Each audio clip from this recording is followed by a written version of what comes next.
Welcome back, everybody, to Total Nonstop Impact Talk for Impact fans, right here on all the YouTube, Twitch, podcast platforms for a special show we're doing tonight. Not your usual TNI programming.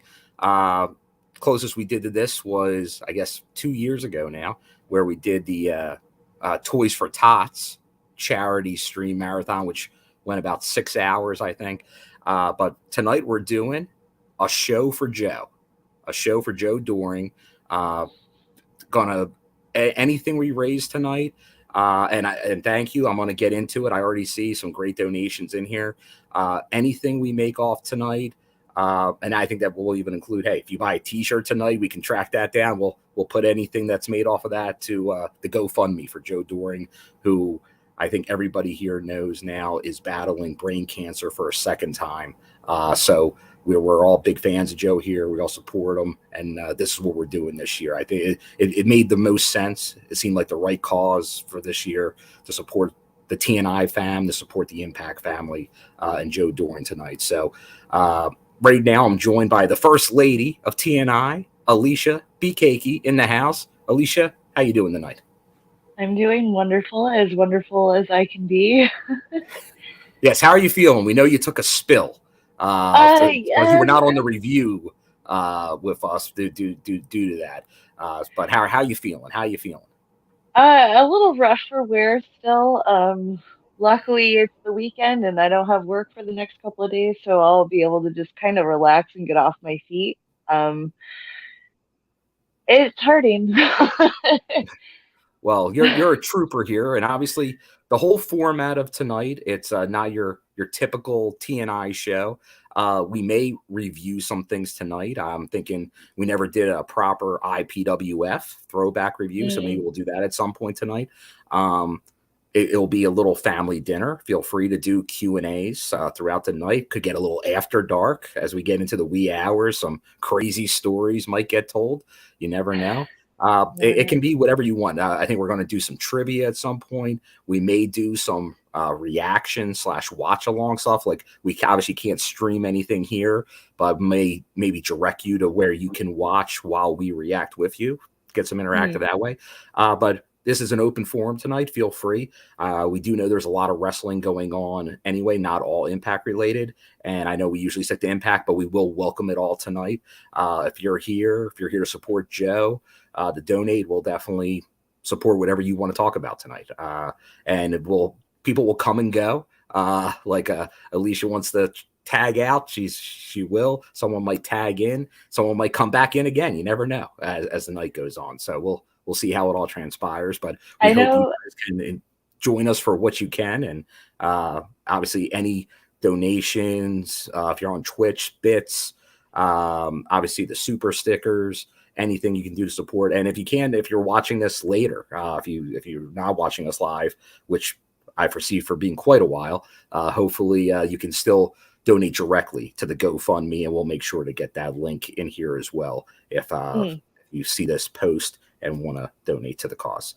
So let me first highlight some great donations that we had. And to start it off, I know he's at work now. Justin Miller, just knocking it out of the park here with his $49.99 super sticker. I'm not going to be able to be there when you guys start, so I want to kick tonight off right. Hashtag Big Joe kick cancer's ass. What an awesome sentiment. And I'm wearing my original Joe shirt tonight to support that cause. So Justin, obviously, thank as always the great support. And obviously that's going to be a great way to get started and we're going to be contributing to the Fun for Joe. So Impact Wrestling! But now that's normally what we do during the review. But tonight, hey, if you guys want, you guys know some of the bites, feel free, make requests. When you donate, be happy to play them for you. So that'll be another thing as we go through the evening. So now let's go to the next one. Brian Field, always supportive here. Happy holidays. Thank you, Brian. with the 199 super sticker, and you're going to get a little Scott D'Amore too. Impact Wrestling! A little Scott for everyone. and follow up. He's going to need a second because he put another one in there. For 99 Oh, cents. wow. Wonderful. He doubled up. So we're doubling up. Impact Wrestling! Chris Roberts, not to be left out here. Thank you, Chris. Over there from the UK. Appreciate the super sticker as well. And you're going to get the cookies. Impact Wrestling! And I believe we have. Oh, there's Courtney. Thank you, Courtney. And you're going to get a little bit of the kiss. Impact Wrestling! I hope we just hear the echo all night. But once again, if you have requests, let us know. Then Mayor, my bad. Hit that too quick. Who's the genius that came up with a show for Joe? Well, I'd like to say that was a group effort here. We all thought that was the right way to go. But if you're going with the name A Show for Joe, that may fall on me for better or worse. Good but one. It seems explanatory. I like it. And there's hello Paul in the chat. Once again, feel free, interact. Let us know what's going on, how everything's going. Put in some questions. Can start a little family dinner-esque tonight. But obviously, we'll go over some different topics as we get through it. But please, whatever you want to talk about, bring to the table tonight. Oh, wait, hold on. Ronan Blue with a $9.99 super sticker. Thank you. Big Joe, we miss you. I appreciate the TNI fam always. Keep up the good work and heal up, Alicia. Ronan Blue, thank you very much. Much appreciated. Yeah, I'm actually going to switch formats really quick. Okay. So I'm going to jump in and out. I'll be right back. All right. Alicia will be 1 second. Go. She's coming back. But let me give you, once again, feel free to request if you want sound bites. But for now, Impact Wrestling! thank you very much again, Ronan. Much appreciated. And Brian Field, another super sticker. Thank you, Brian. Thank you. Much appreciated. And since Brian, obviously, for the AAW logo, Trent will be joining us later. He's actually at a gig tonight with HEMI playing. Impact Wrestling! So you'll definitely be seeing him a little later. I think you'll see most members of the family tonight over the course of this show.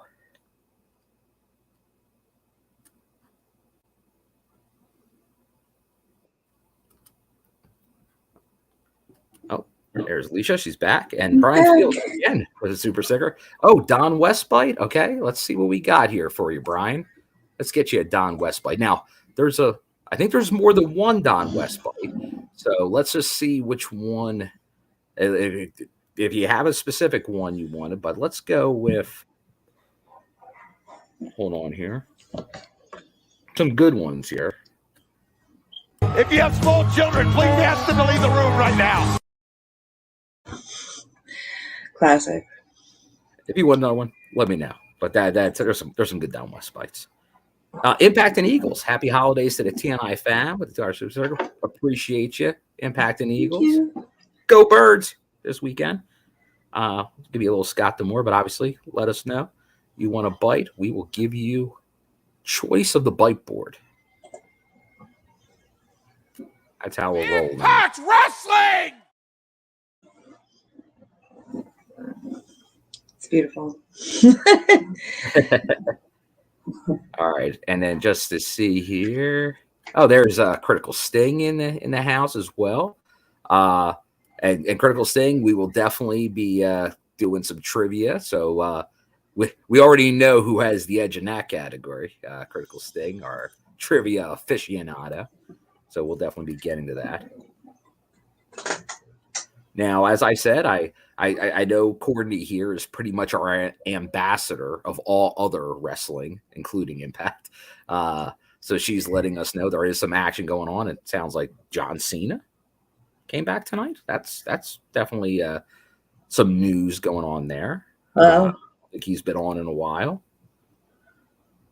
And then obviously you have stuff like so obviously if you're watching any of these shows in the background, feel free to also join us. We'll allow it tonight. We're allowing it tonight. Executive decisions all over on a show for Jeff. Chicago. They're in Trent territory. Okay. That's a big deal. So lots of good stuff there. So let's go with a little. Well, Alicia. Yes. Since I have you here, yes. You were not on the review last night, but I was you not. did watch. I know. I don't know if you watched the whole show or watched parts, but I know you had a strong opinion on a certain aspect of last night's show. That if you want to go over now, since you didn't have a chance last night. In short, I guess you could say that I feel like the Witchy Wild storyline's about to get super sick, and just maybe I get the vibes that we're gonna see the return of someone really awesome. And I know there was that was discussed during the review, because on our social media there was an appearance by Sue Young. Correct? Is that what we're alluding to? If there was, I didn't see it, but it very possibly so as well. But according to, I think it was J-Bone said there was something in one of those social media posts that Taylor's been doing on like the Where's Taylor stuff. There was one with Sue. Well, I don't know. It just kind of seems like it goes hand in hand. If she's leaning more into the witch character, and with Impact, they like to get funky with the supernatural. So if you're going to do witchy stuff, who better to bring back than Sue Young? Like, maybe it's a summoning gone wrong or something, but I got goosebumps about it. I'm excited. No, I was saying last night, I think that obviously we all know, we've seen, like, this is more who Taylor is right now. Like, this is so I think everybody knows in wrestling, if you can incorporate more of yourself into what you do, that tends to be the best for everyone involved. When you can be more you, when you can play a version, maybe an exaggerated version of yourself, that's probably the best business angle. If you're trying to be something you're not in real life at all, it's probably a lot tougher. Yeah, because I feel like wrestling fans are so perceptive to a certain degree that they can kind of see through it to a certain degree, whether you're truly committed or if it's just something that's kind of hopping around a little. I don't know. But this is good. Miguel, have the passion. Have the passion. Careful, he'll come spray paint you. He will. He will spray paint it. Cool guy Trey. Cool guy Trey. What do you think of the cool guy Trey? Cool. Trey cool. We talking Trey.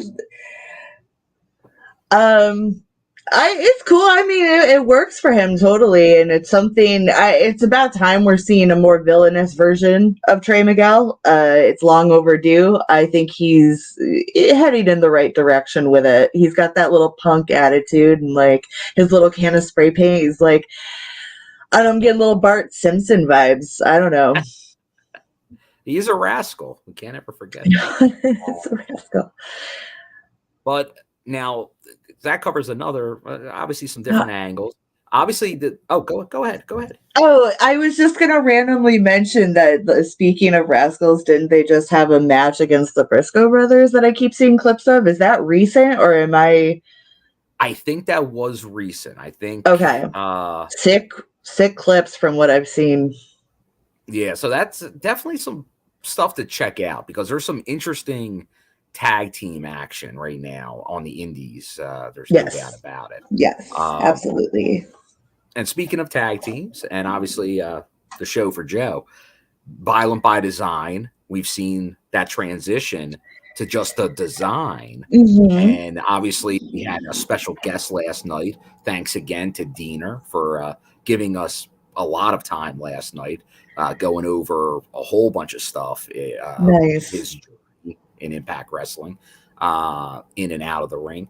But what did you think? I don't know if you caught most of the interview, but what are you at least thinking about this new character with the design and Diener and the end of Eric Young, but with this new group with Khan, Angels? Well, even without it, the interview, I already get the task that he's doing a good job with what he's been handed. And the interview just kind of ensured that, right? So Oh yeah. I'm on board. No, definitely. It's a sick design. It's sick. It's sick. Now, I know a lot of people, and there might be some people in the chat here, that during the VBD run, it'd be like, oh, Diener's taking the losses or things like that. And I would always say, you got to see, he's doing a lot of work in the ring. Like, he's really, like, he's working good matches. He may have not been on the winning end a lot of time, but that almost helped his story now. That he wasn't the alpha at that time in Violent by Design, but now he's come full direction to take it over. Yeah. And great point. Because if you think about how he came into the group and how he ascended in the group, it's poetic. Yeah. So. Violent by Design and the design, it's poetic in nature. And so I'm very on board. It's well thought of. Yeah, talking to him last night, it's because obviously they could have kept Violent by Design, just put him as the new leader, but they changed it. It's like, it's not like a band that loses like a lead singer and it's still the same band. It's a evolution of the band, and this is an evolution of a group because it is new leadership. It's different than it was before, and I think obviously it's definitely. I know Matt Taven's gone, but it's the trend right now, and it's definitely what you're looking at because it's one of the main storylines right now on Impact as we head into Hard to Kill season. And that's something we get into a little more as well as like it seems like that card is shaping up and we know we had a return and a signing, Alicia. Yes. Jonathan Gresham, the newest member of the roster. What do you think about the Octopus? Oh, wonderful to see him back. Did you say Octagon? Octopus. Octopus. Okay, sorry. Wow, where's my head at? Yeah, it was great to see him because especially with the whirlwind that kind of happened where he kind of took a little sabbatical from wrestling, I'm just thrilled to see him back and interested in wrestling again. So this is going to be fun and I'm excited about it. Yeah, like the Rebellion match we never got to see. Eddie Edwards versus Jonathan Gresham. It's actually happening. It's happening, which is very cool. Very cool. Now we're having our first entrance coming down the ramp in our where's the timer show for Joe Rumble, and it's a member of the We Talk Indies team. Hey, Jameis, welcome. What's up? Thank you for having me. How you doing? I have my moments. How are you guys? So obviously, obviously we got some of the TNI fam in here. Obviously, you guys have now done a few shows. We've been showing the replay, the syndicated version of on the channel. But Jameis, why don't you introduce yourself to maybe anybody here that might not be familiar with your guys' show that you're doing with Ash and Tiff, and what you guys talk about. Yeah, so we've been hosting We Talk Indies. Well, we've hosting it for a while, and it just joined the TNI network. We're glad to be on it. You can buy our merchandise like this. There you go. Mug. Nice.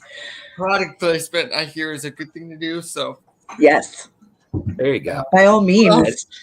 And we talk about all things independent wrestling, whether it be up in the upper northern eastern seaboard, which is where Tiff's area, she goes to a lot of shows in that demographic, whether it be middle of the country, which Ash likes to cover, or I like to cover everything. I like to cover Joshi wrestling. I like to cover Brit Rest, especially promotions like Progress, Pro Wrestling Eve, stuff like that. I like to cover independents that are a little outside the country.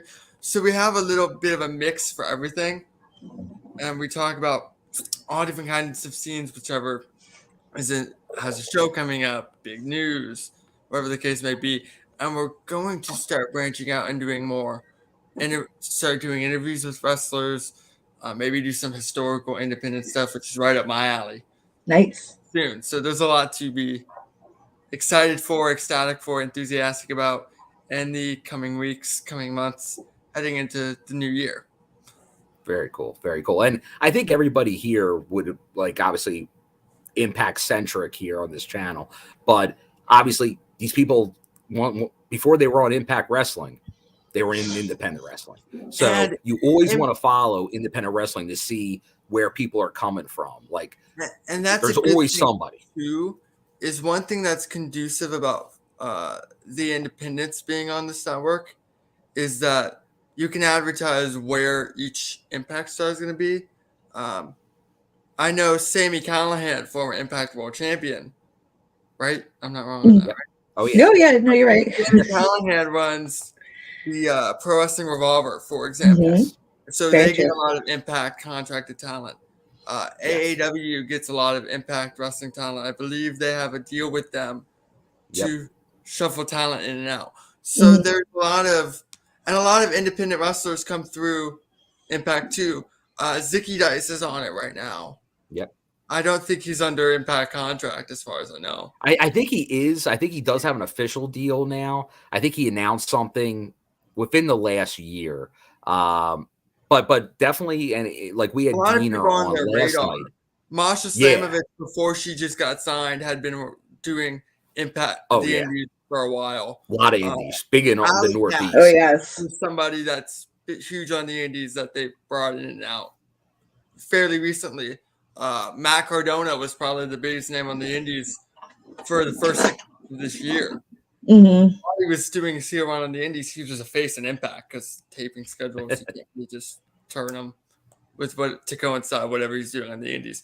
So there's a lot to look at with independent wrestling and Impact as well.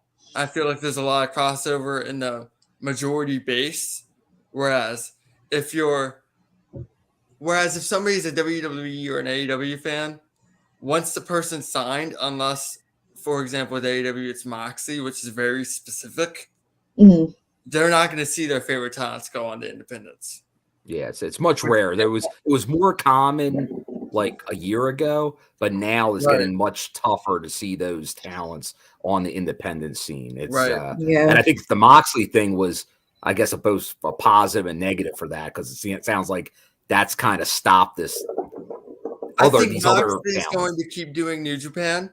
Yeah, I think there's a reason he lost the GCW World Title as quickly as he did. And I think outside of Revolver, and that's solely because Moxley goes, no, I'm working Sammy's promotion, because we know how close Sami Callihan and John Moxley are. That you gotta he's not going to work many more independents. You're not going to see John Moxley on Over the Top in Ireland, which he was doing this past year. You know what I mean? Yeah, he was all over the place. Right. Yeah. So here, let me get to. We did have some different donations here. Our good friend Slowpoke, who was doing some cheers. I'm here for the nickname that was given to Joe early on by Slowpoke, Nips. So bunch of cheers. So we appreciate it. We'll give you a little Scott Demore, and obviously you can always support Slowpoke with Slowpoke Toys. If you're at any of the wrestling conventions, he's pretty much a given to be there these days. So and just support, a heads up on that. Support Joe Doring, man. He's just wonderful dude. He's been a great performer as far back as I can remember, which I believe the first time I saw him was his first All Japan run. Yeah, obviously All Japan Triple Crown champion. It's crazy going back to his brief run in TNA years ago. But it was very brief. But that's where he really made his mark, was that All Japan run. But let me give a little. He came in Impact Wrestling. He came in like late 2005, right? For a little bit. Yeah, late 2005 for maybe about 6 months or so, and then I headed to Japan pretty much after that. But Slowpoke, this is for you. Impact Wrestling! before I get to the next donation, we have another coming down that aisle, another member of the We Talk Indies team. But also, you've seen her quite a few times on TNI. Oh, motherfucker. Oh, there it is. Hey. Coming in hot. That's not my girl. Sorry, I fucking dropped something. Oh, wait, shit. Sorry, we're on YouTube, aren't we? Sorry. We are on the YouTube. I dropped something. Demonetized. No kidding. I was like, We wouldn't have it any other way. like, no, I moved my keyboard over and I forgot I had something over here and I dropped something. I don't know. Well, that's It clearly why wasn't we do a im- live. Very it wasn't comfortable. For important. those moments. It wasn't Do it important. live for moments like that. Yeah, it wasn't We're important. live, pal. All right, but hold on. Let me quickly get to Ronan Blue here, who has a donation, $4.99 super sticker. Ronan asks, was Mandy Leone's gimmick witchy in Ring of Honor? Maybe she teams up with Taylor Wilde. She's still a free agent, which is true. And I got to know, near the end, Alicia, I don't know if you watched any of the Ring of Honor. I know Mandy Leone's gimmick early on in Ring of Honor. And then obviously she did this stuff, the beautiful people light allure. But Allure with Sky and Angela. Yeah, she kind of. Actually, I don't know if she actually cut promos of a witchy, but obviously she had a I look. don't know. Yeah, she has a look. Rhinestones and cat eyes, black hair. Yeah. I don't know if she's actually into that stuff or not, but obviously with Delirious being at all the latest rounds of tapings, and if he's booking, obviously he is connected to Mandy Leone, so that would not shock me if that were to happen at some point. Booked her well in ROH. Yeah, like that's somebody he likes. I know they do a lot of stuff off behind the scenes together. Like they're good friends. Like that doesn't surprise me at all. Mm-hmm. Yeah, so I guess the whole thing, like, hopefully, just like Bully coming in, we've talked about Bully at length. If he comes in as just a good hand, a worker, get heat, put someone over, fantastic. Too much pull backstage, not a good situation. And Bully Ray, same as thing. long as he doesn't have pull backstage, is always a great person to have around because a lot of these younger talents, like he just worked with Zicky Dice a couple of weeks ago, can learn a lot from working with Bully Ray. My question is, he, as far as I'm aware, he's only in for the program with Alexander, and he's going to be gone after Hard to Kill. So my question That's what it feels like. Do we think that this is leading to a solo Hall of Fame induction since Team 3D is already in, but Bully Ray as a solo act is not? Ooh. 3-time Hall of Famer Bully Ray. Oh, that would go to his head. Oh, it's already in his head. Yeah. Well, Bully Ray is not the most humble person in the world. In wrestling. No, he's not. But let me give Ronan Blue a little of this. Impact Wrestling! Ronan, but obviously if you one, you let me know. But I would say, since Ash is here, that if we're talking Hall of Fame, future Hall of Fame members, I think there's a certain tag team that made big news last night that maybe should be in the Hall of Fame. America's Most Wanted big news? Right here, Bill. Right here. Touch the spot on the screen. Oh, wait, hold on. Right there. Yeah. Our tag team. Whoa. Aliens. So, yes, those Motor City Machine Guns should definitely be Hall of Fame material. Yeah, Motor City Machine Guns Impact Legacy might be that they're the greatest tag team in Impact Wrestling history. But I think you're not going to get anybody arguing with America's Most Wanted. I'm partial to Storm and Harris personally myself. But I think about a year ago we were all saying they should go in. I don't think Motor City should go in this year. Oh, well, Yeah, it's probably another couple years away because I think they have a run in them still. I think you could put America's Most Wanted in this year, and even if James Storms comes back and works another match like Bully Ray is doing, it's not the end of the world since it's pretty much established that they're not going to team again. That the one-off last year was – I hope it was a one-off because I don't know if Chris Harris has a run in him. but yeah, like he did that the one match. I think he's done one or two other things. He's obviously not active. He's not in been wrestling active right for now. 13. No, like he's in better shape now. Like he got ready for making that comeback. But I don't know if his body is ready to do that much. Obviously, James Storm never stopped, so he can still go. But I think they are due that Hall of Fame nod. Yeah. Hopefully in the next year. I think America's Most Wanted is the most crucial in Impact's tag division because they were the one constant thread from that original Impact tag division was what? Them, the Flying Elvises, and teams like that. He likes the Flying Elvises. I do. Jimmy Yang is one of my most underrated workers of all time, and Sonny Siaki was awesome. He's an ace-hole.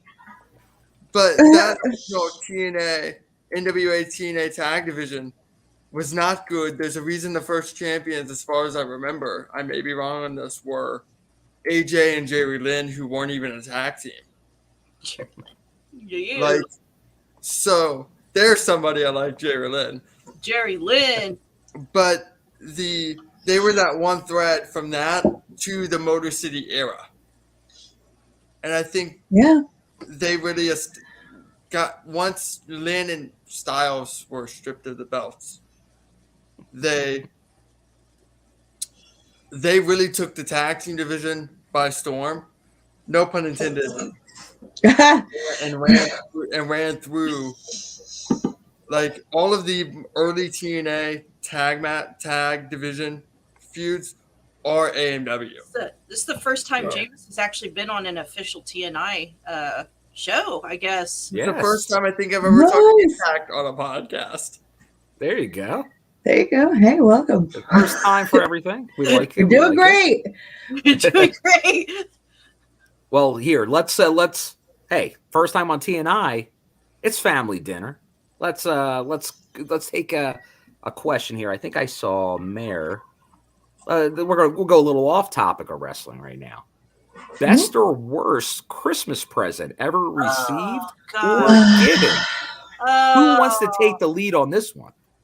Alicia, you go first. Why me? Oh God, I got a lot of years to think through. Said it all, just like I feel like anytime I get clothes, I'm like, oh, so that's always like the worst because it's like I'm an adult, I could just buy them myself. The older I get, the more I appreciate clothes, but I'm also the mindset. I know what I like better than anybody, so don't give me it. Yeah. Also, in my family, like I'm like the only person, like you won't go wrong if you get me like Halloween or horror themed or something, but for some reason every year nobody does that. Like I'll take a gift card to Lush or something, but nope. It's always some weird thing that I'm like, all right, thanks. That's what I'm getting you. Next year. Okay. You don't have to. It's all right. Like once you hit my age, I feel like Halloween, that's where my mind's at. Christmas.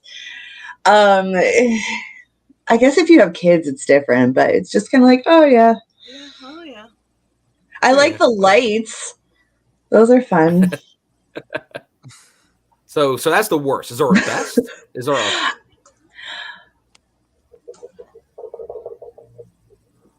I can't think of anything.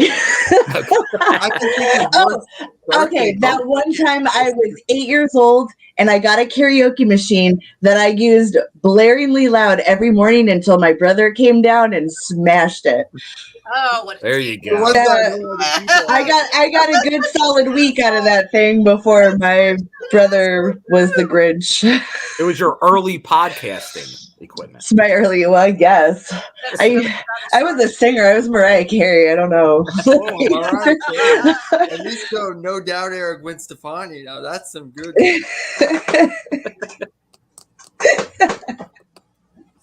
Yeah. All right, come on. Whichever way, just jump on in. It's like double dutch.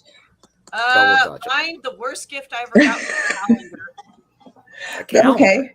I got a calendar, and I remember it had cats on it. Oh, A cat that's cool, calendar. though. Now, J-Bone would love that gift. It came from my father. He's like, here's I a cat remember. calendar. That's what he got. A calendar, though, it's the end of the year, the holiday, so it does kind of make sense. I think I was like 10, Bill. But you're like, I'm 10. I don't want a calendar. I think I was 10, Bill. Best Christmas gift I ever got. Dead Rising and Xbox 360. There you go. There you go. Very nice. Best gift ever got. Whoever. Anything better than we know the clothes aren't great, Jameis, but how about a good? Any memorable? There's a lot of memorable Christmas gifts. I think probably the most memorable Christmas gift would have to be I once got tickets to a rock festival, and that weekend I saw Rob Zombie, Foo Fighters, a bunch of people front row, and that'll always be a top. For worst, I can't think of the worst Christmas gift. I can think of the worst birthday gift. And what was that? Because it involves my mom forgetting my birthday. Oh, Mom Okay, forgot. You gotta hear the story. I still have. I'm still dealing through that one. There's But not you. Mom, it's one of those things you should remember. It was my 14th birthday, I think. Oh man. Rough. Everything's worse when you're a teenager. Like everything's heightened. Right. Everything hurts, like the REM song. I've not gone out of my way to celebrate my birthday since.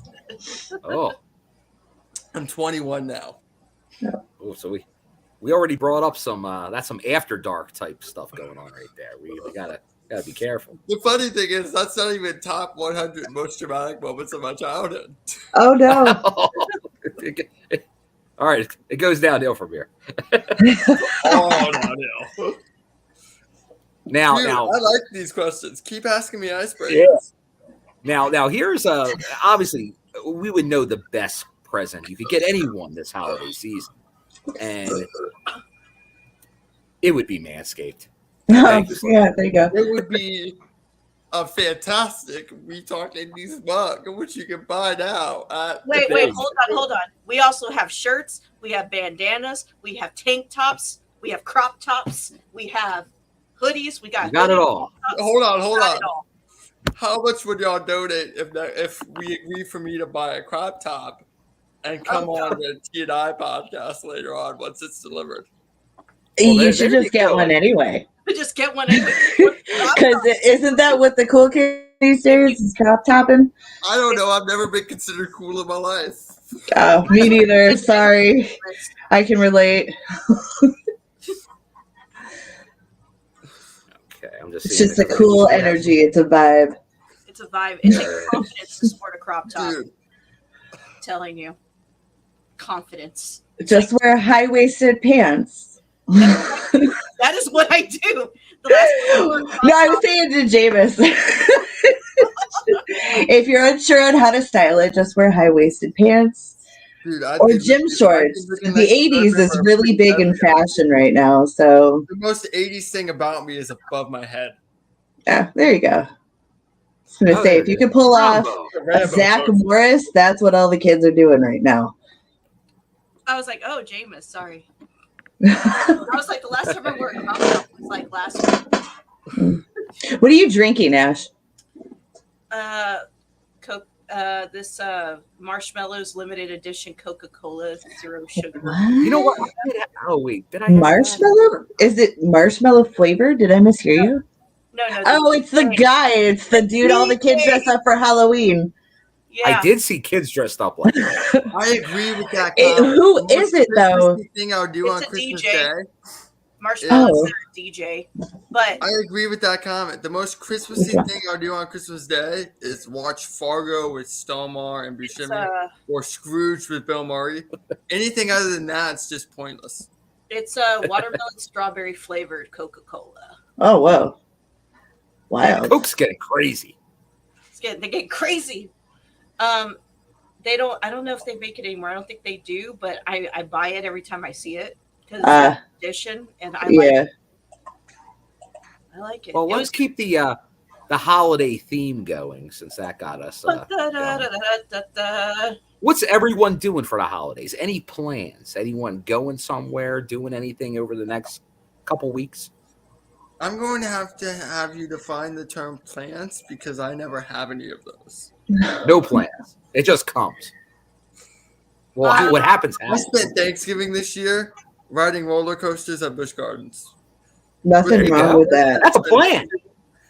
Which isn't the worst way to spend Thanksgiving, but when you're used to having things to do on the holidays, it gets very lonely.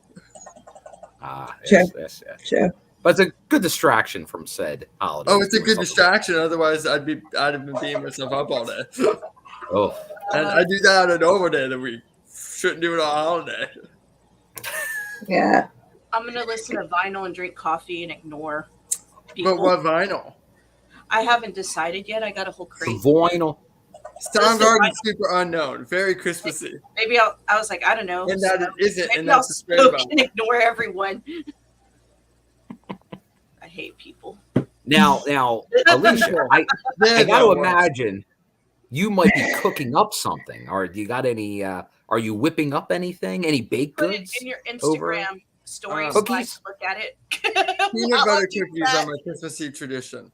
I'm not actually sure. I'll probably just kind of half-ass it this year and just stop at my favorite bakery, like I seem to be doing for the holidays. But I will be cooking. I'll be helping my mom.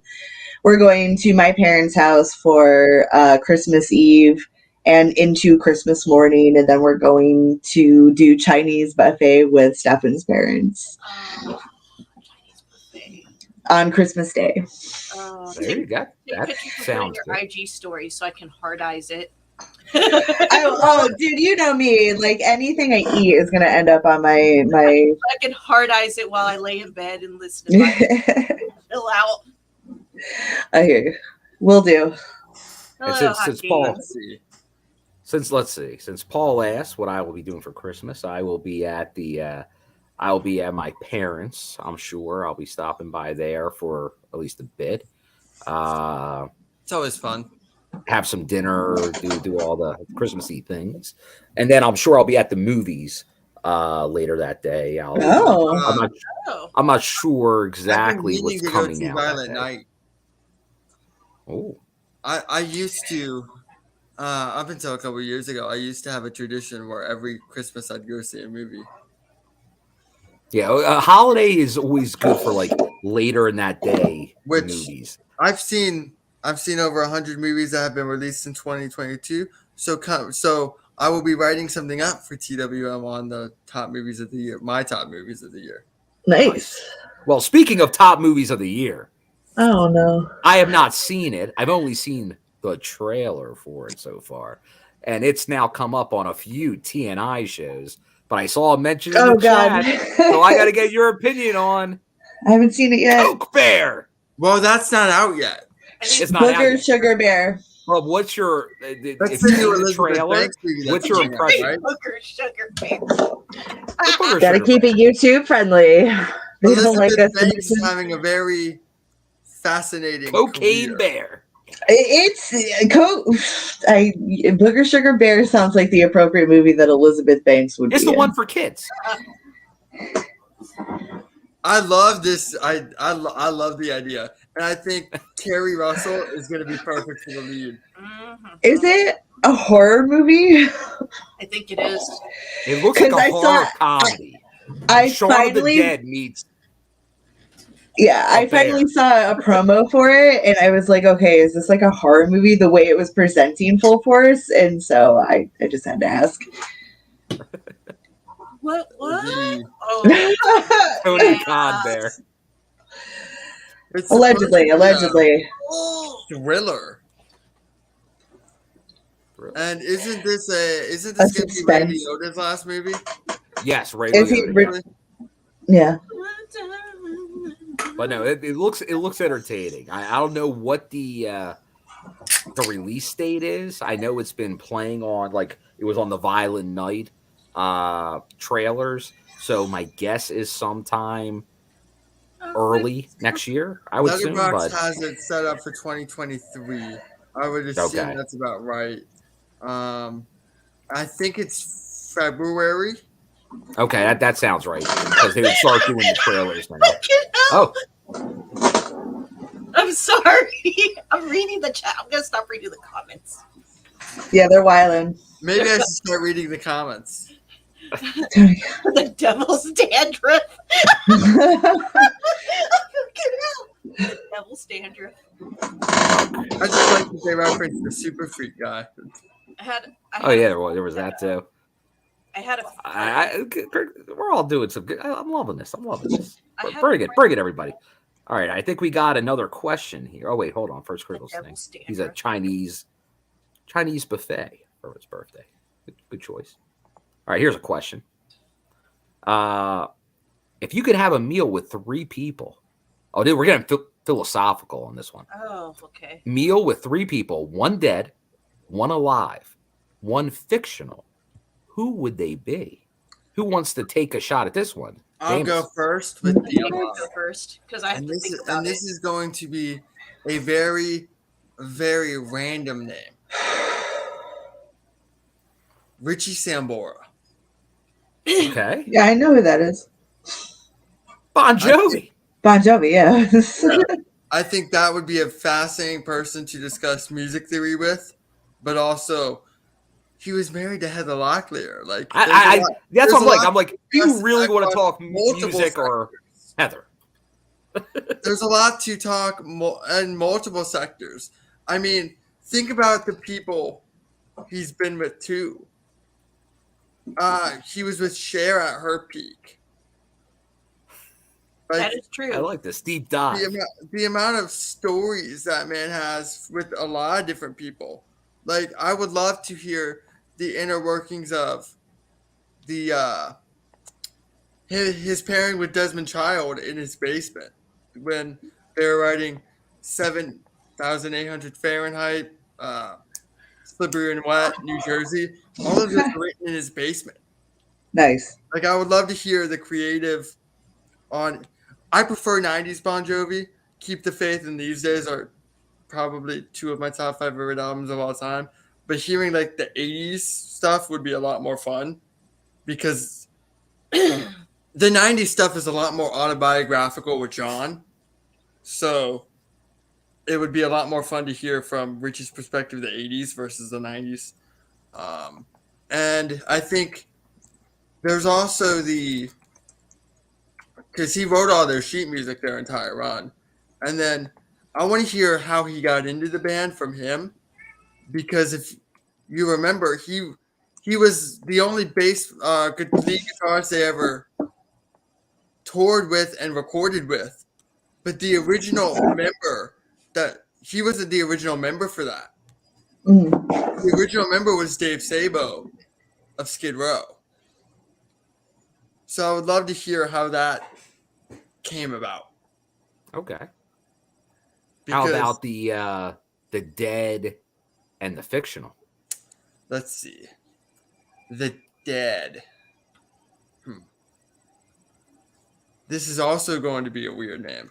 I'm assuming it's not just one dinner. I'm assuming it's 3 different dinners. I know. I think it might be one dinner. Okay, that would round change all 3 of my answers. So I'm going to give 2 different answers for this.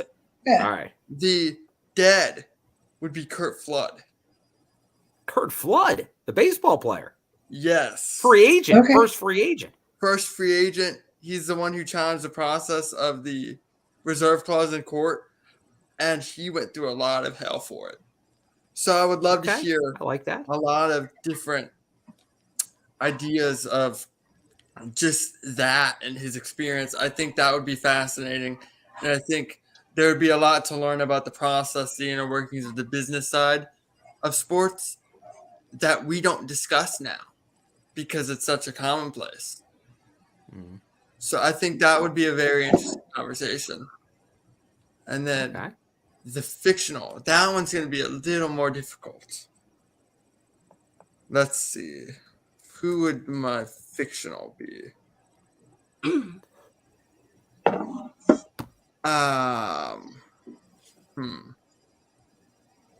This one's got me a little.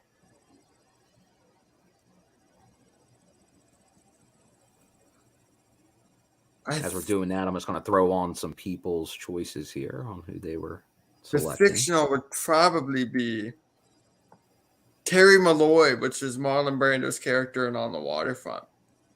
Okay. I like that. I like that. That's a very random answer, too.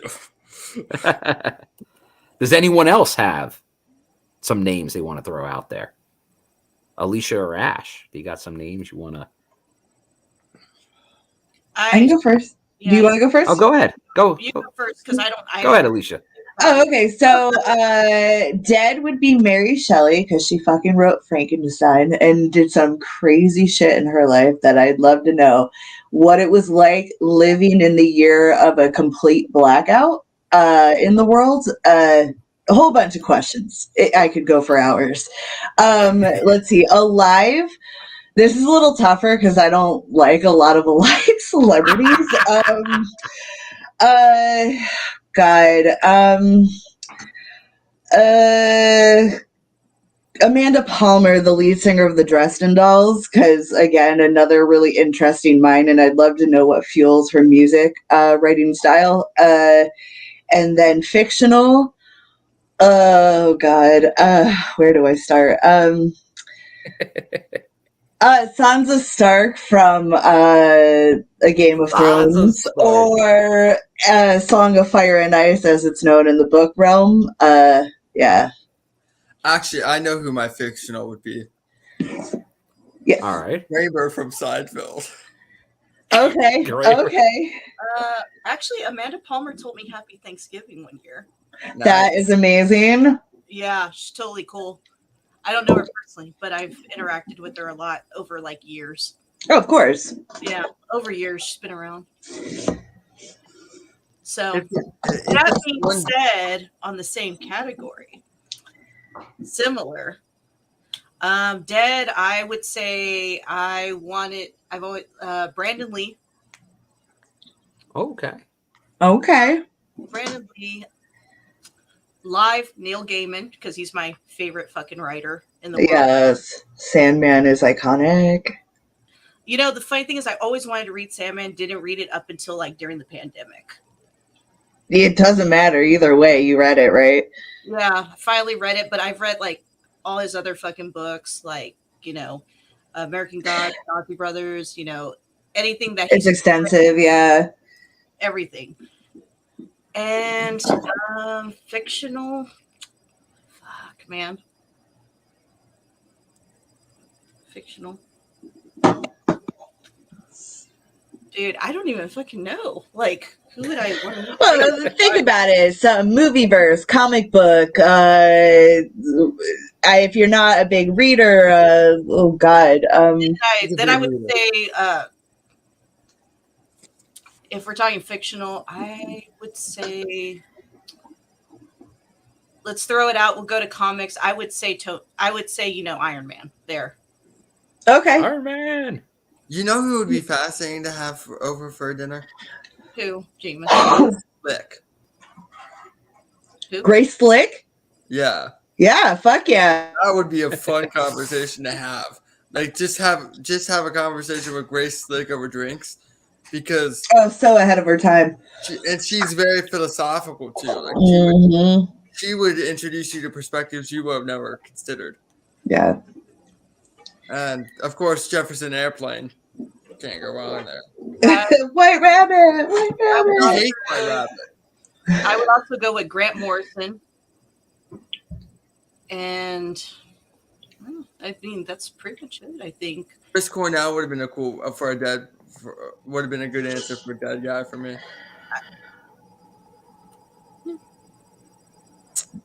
Bill? That would be a fun dinner. Well, all right. I'll go with my dead would have to be the first president of the United States, George Washington. Word up. Did a lot of Interesting. research in school on George Washington. Well, because he was the man who could have been king and turned it down to say we don't want a king here. So I think he would be interesting to get perspectives from. My fictional would be Willy Wonka, the Chocolate Man. Which one? Which one? The Gene Wilder version. Good. I want singing at my dinner. It'll be Johnny a Depp is dinner so of creepy. great imagination. It'll be fantastic. Johnny Alive? Depp's Johnny Depp was so creepy. Alive is my toughest one. Get out. There are some there's some strong contenders for Alive. There's definitely some political ones that'd be interesting. There's obviously music ones. There are celebrities. But probably It's me. I was answer for Alive. yeah, it might be. Because I look at it and it's like, do I want that person here for dinner? Uh-oh. I almost said what do they bring it to the table? Willy Wonka's bringing dessert. George is bringing some apples. Who's bringing the main course? Who's bringing the beef? Julia Child. Well, she ate alive. Oh, yeah. Okay. Who's Martha Stewart? Sorry. Jesus Christ. Martha Stewart's a good answer. That's a good Martha answer. Stewart's a good answer. Martha Stewart is a G. She is. She's done more time than most people. We need someone that can whip up something. And then she'll smoke the devil's lettuce with all of us. Oh, yeah. And then, like, make you a fucking gingerbread house from scratch. It'll be like, we're going Talk to you like you're a baby, like, just so calm and collected. Like, huh. William's first answer gave me 3 ideas. Oh, my God. I would Okay. Bob Ross. Bob Ross. Bob Ross If would be we're good. talking Yeah, Bob president, Ross. FDR would be fascinating because his New Deal pretty much set up everything we have to save ours. Yeah, FDR, he'd be on the short list. He'd be on the short list. Abe, honest Abe. And Eleanor Roosevelt, you want over for dinner. And then There you go. there of 3 presidents, it would be him, Richard Nixon, specifically because I find it fascinating how this man was one of the best foreign affairs guys we've had. He pretty much laid the groundwork for a lot of our fiscal stuff we have today. Like credit score was that thing before him, and he was beating George McGovern to a pulp in that election. Why did he feel the need? Why was he that insecure in his chances that led to Watergate? Like, that would be a fascinating discussion to have. Yeah, why did you do it? Why he did it, I can never understand whether I agree or disagree with his politics. I can never understand because he was clearly going to win the election anyway. Woman, that's an interesting choice. And then the third president, because of how long he was in politics, but also he's just a fascinating person in general. His stuff in China, for example, he was the first person to go to China and go, no, we can't just destroy this place. When he was the ambassador for the U.S., would be George Bush. Because George Bush, H.W., not W, is one of the most... to clarify, whether you agree or disagree with his politics, was one of the most fascinating people in the U.S. He worked for the CIA. He experienced everything there is to do within government, not just one aspect. Whether it was representatives, whether it was vice, whether it was president, whether it was CIA, whether it was being an ambassador for the states. He did everything and every little nook and cranny of the U.S. government. So there's so much just wealth of knowledge to discover from having somebody like that over, that he's a fascinating political person to look at. No, I agree. These are all strong choices. If I had to default with one for Alive, I'd have to go with the who I think's the best speaker in my lifetime, and that's our a recent president, and that's Barack Obama, because that guy, great speaker, great public speaker. Like he would hold the table. Like if you saw the Curb Your Enthusiasm, where who needs to be the avenue of talking at a dinner party, We he love would Larry run the David. table. Yes. You need to run. You need to run it. Hey, on an off subject, because I mentioned Bob Ross earlier. Did y'all ever hear that theory about Bob Ross? No. Which one? Alicia is this like the? Wait, is this the Mr. Rogers? Was he also shooting people? No, not necessarily. But Alicia might have heard this one about how secretly the names of all his paintings, there might be bodies of people he killed. We just call those happy accidents. I call those happy accidents. Happy little nature walks. Think about it. Well, as they say, most people go missing in the woods. And that was one of his favorite landscapes. So it's very possible. There's a thing called too nice. If somebody's too nice, they're going to snap. If you were a wrestler, what would your theme music be? Who wants to take this? That's the next question. I know what my finisher would be. I got this one. All right, what is it? Without a name is mine. What is it? Cult Without a Name. Okay. What would my theme music be? That's a tough one. There's a lot of great potential theme music to choose from. You got to think of your aesthetic, your style as well. Oh, I already know. Destroy by Metallica would be on the short list. What? Pay a big license. Destroy by Metallica. Okay. Mine would be Proud Like a God by the Guano Apes. Okay. I think that an instrumental version of 4th of July by Soundgarden would be on my short list. With how low he makes Kim Thale put that bass. Ooh, that's just a good sound. Vibing. Now see, that's where I originally was. The opening of Iron Maiden's Fear of the Dark would be very good for a wrestling theme song. Okay. There's a lot of there's a wealth of choices. Bill, have you thought of this question before? Ever in your life? I may have thought of it during maybe once or twice. My E-Fed era.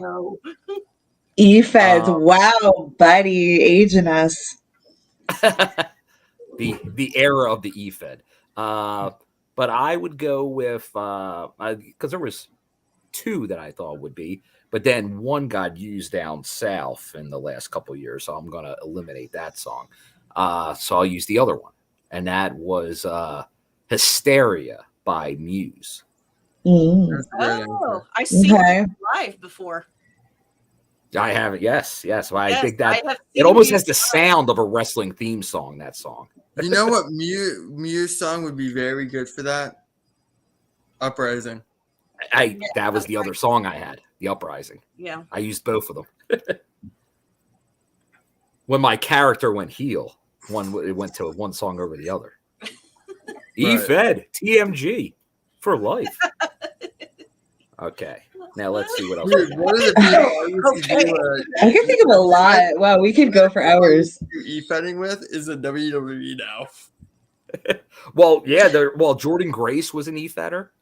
Right, a lot of wrestlers were. Yeah, a lot of wrestlers were. Like, I remember, pre-E-Fed. Now, Alicia, I can't imagine you did it because I feel like it's even dating me because I know they were there, but like in the back of the wrestling magazine, it was like male fed. It was like a male way fed before there was E-Fed. That's just okay. Maybe that may be just before I started. Yeah, rolling in. But I wasn't crazy active, but I was in some. I was looking.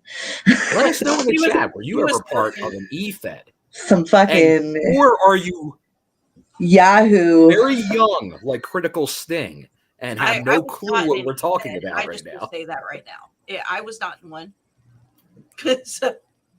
All the cool kids were. Yeah, I don't know about that.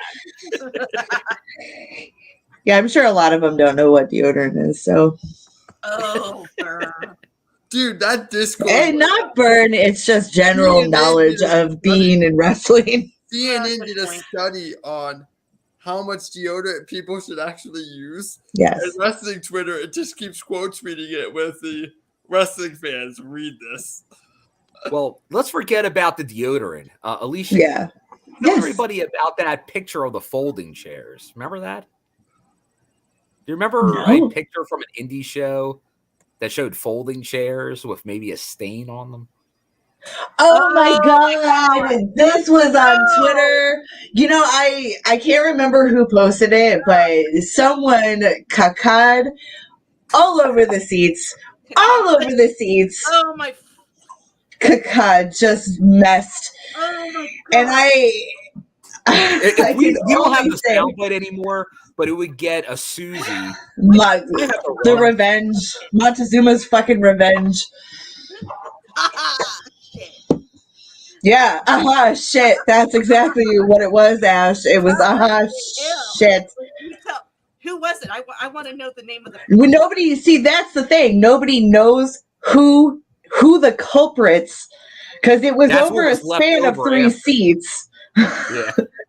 So it was either someone, I don't know, had immaculate aim. What promotion? What? It was one of the New England ones, I want to say, and I'm not as well versed as them. Yeah, maybe Beyond. I think it might be Maybe it was Beyond, but it got deleted fast. That's why I can't confirm, and I didn't screenshot the We shit. all saw it, and then it was gone later that day. We're like, we shouldn't go there. We're just telling, we're like, pretty much lumping all of our fans into a stereotype. Bill, that person Yes. could fit next to you. If I could, Well, I That have not person's been up there. been to other shows, I guarantee you. if I could pivot for a moment. Okay. Pivot. Pivot. Oh, I just really thought you liked your new couch. That's great. Let's see. The greatest episode of that show? No, not even close. No, Friends. No. There was a better episode than Leather Pants. Oh, Leather Pants. That wasn't the Leather Pants episode, though. David Schwimmer's over animated mannerisms put it. The Moist Maker. Put him up the John Ritters and the Michael Riches of the world when it comes to sitcom, physical comedic acting. If I could pivot to the question in the chat, which of these wrestlers in their prime do you think would work well in today's era most?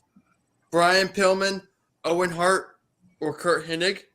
Ooh. This is an interesting question, and I was talking about this with somebody the other day about if Brian Pillman didn't die. I think Brian Pillman would use social media better than anybody in wrestling. I think the way he would use the new tools to work people into shoots would be unparalleled. You think Max Friedman's good? Brian Pillman would by far be the most benefited wrestler of previous generations with the modern tools. But I think both Kurt Hennig and Owen Hart would fit the modern in-ring landscape better. I think Owen Hart would probably translate better than Kurt Hennig. But I think Kurt Hennig, and bear in mind, Kurt Hennig was in the match that made me a pro wrestling fan. So I have nothing but love for Mr. Perfect. One of my favorite wrestlers of all time. All three of them are actually in my top 15 favorite wrestlers of all time. I think Owen Hart would be the best overall fit of the three. I think he had more of an influence on the modern style than the other two by a lot. Definitely more, yeah. And I think that Owen Hart would, in an era where he didn't have to be the best talker, I love Owen Hart to death, but quips like, I kicked your leg out of your leg, would do a lot better now than they did in 1994. Yeah, that's the thing. Yeah, he was not a good promo for the. And I think you can get. I think he wouldn't have to be in modern wrestling. I think his ceiling would go from mid card to main event immediately. I think it depends on where you're saying they're wrestling. Are they wrestling in Impact? Or are they wrestling in WWE? Or Brian Pillman would be the best in AEW. Kurt Hennig would do the best in WWE, and then Owen Uh, Hart would probably do the best, just doing a pre AEW Kenny Omega type run, where he's everywhere, but he's primarily in Japan as a Gaijin. All right, Ash, it looks like, do you have an opinion on this one? I'm going to go with Pillman because of how big, we've got like GCW going on, Impact, AEW, and we've got, certain things like Beyond, Warrior, AAW. So I'm going to go with Pillman Senior. I think he's going to be the overall best to fit in today's genre, just because of all the options we have. And I think honestly, if we're not talking about Pillman Senior before, I'm talking about after, towards the end, You're talking loose cannon. Yeah, I'm talking loose cannon, and I think he would transition better with today's era. You're not talking flying, Brian. I think that's a distinction to be made too, because if we're in my head, I was thinking loose cannon and Brian Pillman. By the time he got to loose cannon, this was post car crash. Yeah, he wasn't. He wasn't very mobile after the car crash, and that's why it said he wouldn't translate as well in the ring. But if we're talking pre-loose cannon in ring with loose cannon character, he's by far and away the answer. Yeah, I would say just because of the options, because we got GCW, we've got things like Defy, we've got AAW, we got Impact, where you can TNT Extreme would be a place he'd excel. Yeah, exactly. So I'm going to go with Pillman overall out of the three. As much as I love Owen and, nothing but respect for Mr. Perfect, I'm going to say Pillman. I got you. I'll agree. How about Alicia? You're going. I don't have an in depth. I'm gonna go with Brian though, because I'm going with what they're talking about as far as his gimmick and stuff, and it would be very on par with kind of the trend of he had nowadays. The most current, like honestly, John Moxley today ahead of his time. Yeah, the loose cannon. So I'm gonna like ask that gimmick's very similar. Who? And we're going to go back a little farther than this, because I know my answer to this. Think about 10 to 20 years before these three were in their prime in the 90s. Who is the most ahead of their time from the territory days?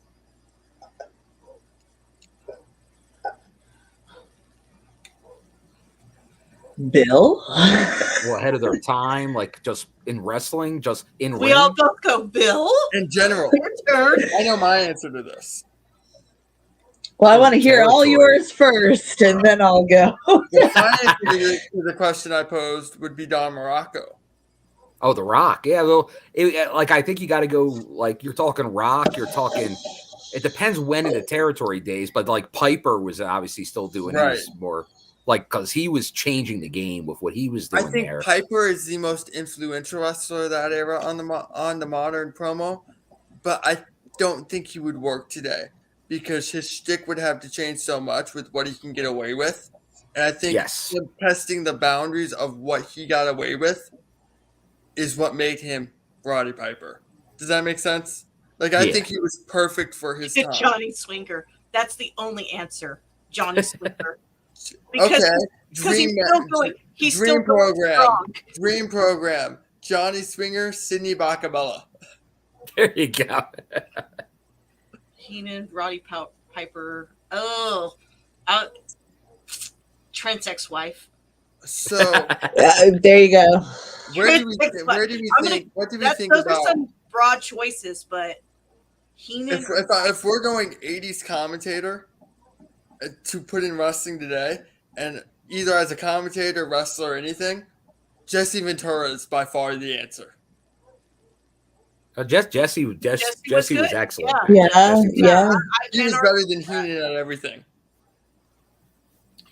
New questions. They were different. But Jesse's peak was fantastic. I think as a commentator, I think Jesse was a great wrestler, great performer, very ahead of its time as a talker. Jesse Ventura as a commentator was just as funny as Bobby Heenan, but he knew when to shut up. Because Bobby Heenan would not call a wrestling match. Bobby Heenan would be doing his best to get his humor over. Whereas Jesse Ventura knew when to stop being funny and when to call a match, and he was great at both.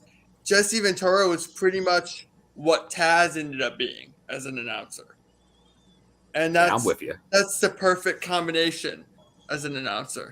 Here's the hot topic over the last 48 hours. I say no. And Ronan Blue are WWE hypocrites for firing Mandy Rose. What is you guys' opinion on this? Does she fit in Impact?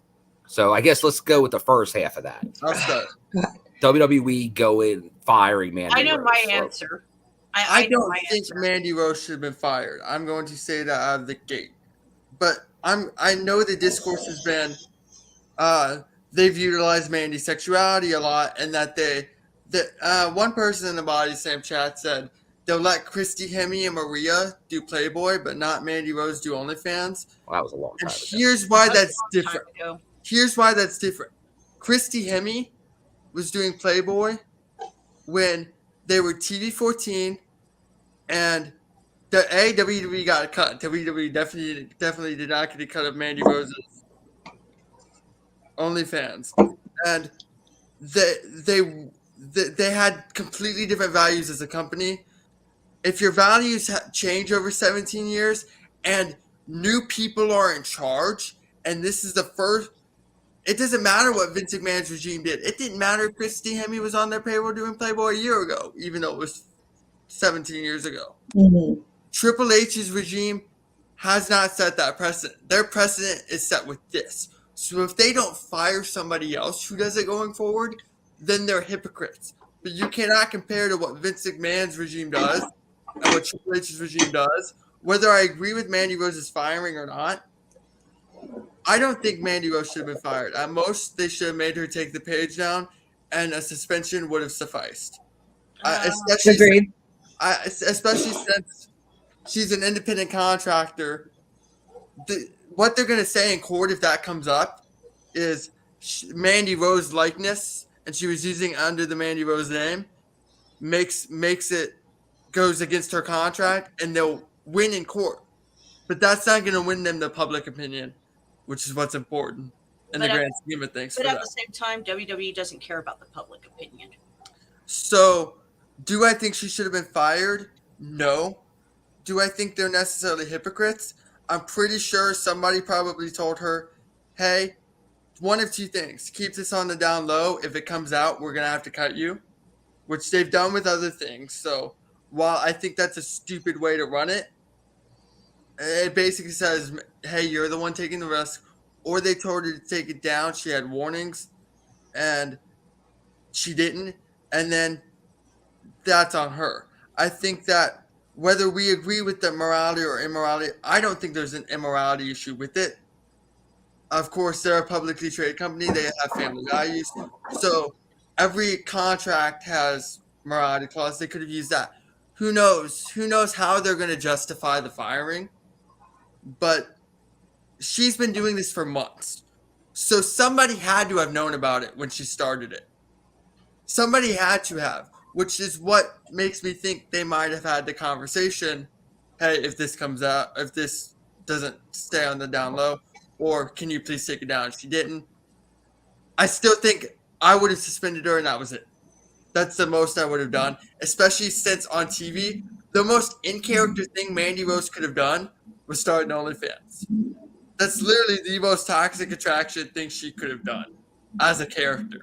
So if you're leaning that heavily into her sexuality as a character, I think it's kind of a gray area to go, no, you can't show your sexuality in ways we don't approve of.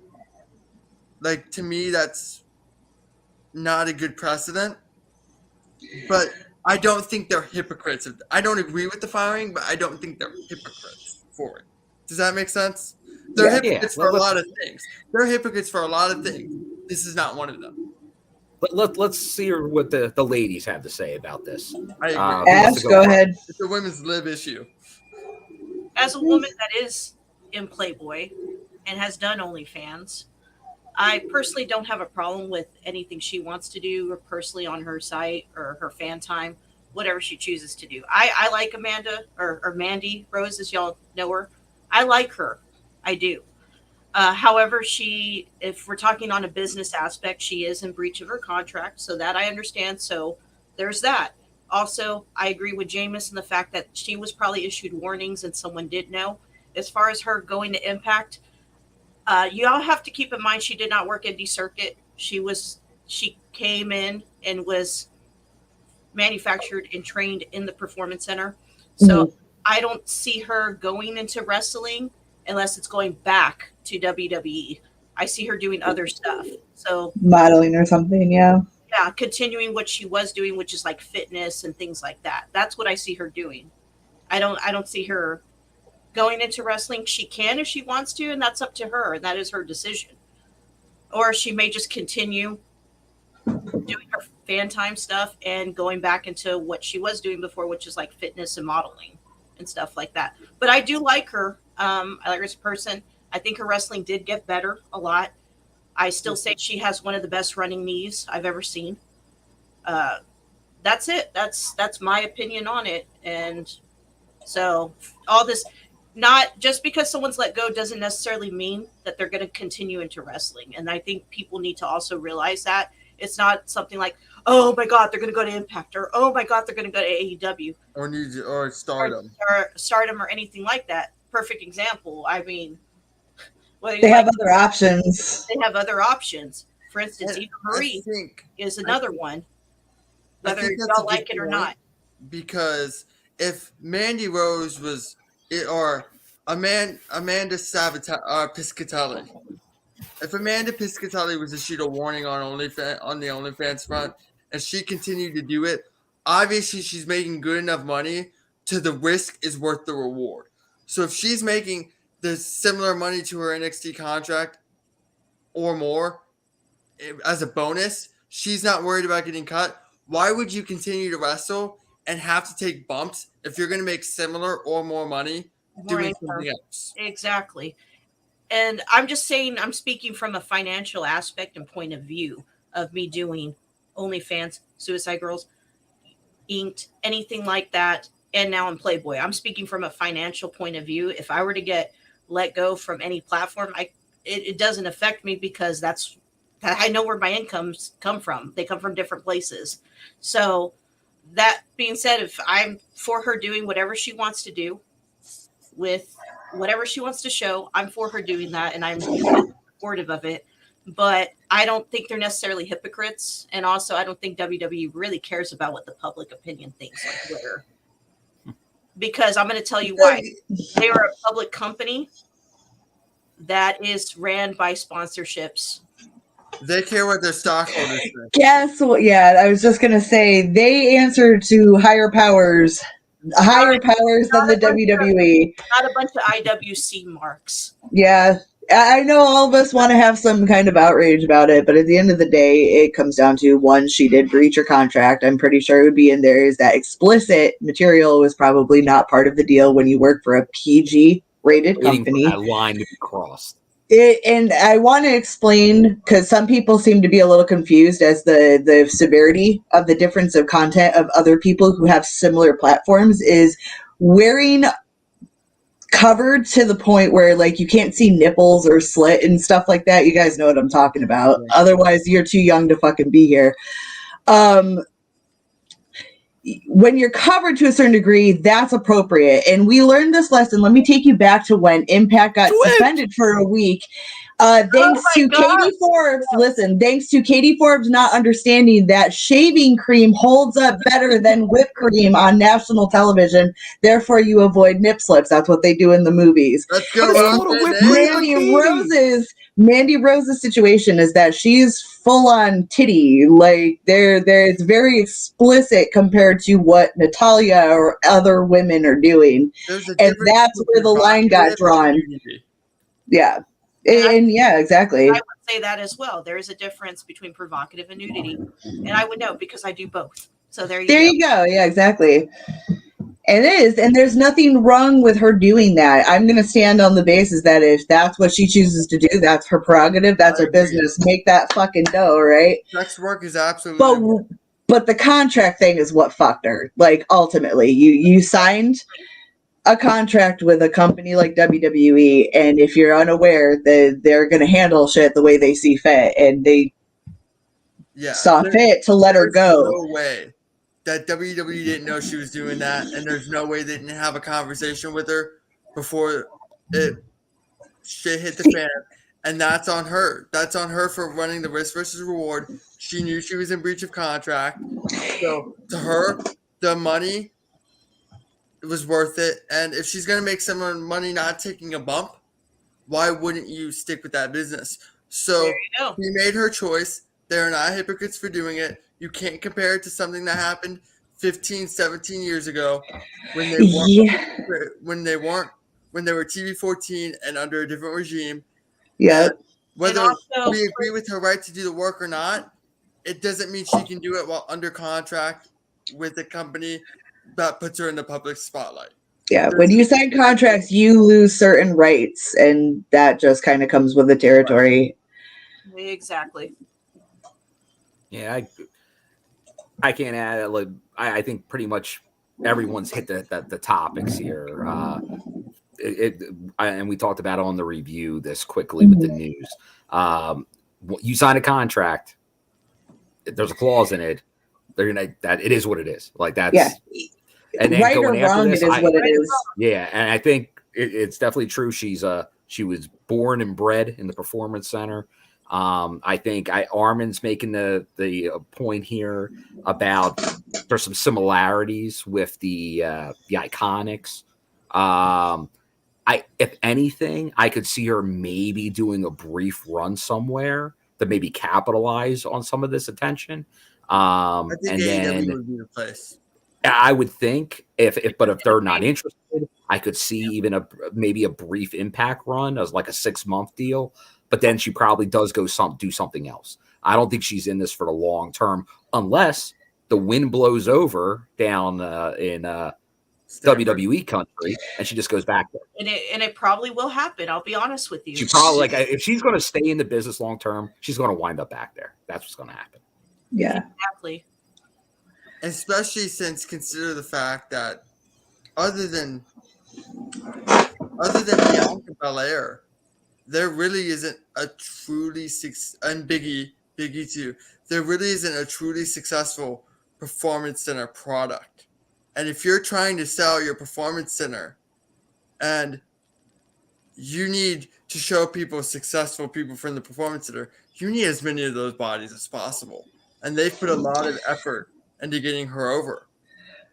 Like from what I'm reading, when she just dropped the belt to Roxy, I think she goes by a different name. I'm reading this. She was champion for 410 days. Mandy Rose was champion, NXT champion, women's champion for 410 days. Oh yeah, maybe more, but that's nothing to sneeze at, considering where she started off as being rushed to the main. I've been to the Performance Center a few times when I was in Florida. So you know, she's way over with that crowd. Yeah, and she's a heel. She has her own Rose. The person I feel worst for in this situation, outside of Mandy Rose, obviously getting leaked and losing her, what is a dream job for me out of it, would be JC Jane. I have no doubt that Prisha Kelly is going to have a great singles run in NXT. She's already over with the audience. She's got a great look. She's a really solid worker. Gigi Dolin has no issues. Avery Taylor, I believe was her name on the Indies, was doing nothing on the Florida circuit. I know she was wrestling Lethal Academy for a little bit, which is the same place Catalina Perez came out of, and Brandy Lorraine came out of. Mm-hmm. But other than that, Avery Taylor wasn't a name, and she's not that experienced. She's doesn't translate as much as a solo star because of the experience. And Mandy Rose was pretty much the person keeping her in a major spot on television. Who knows how where JC Jane goes now? Because that act was the hottest thing on NXT and has been for a year and a half.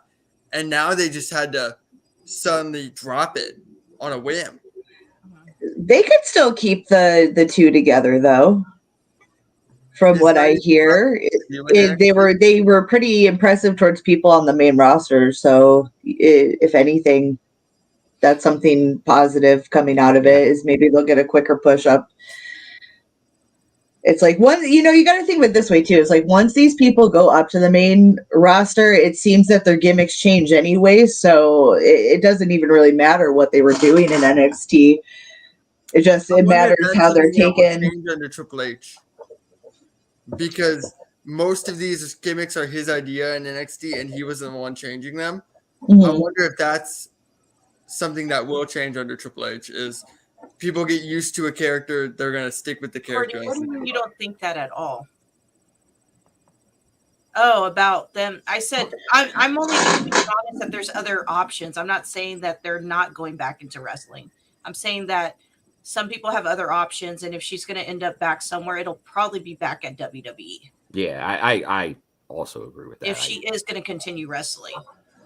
I was referencing to like just in general that they have other options besides going to one promotion to another promotion. Right. That makes sense. Yeah. Right, it's not you specifically. It's just other people in a majority train of thought. Yeah. Here's an interesting question from Dr. Gerbs. If you were a part of a mixed tag, who would your partner be? Can choose anyone from any era. Mixed tag action.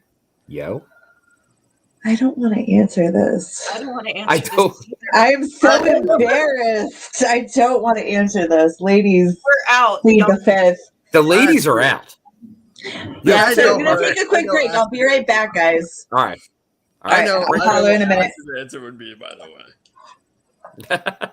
I think anybody who's familiar with her work knows what her answer would be. Who? I think it would be Alex Shelley for her. Oh. What if it's not? Right. What if I pick someone else? It would not be Jay White.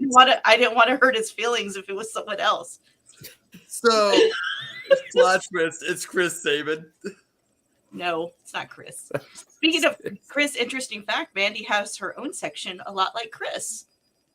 So, my two answers would be, I'm trying to think, one would be Becky Lynch. I think I would have fun playing off.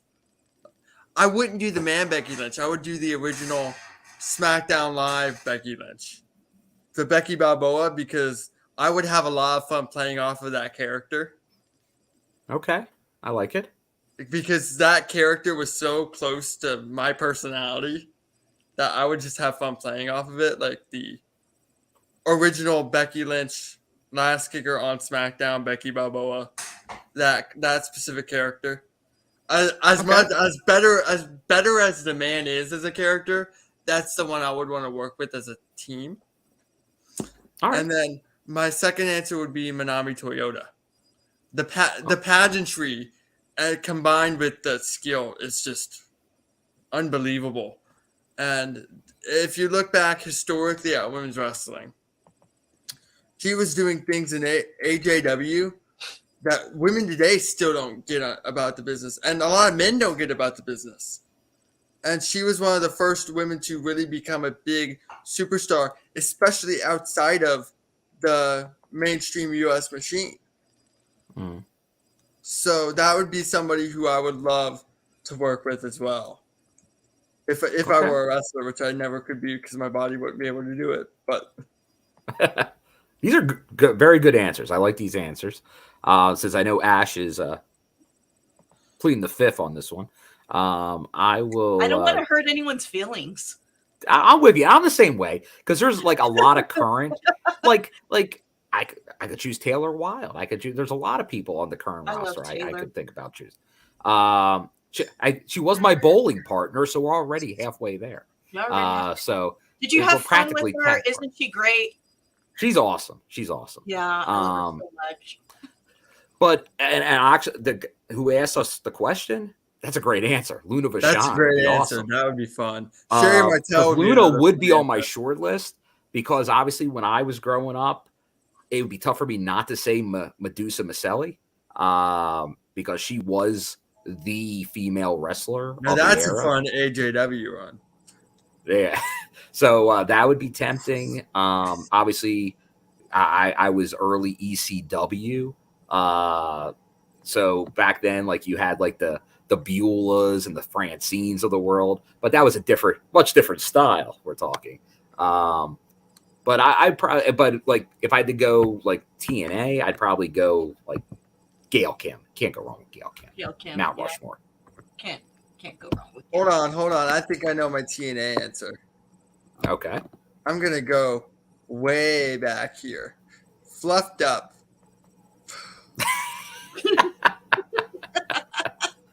But there's some good. I saw some Kong mentioned. There's definitely some good names. Yeah. The third on my short list would have been Sherry Martel for that. How come no one mentioned ODB?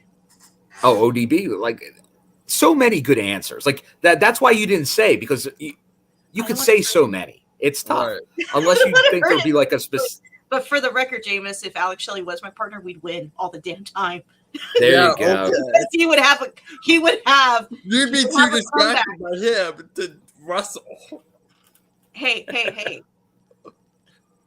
It might not. Could you coexist? Yeah, I could coexist. They coexist. I can coexist. It's fine. No, but I'm just saying he probably would have already beat them in like less than 5 minutes. No, because here's the thing: if you were teaming with Alex Shelley, his fan base would not let your matches begin because they would hurt you before the match starts. They have to get over the barricade, Jameis. Well, there's a ton of them. I don't think there's enough security in the world. Why do you have to be so negative, dude? The barricade's easy Davis, to get over. Pleasure to meet you.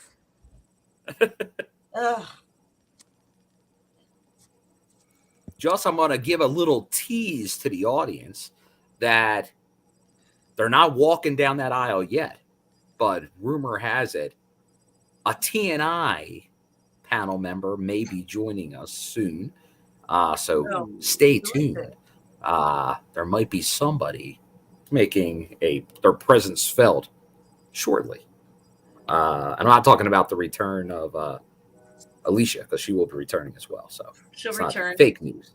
It's real news. So stay tuned. But let me go here because I know we do have some other questions here. Hit me with all the questions. Yes, let me go back here. I know Hakeem had a few. Let me pick out I don't know if he has one he liked better than the others. Hold on. There was one here that I was thinking I was going to put up. Okay. TNA Hall of Famer Kurt Angle question. If Kurt Angle could come back to Impact Wrestling and have one last match, who of these names you choose as his opponent? Speedball Mike Bailey, Alexander. The Walking Weapon, Josh Alexander, Johnny Swinger, yeah, daddy, or Steve Macklin? Alexander. I think we have an answer of Josh Alexander for match. I think Alexander's the answer, but I don't know. It feels like it. I don't know if he'd be my main pick for that. But if Alexander was out, I would say Macklin. I don't know if my pick that I would choose for that answer is even. Who would you choose? There in the question. Who would you choose? I think that. Let me think here. Jonathan Gresham would probably be my answer. Oh, I think that would be the best match for Kurt Angle of anybody outside of the two main promotions right now. But you know who would be a fun match?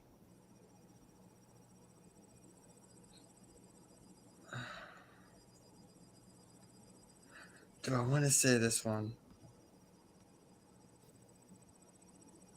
You're really thinking about what you have to say this time. Trey Miguel would be a very fun match. Trey Miguel. He might get spray painted on his back after that match. Trey Miguel would be a fun match for him. If we're going through people who may show up at an Impact on a whim, Jay White would be the answer. But yeah, out of the names, I got to agree. The Canadian Angle himself. Yeah. Josh Alexander's by far. I think Mike Bailey could be a very entertaining match. That would be a fun match, but I think Josh Alexander would have a much better story. Yes, yeah. I agree. And that's what it is. If you just and then we want story. I want story with my in-ring action. And you'll get that with Josh. Mike Bailey, I think you could have a hell of a one-off in-ring match, no doubt. Right. But yeah, give me that. I think, and I think on the way, if we're going to do storyline, I think on the way to Alexander would be Macklin. Would be like yes, the one before Alexander, because I think people forget that Macklin's a veteran, correct? Yes. Right. Steve Macklin, I remember watching him for years in Armories before he was on TV as a performance center product. Yeah. Mm-hmm. Like, I think Macklin, like maybe a year from now, Macklin's a lot higher in these discussions because I think he will have that huge push in the near future. So definitely stay tuned. But especially with the Impact about to go through some turnover on the roster. Oh, hold on. It's coming in my ear, coming down that aisle. The one, the only, you know him, J-Bone! My boy! Good evening, everyone. How's everyone doing tonight? I was wondering where you were. My night is a lot better. He's getting ready. Here. I am here. Jiminy Christmas. Second best hair on the podcast. I waxed. I noticed, and it looks good on you, man. You didn't use the Manscaped products? Well, he used Manscaped. I do, but not up here. Not up here. Remember, you can get J-Bone more wax. And you can also support one hell of a cause by donating right now. Yes, donate. Because now we're heading into the last throes of the second hour here. And already, once again, thank you, everyone. We had some great contributions. But remember, this is a show for Joe. So this is everything we're earning tonight via tips, super stickers, bits, anything. It's all going, anything we raise is going to the Joe Doring GoFundMe as he fights brain cancer for a second time. And everyone here are fans of Joe, all supporting him. So whatever anyone can do, it's much appreciated. So, J-Bone. Hang on, I got to address this real quick. Hey, Zach Bonifer. J-Bone tried to be a real man and escape coming on tonight. Oh no! Let me give you just a dose of real life here. Okay, so this is what happened. Last night I did not get a wink of sleep. I had a horrible night. Back was killing me. Sounds like a Thursday. It's It's a typical Thursday. No, we had a great show last night. Please, folks, if you missed out on one of I'm gonna say top 5 of all of our guests that we've had in this run on TNI, please go check out our interview with Diener. He was on for, I clocked it in at an even 45 minutes. Wait, is that even or is that odd? Whatever. It was 45 minutes. It was 45. That's all that mattered. Right. He was gracious enough to give us that amount of time. And then it was all downhill from there because I didn't get a wink of sleep. I was up all day. I was running errands with Mrs. J-Bone, and then I got home and finally that's not her name. The sleepies caught up with me, and I was like, all right, I'm tapping out. And I told my boys, I said, hey, I will be on later. You guys started off, and I'll be in eventually. So can I give you advice? First of all, I just want to thank you guys for holding it down. I don't know how long I'm going to be on. I think Trent's going to be in here eventually, but just wanted to thank you guys for being here. So appreciate it. Okay, go ahead. A word of advice. Mm-hmm. Insomnia. You'll get used to no sleep and you'll run very well on it.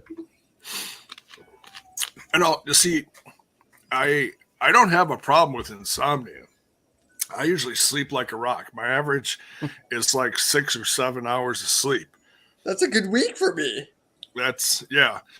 And I sleep 4 hours a night. 4? Oh my God, that sounds like my nobody wife. likes someone who brags. Sometimes I don't sleep at all. Me too. Welcome to the club. That's why you call me at 4 in the morning. I call James, what are you doing? Are you awake? And every night I'm awake. Hey, insomnia. So calls me for 90 minutes. Last night I was all, James, are you awake? He's all, well, it is, it is Friday morning. I got nothing planned but insomnia. So, yes. So sounds like a hell of a plan. What do we? My first choice. What do we have on the? When she texted me. So what do we have on the ticker for donations so far? Do we have a total? I'm just curious. You know what? We got some very good donations. I didn't know if there was something in the system that tracks it. I know after the show we see it, but so far I don't want to guess. I think we're probably over the close to a $50 mark. I'm thinking right now. Okay. Oh no, I know we're over 50. Maybe we're like 75. More like 75. Oh, all right. We're guessing. We started off with Justin donating $49.99. Oh my goodness, that's a hell of a start, Justin, our boy. Oh, holding it down for Chi-Town. So what have we we've been doing pretty much family dinner. We've been doing Q&A. Oh, That's how we've been starting the show. So we started with family dinner.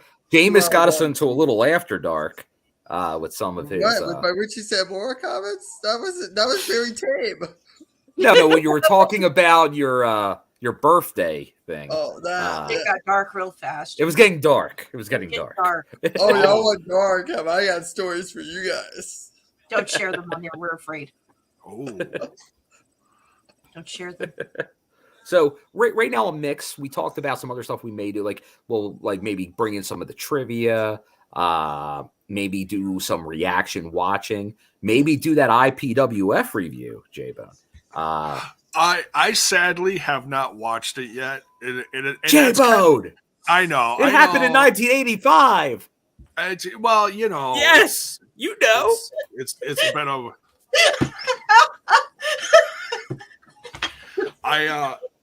That was one of those. It's one of those things where if I don't Dieter steals the show. If I don't watch that right away, I lose interest like super quick. You know, that's just one of those niche things that. I'm sorry. I don't mean to disappoint. Here, Jay, we'll get you right into a question here. Because this is intriguing. We went over some hot topics. Here's TJ has a question. Okay. Should Impact be more strict with contracts to avoid a cross Scarlet Lady Frost stuff, to honor their deal length and not slander the company? Because we had talked about recently the Mandy Rose stuff, and her, like, obviously there was some clauses in her contract that they were able to terminate her based on. Do you think, because we know pretty much Impact is a little more, like, they'll put people on ice. They can still work indies and stuff like that. Like, that's how they kind of deal with contracts. But usually they just let people out of them. They're not real hard line. But I think if they were hard line, that could cost them people initially signing said contracts. What do you think, J-Bone? I think, I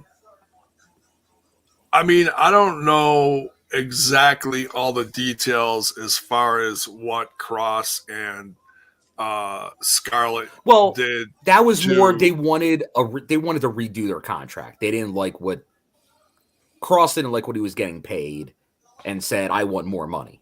Pretty much, I agree to this deal. I want this deal.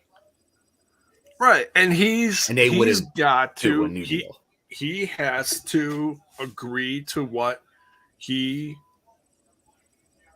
what the initial deal was, and then you, like anyone else that I would think logically, is you bust your ass and you prove yourself, you prove your worth, and then when contract time comes up, you can say, hey, I feel I'm worth more than I'm worth now, and then you leave it up to management to decide that, you know? And that's where we had like the Rohits of the world, and like that's where those like contract came up. They decided Willie Mack.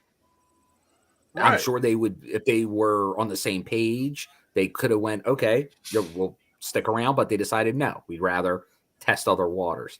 But these are the people that are maybe short term into a deal or halfway through a deal and are like, you know what, I want it now. I think what Impact, like I said, I don't know all the details, so I really can't say too much. But from what I have heard, it sounds like Impact pretty much stuck to their guns, as they should, as any company should. And then, like I said, when it comes to contract time, you sit down and you discuss the pros and cons of your past. It's like any evaluation for any job. You know, do you get a quarter raise? Do you get a dollar raise? Do you not get any raise? And then they give you a list of things that they want to see you improve over the course of the next several months. It's like any job, you know? Yeah. So, and I guess that gets into the length, like, because just with this comment here, like we know Mia Yim was on a 6-month contract. She was gone after that. Should they be trying to sign multi-year deals right out of the gate with talent?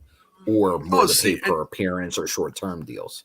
And that's the thing is, if you've noticed in the news, we actually have several multi-year deals that have been on the table lately.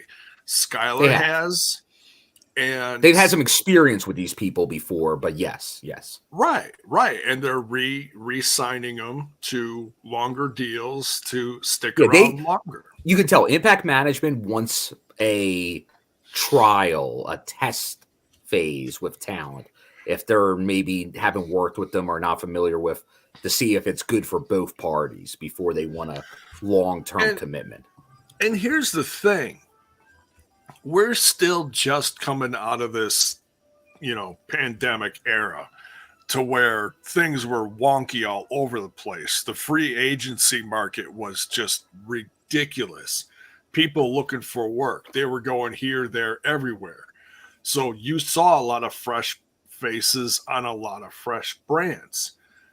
And seeing as we're still going through that, and even big companies like WWE are still going through, right now, I'm going to just call it off the top of my head, I'm going to call it growing pains. Trips is doing what he can to make this company in his own image now. And I think he's trying to, I said this once, I'm trying to remember how I put it. He's trying to wash away the sins of the father, if you will, or father-in-law, if you will. He's trying to, clean up some of those mistakes, rehire some people that he sees worth in.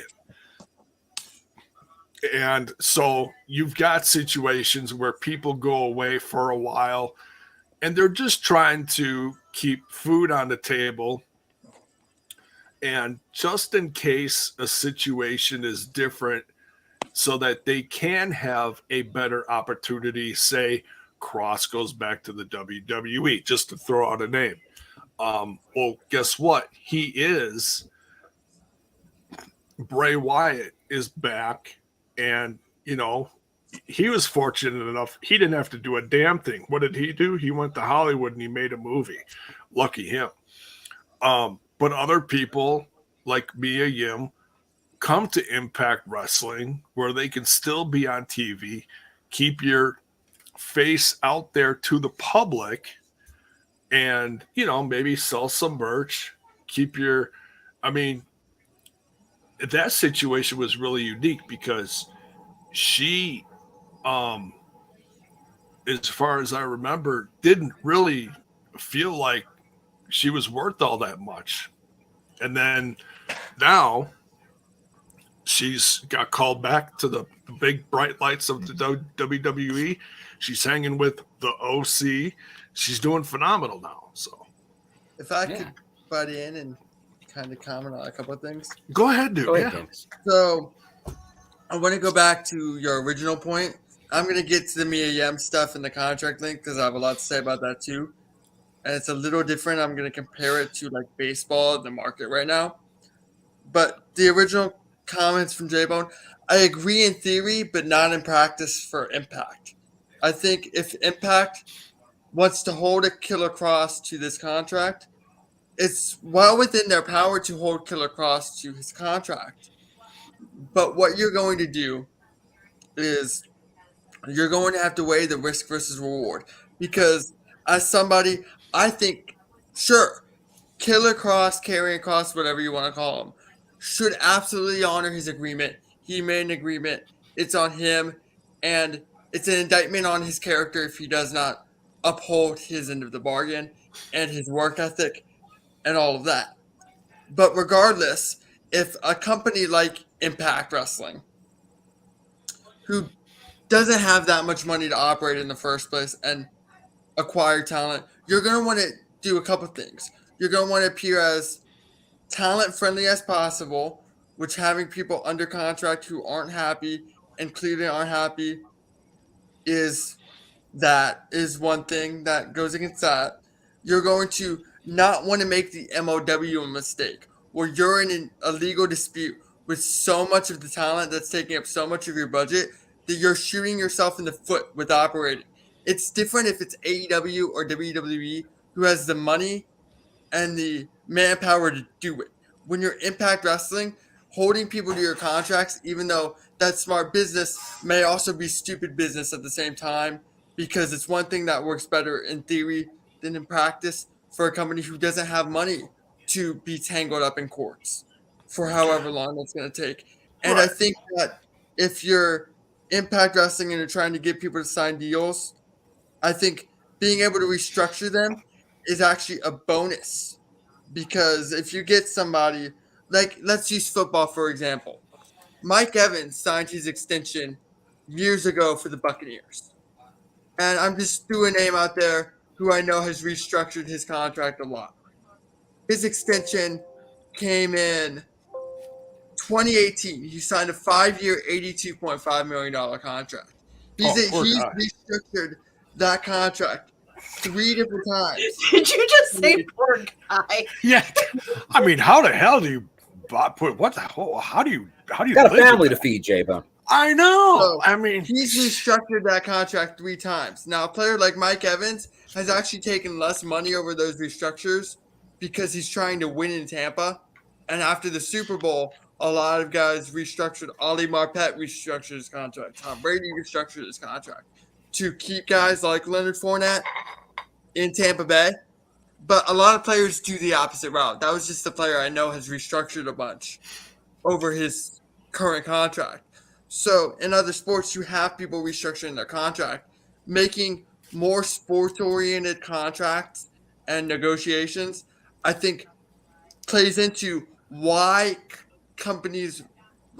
performers would want to come to the company, because you can't offer the same benefits that an AEW, a New Japan, a WWE can offer, but you can offer more flexibility, and that's why you offer something like that. You offer to allow them to work the independents, which is great that Impact does that, despite, even though it could take away, they could get hurt working on Pro Wrestling Eve show, and now you're without your Knockouts champion. But that's something that will entice them to come work for you. I just think that in theory, I agree. If you sign a contract, you should work through it and then ask for more later. But if your Impact is a business, I think there are maybe more drawbacks than positives. But to get to the Mia Yim specifically, I'm going to go back to the sports contract. The baseball market right now is insane. Trevor Bauer is an awful human being, and he did a lot of bad for baseball. But the best thing, he did one of the best things for baseball too, because he signed a 2-year, two-year contract for a crap ton of money, and it flipped the market upside down. So now you get this year, Justin Verlander with the Mets. He signed for $43.3 million average annual value over 2 years. So they're making more up front so that they don't pay the back end of the contract like you see with a Miguel Cabrera, who Detroit's really strapped financially with Miguel Cabrera in his old age, or in Evan Longoria in San Francisco. I think that, and you're seeing the benefit for fans, teams, and players, because teams that wouldn't usually get these players. Carlos Correa with the Twins last year got a superstar for their player, for their fans, and sold tickets, and the team got better. He got his money and got to hit the market again. That's what Mia Yim did with Impact. Mia Yim got in front of TV, but left her WWE options open and lucked out when Triple H got back. She made more money, and Impact didn't have to change their financial plans long term to bring in a better talent than they otherwise would have gotten. And fans got to see a fresh face do some big things in the knockouts division. And I think that's the contract of the future in sports. Why not do that in pro wrestling? Especially when you have all these alternatives. That was what was great about the 90s, was you never know who was going to show up where. So Yeah. if you sign shorter term deals, it could benefit under the right structure for all three parties. And I think that's a really good deal for Impact to keep doing. You don't want all your deals to do that, because you don't want too much turnover, which is why you need to sprinkle in the multi-year deals and maybe bring a bunch of people back after the 6-month trial run. But I like the concept. I think it's great. I think it's innovative. I think it's ahead of its time. And in fact, you can't commit as much money long term as a Triple H or Tony Khan or any of that can really benefit, because they still get big names, even if it's not a 2 or 3 year commitment impact. And I think that can only help the product and only help bring eyes to the product, because you never know who's going to show up. You never know what they're going to do, and they're bigger names that people are interested in. And I think that's why I think that we need to see more of the Mia Yim type deals. Right. And then for something like that to totally fit, I just want to welcome Alicia to Oh, yeah, she's back. She was here. Alicia was here. Oh, she was here. Stretch and take an Advil. How are you? Oh, yes. Take some Advil. How are you doing? I could be better. Guts and alley mold hits different. Yes. Yeah. Well, Yeah, like here's another example. Jonah had a nice little impact. Yeah, it feels like it was so long ago. I was saying Stefan earlier that there's people who come and go, and I don't even really remember that they even were around. And I feel like Jonah could have had a little better of a run. Like he was pretty, like he lost to Josh. Obviously, that was his big loss, and then he eventually lost to PCO. I was going to say he feuded with PCO. Yeah. I feel like that's a very impact thing historically. If you go out early TNA, you had Brian Lawler come in, you had Sabu come in, and they weren't there long. I feel like historically, every era of TNA has their people that are kind of bigger names than other people on the roster that would just come in for a cup of coffee, be there for a little bit, and then just kind of disappear. And I think that's that's just an impact thing in general. Yeah, it depends. It depends if they become a long-term face or not, if they decide to invest. But I think that was one where I think they were on board with Drew Galloway, guys like that. Yeah, but Jonah wanted to be in New Japan. Obviously, that's what he's been doing. He's more of a New Japan guy, obviously now. Right. But he's probably going to go back to WWE, I'm sure. I don't know if there's a fit for Bronson Reed in WWE right now. I don't think there is either, but I think Trips brings anybody he has a phone number anywhere, for. Though. I'll honestly, the two big promotions, all they do is sign people. So I'm not. And both it's like a Tuesday. We gotta sign somebody. But like both of them are very. There's a lot of drawbacks to having rosters at large, and there is. There's a lot of positives, but there's a lot of drawbacks, and I think that Ted Turner went out of business doing this. Ted Turner went out of business for a lot of reasons beyond that. And Ted Turner's best investment in the 90s were Tom Glavine and Greg Maddox. So, well, Tony Khan will be saying that in about two and 3/4 years. I don't necessarily agree, but that's a different. Oh, that place is done. Done. No, that's okay. They have their issues, but they're definitely a lot farther along than. I'll just say this: Discovery. I mean, how many times did you say that about doesn't like him. and Jeff Jarrett and Dixie Carter, especially during the Bischoff era? Hey, They're going to get one more is, TV deal, half the value. Nah, Slapnuts is back. I'm actually pretty sure their TV deal is going to go up because if you listen to what Discovery's cutting everything. CEO of Discovery said that they wanted after the success of AEW, they want to have more wrestling oriented products on their show. So they're going to get Ring of Honor. I wouldn't pay for Ring of Honor right now either. I wonder if Ring of Honor. Speaking of Discover Wrestling, aren't we also on Discover Wrestling on outside of the U.S. From my understanding? I believe I read that somewhere. The Zone. Just to mention that other wrestling oriented content they were talking about is exactly us. Look, if you want to hear discussion about great wrestling outside the U.S., what you do is you go to TNI, you go to We Talk Indies, and you listen to me talk about Brit Russ or Joshi. With a mug. Whatever I'm talking about that week. There's a Pro Wrestling Eve show coming up, and their champion's Miyu Yamashita. I'm definitely going to be talking about it. Plus, Nina Samuels back there, and I think the Independence needs more Nina. So be sure to tune into future editions of We Talk Indies and buy our merchandise.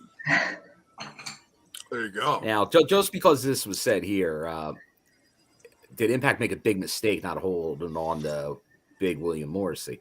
He was over with the fans. I think if he was willing to commit to Impact, I think he very well would be the next world champion. So I think that was probably his trajectory. I don't think they made a mistake. I guarantee you, W. Morrissey. Sorry, I'm still used to calling him Colin Cassidy.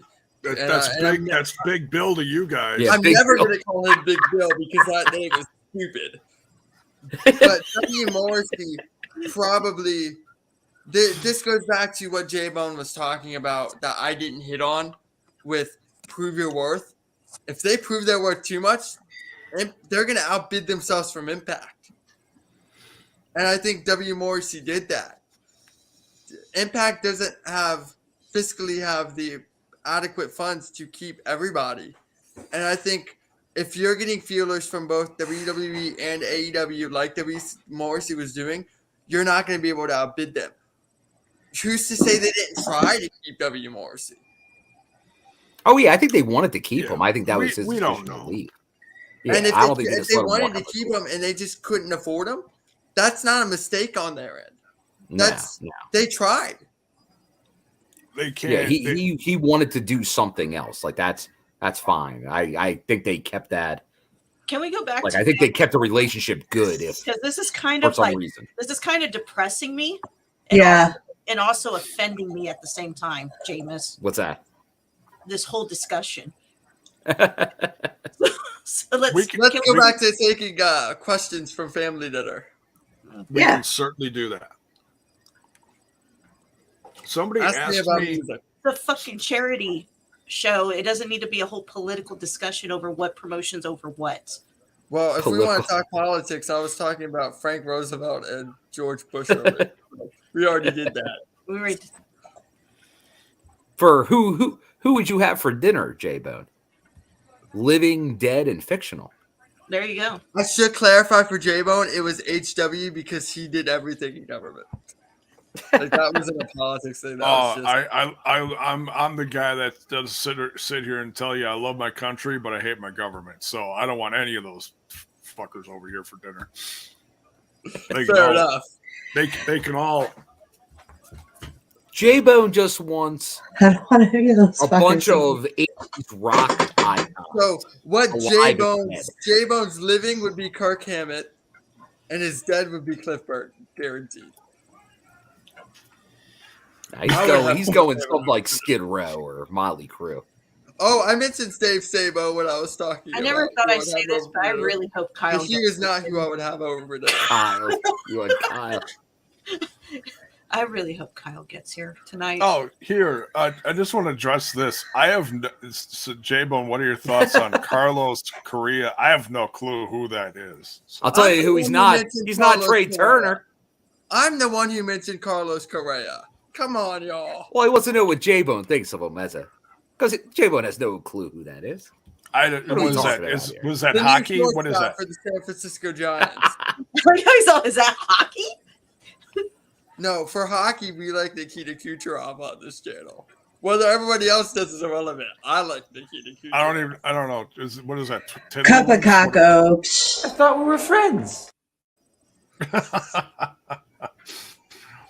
All right, let's see what else we got here. Yes, folks, just to remind you. They misspelled correct. There you go. Super chats and super stickers are open. This show is for Big Joe. We love him. You love him. We want to see him. We want to see him kick out of this horrible thing that that is known as cancer. There was a question in here that had about Joe in there. Let me see here. Talk there, J-Bone. I will find it. Okay. Oh, here it is. It was Paul. It was your nephew. Oh.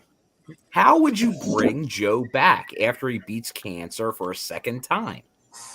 Well, I think after what we heard last night, he would go after Diener for what he did to EY.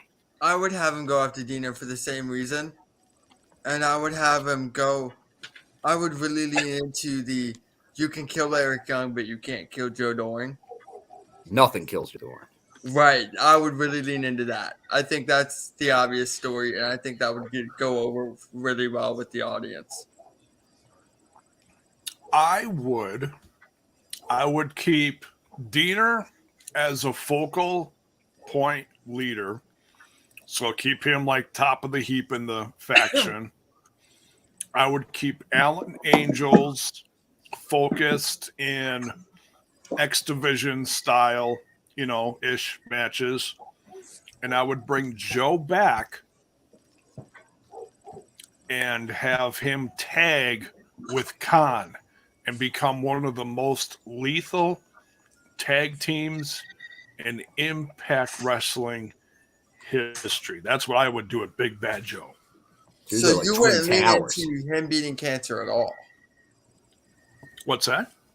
You wouldn't lean into the story because I don't think there's a way he can be heel after beating cancer a second time. You wouldn't lean into that at all. I don't want to draw attention to it. It's not that you don't want to draw attention to it. I just wouldn't want to use something like that as a focal point, Yeah, it may have been because they didn't use it really the first time. You didn't really hear about it. I mean, I get that. I know for me, I don't like to talk about my medical issues. I don't like to draw attention to them. So it really depends on what Doring would be comfortable with. And of course, comfort of the performer should always come first. I mean, the company has done a great job as far as putting out merch to help support him, and drawing attention towards it, trying to raise money for him, and wrestlers wearing the shirts through the shows. Yeah, exactly. Yeah. And so that's all positive. And by all means, if and when he is ready to come back, talk about it a little bit. When he comes out, say we are so happy for Joe that he, beat cancer again and such and stuff like that. But I wouldn't make it a storyline necessarily. There we go. Yeah. Buy the shirt. Even if you didn't, I just don't see how you could put him in the similar position as it was before and go with him as a monster heel. I think that you're asking for that act not to get over the way you would like it to simply by putting him back into it, because there's no way that audience is going to boo him after beating cancer. I mean, I would do it for a while, and then certainly at some point you can come up with a story of how he turns on Diener and becomes his own person. I mean, he's kind of an enigma, Maybe he doesn't you, talk maybe much, you have but another reason to turn on Diener with the return without having to use that.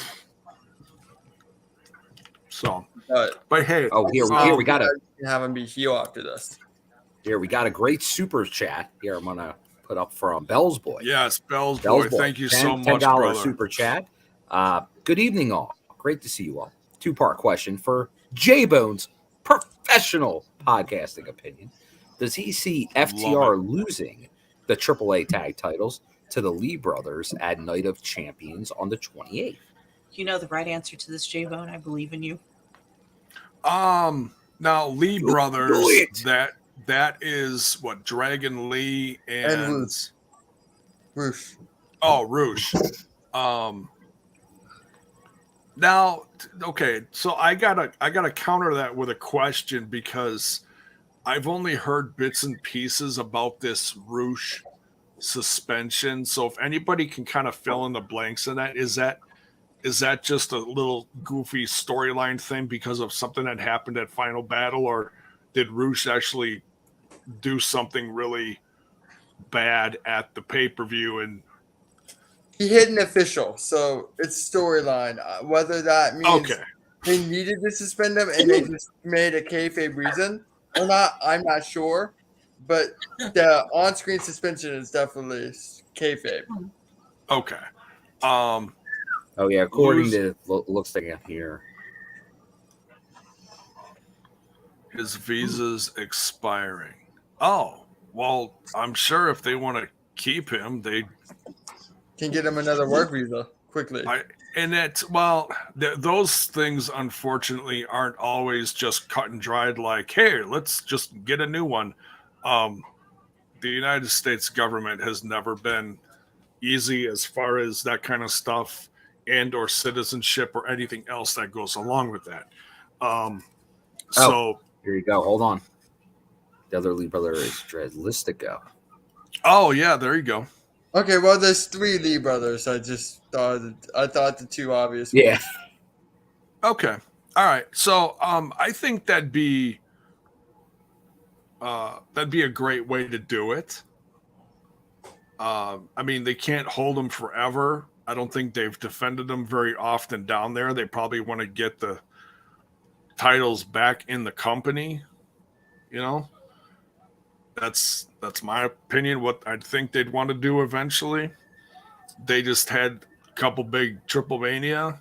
They haven't defended, as far as I'm aware, they haven't defended the belts since April. And the last time they defended it in Mexico was when they wrestled Dralistico and Dragon Lee in March.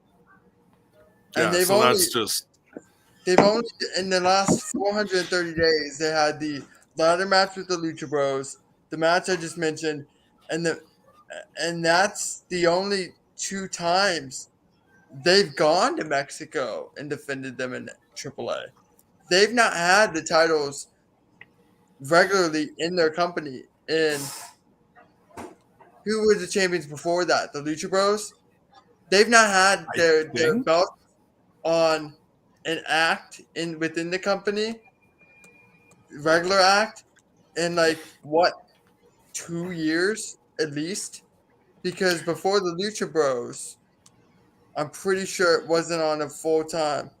The Lucha Bros were champion for 1,000 days, but they were in AEW for the last 2 years of that. So they were in the States during the pandemic, and they couldn't get over. So they've been champions in the company for 3.5 years. I know the pandemic did AAA no favors because their events were all over the place and inconsistent at best. Kenny had a belt for them at one point. In the States. Right. Yeah. So I'd say yeah. You can't hold on to them forever, especially if you're not defending them, and it just loses value. That's nothing against FTR. That's just company booking. You know, it's like, all right, let's just get them off of them and put them somewhere else where they can get more focus or something, anything. So yeah, I don't know when that is. Night of Champions. Isn't that a WWE pay-per-view? Are we crossing universes here? What are we doing?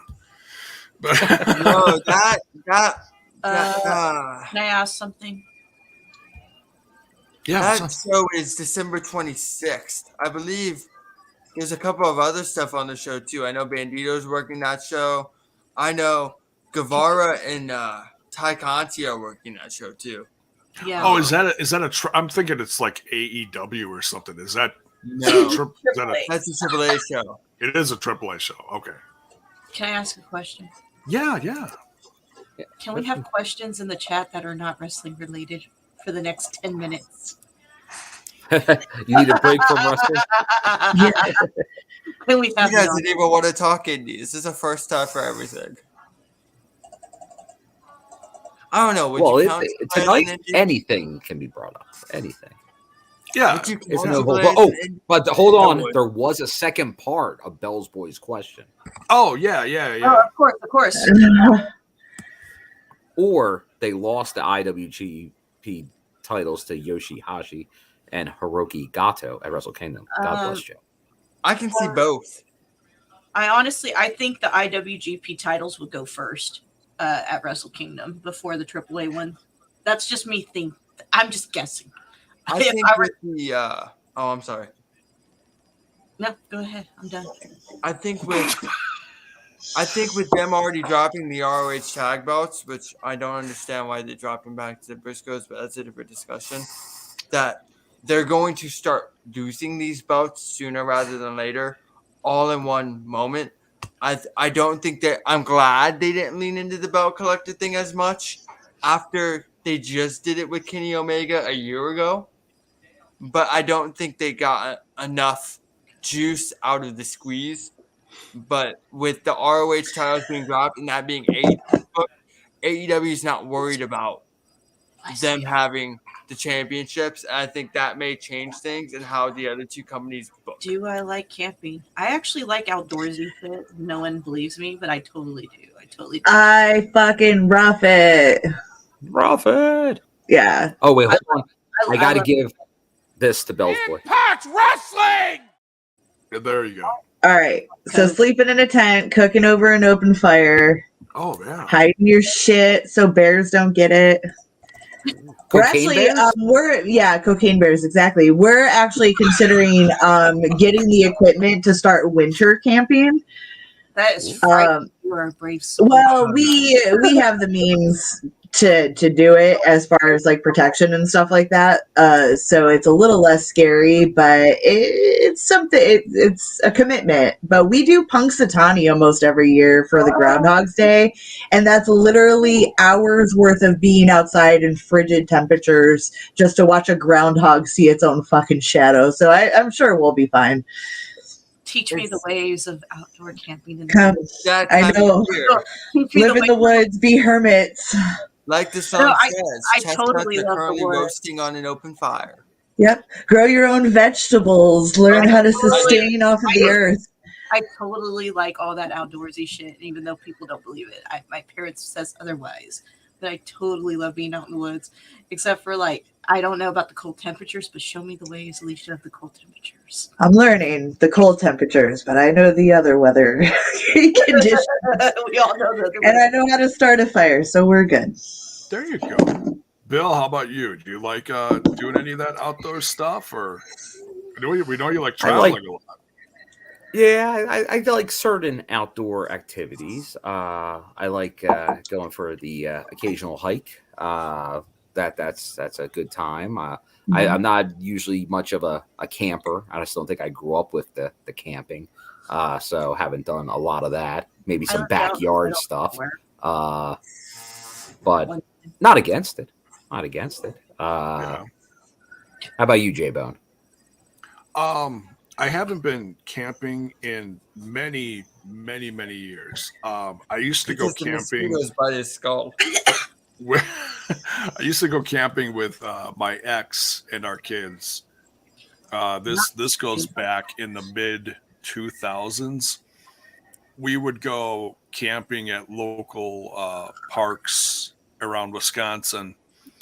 And then we also did stuff where we'd camp out in one of our good friends' backyards up in just outside of town in her parents' big backyard where it was all wooded, but then it was literally a 25-yard hike out of the woods into the backyard, into the house to go to the bathroom and stuff like that. So yes, I know that's cheating, but when you have little kids, it's a little easier to do stuff like that. Like, okay, let's take the kids in the house. But so we did stuff like that, and then we'd put the kids to bed, and then we'd sit around the fire, roast marshmallows, and have a few adult beverages or gotta drink to camp. a few. Here we go. Here's we had a friend of the family. His name was Tim, and he would have a few too many, and then he'd get in his tent and then realize that his tent was on uneven ground. The worst. He'd be in his sleeping bag and then be yelling, out of his tent like, "Oh man, I feel like a bean burrito rolling downhill." It's just, oh my God, we had some good times in that backyard. So yeah, I do enjoy camping. Probably not so much now. It would have to be decent weather. I can't do the cold just because my body's just wrecked. But I do enjoy it. I just haven't done it in about 20 years, I guess. Jameis, decades. So are you a camper, Jameis? Zach said, how do I answer this? Bo Daddy can sure pinch it. So I like being outdoors. I like traveling. I love hiking things like mountains. But on the camping front, I joined Boy Scouts when I was a kid. I dropped after like 3 weeks because I hated it that much. It's one of the few things I've ever quit without giving a real shot. To answer your question, Florida weather is not a conducive environment to enjoyable camping. So I've hated camping my entire life, even though I like nature. Right, you gotta look out for gotta do it in the winter months. You gotta gators. You gotta look out for 30-foot Crocs and shit like that. I forgot that you guys have wilderness. It's the weather. The weather changes every 5 minutes. No joke. Yeah. Hyperbole. There's no you're playing with too much fire when it comes to weather. You never know what the conditions are going to be. It's just not comfortable. I'm from Texas, and I grew up. I actually lived out in the middle of nowhere in the country, like on a ranch, as a child. I would love that. I have the ultimate camping question regarding Florida wildlife. Okay, you ready for this? Yes. Are there cocaine bears down in Florida? Oh, most definitely. Only when Elizabeth Banks comes here. They got cocaine crocodiles. Oh, Jesus. Which is worse than a bear. And I want my pizzles back. So there's this trail that I sometimes go on a walk on, in my area, in my hometown. And there's a bunch of ducks and shit there. I shit you not. I got so freaked out because I saw an albino alligator there. Just out in the open. And there's alligators are creepy enough, but an albino alligator is worse. Unsettling. It's worse. Sure? It was just staring at me, and then I saw a little sign that said, "Please beware of alligator." I'm at a rock festival, but I don't count that as camping out. Are you sure? Festival camping is not camping. Right. No, that's just partying. I would like to do that sometime, though. Because nobody throws a party up north Wisconsin. Dude, one day you and I are gonna have to plan to go to a rock festival together. Someday. An all-day thing, yeah, but I've gone to ones that were 5 days. No thanks. I'd say Rockville next year, but I'll be in Europe during that time, so I guess I gotta miss that festival. I've seen Zombie and all those guys, Stepnon and all those guys anyway, so it's not the end of the world. There's a cousin of my wife's that someone that I met a couple years ago. We were out of town doing something. I forget what we were doing, but we ran into him. And he was talking about how he was camping up north at Rockfest, and which is one of the more popular rock, right. That rock usually fests in up in northern that's usually in Wisconsin. Wisconsin, right? It's always in Wisconsin, yeah. Ohio. Okay. Sorry, I was looking at the Gathering comment. It was like Ohio. Dude, But, Lita Ford's gonna be there this year, and that's something I would have traveled for when Lita Ford was there. The Gathering. Oh, the Gathering of the Juggalos in St. Clown Posse. oh God. Woo woo. Wait, family. Sorry, I'm a recovered juggalette. Where's we need the scumbag? Have you seen the movie Right. Family? No. I've seen Big Money Hustlers though. There's a Juggalo movie called Family that's Oh, actually there's really good. a couple of Juggalo movies. Alicia, I have to ask Yes. a question. But Yes. I asked this to Cheeseburger because apparently Yes. he was at the Gathering last. A lot of wrestlers wrestle at the Gathering, yes. Shit, I dropped something. Anyways, Or go as fans. and I had asked him. I was like, "Is it true that they have the Detroit beverage by him on tap over there?" Fago? Yeah, Oh, fuck, probably. he said. Yeah, he told me yes. Yes, It runs in rivers there. That's how they bottle it, don't you know?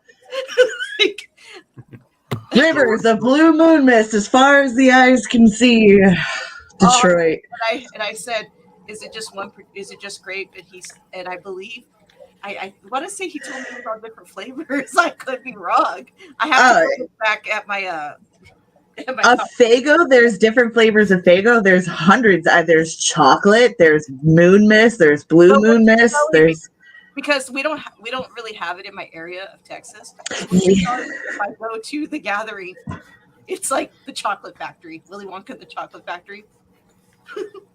Yeah, probably. You just got to go to a state that has it, and a lot of the times you find it in like certain grocery stores in like a small little section in the soda aisle that says Fago, and they don't even do the 2 liters a lot of the times. It's just the little 20-ounce bottles. Yeah. Here, So, we got a yeah. couple. We'll stay off wrestling for a little bit longer for everybody. Yeah, I don't mind. Here's a quick. This is a quick hitter since this is just for the male members of the panel right now from Bell's Voice. Questions from J-Bo, Javis, and Front Row Bill. Would any of you start an OnlyFans account? How much J-Bo. am I making? That sounds like a yes. Dude, I had somebody, and I'm not going to name names, in wrestling media come up to me a couple weeks ago and ask me why I don't post thirst traps in sweatpants. And I'm just like, all right. You told me I'm not going to do that unless you pay me. Make it clear. I always jokingly said that I was one, fat, sexy bitch, but I'm not about to do that now. All right, so that's a no. Sure enough to do it, but it would have to be for the right price. J-Bone had a crescent moon earring, and he had women hitting on him at the Walmart. That's right. That was the in-joke question. But here's more one for the whole panel. From Bonkers. Your all-time horror movie. Now, Alicia, I know earlier you were talking about horror. I've got a few of them. I've got a few. And I know J-Bone. I know you're a big fan of the genre. Who thinks they know first? All-time favorite horror movie. I think we see a symbol. That immediately came to mind. Me, I've got a. If you know, you know. That looks like a cookie or something. What is that? It's all right. It's the Sam Lollipop from Trick or Treat. Trick or Treat is a Halloween anthology movie where it's a bunch of stories that are intertwined with each other to fill out a full movie, and it's amazing, and I fucking love it, and Sam is the cutest little fucking killer I've ever seen. And that's his lollipop. Right. This is what he kills people with it. That's not what I'm... That's not what I'm thinking. What is the old 80s horror movie, and it's got like a heavy A metal guy doing a thing. Yeah. Yeah. Yeah, it's like a heavy metal guy, big hair, killing people. Which one is that? Listen, in the 80s, there's a couple movies. I want to start by saying maybe Slumber Party Massacre, one of the many. No, it's not that. A metal guy with big hair.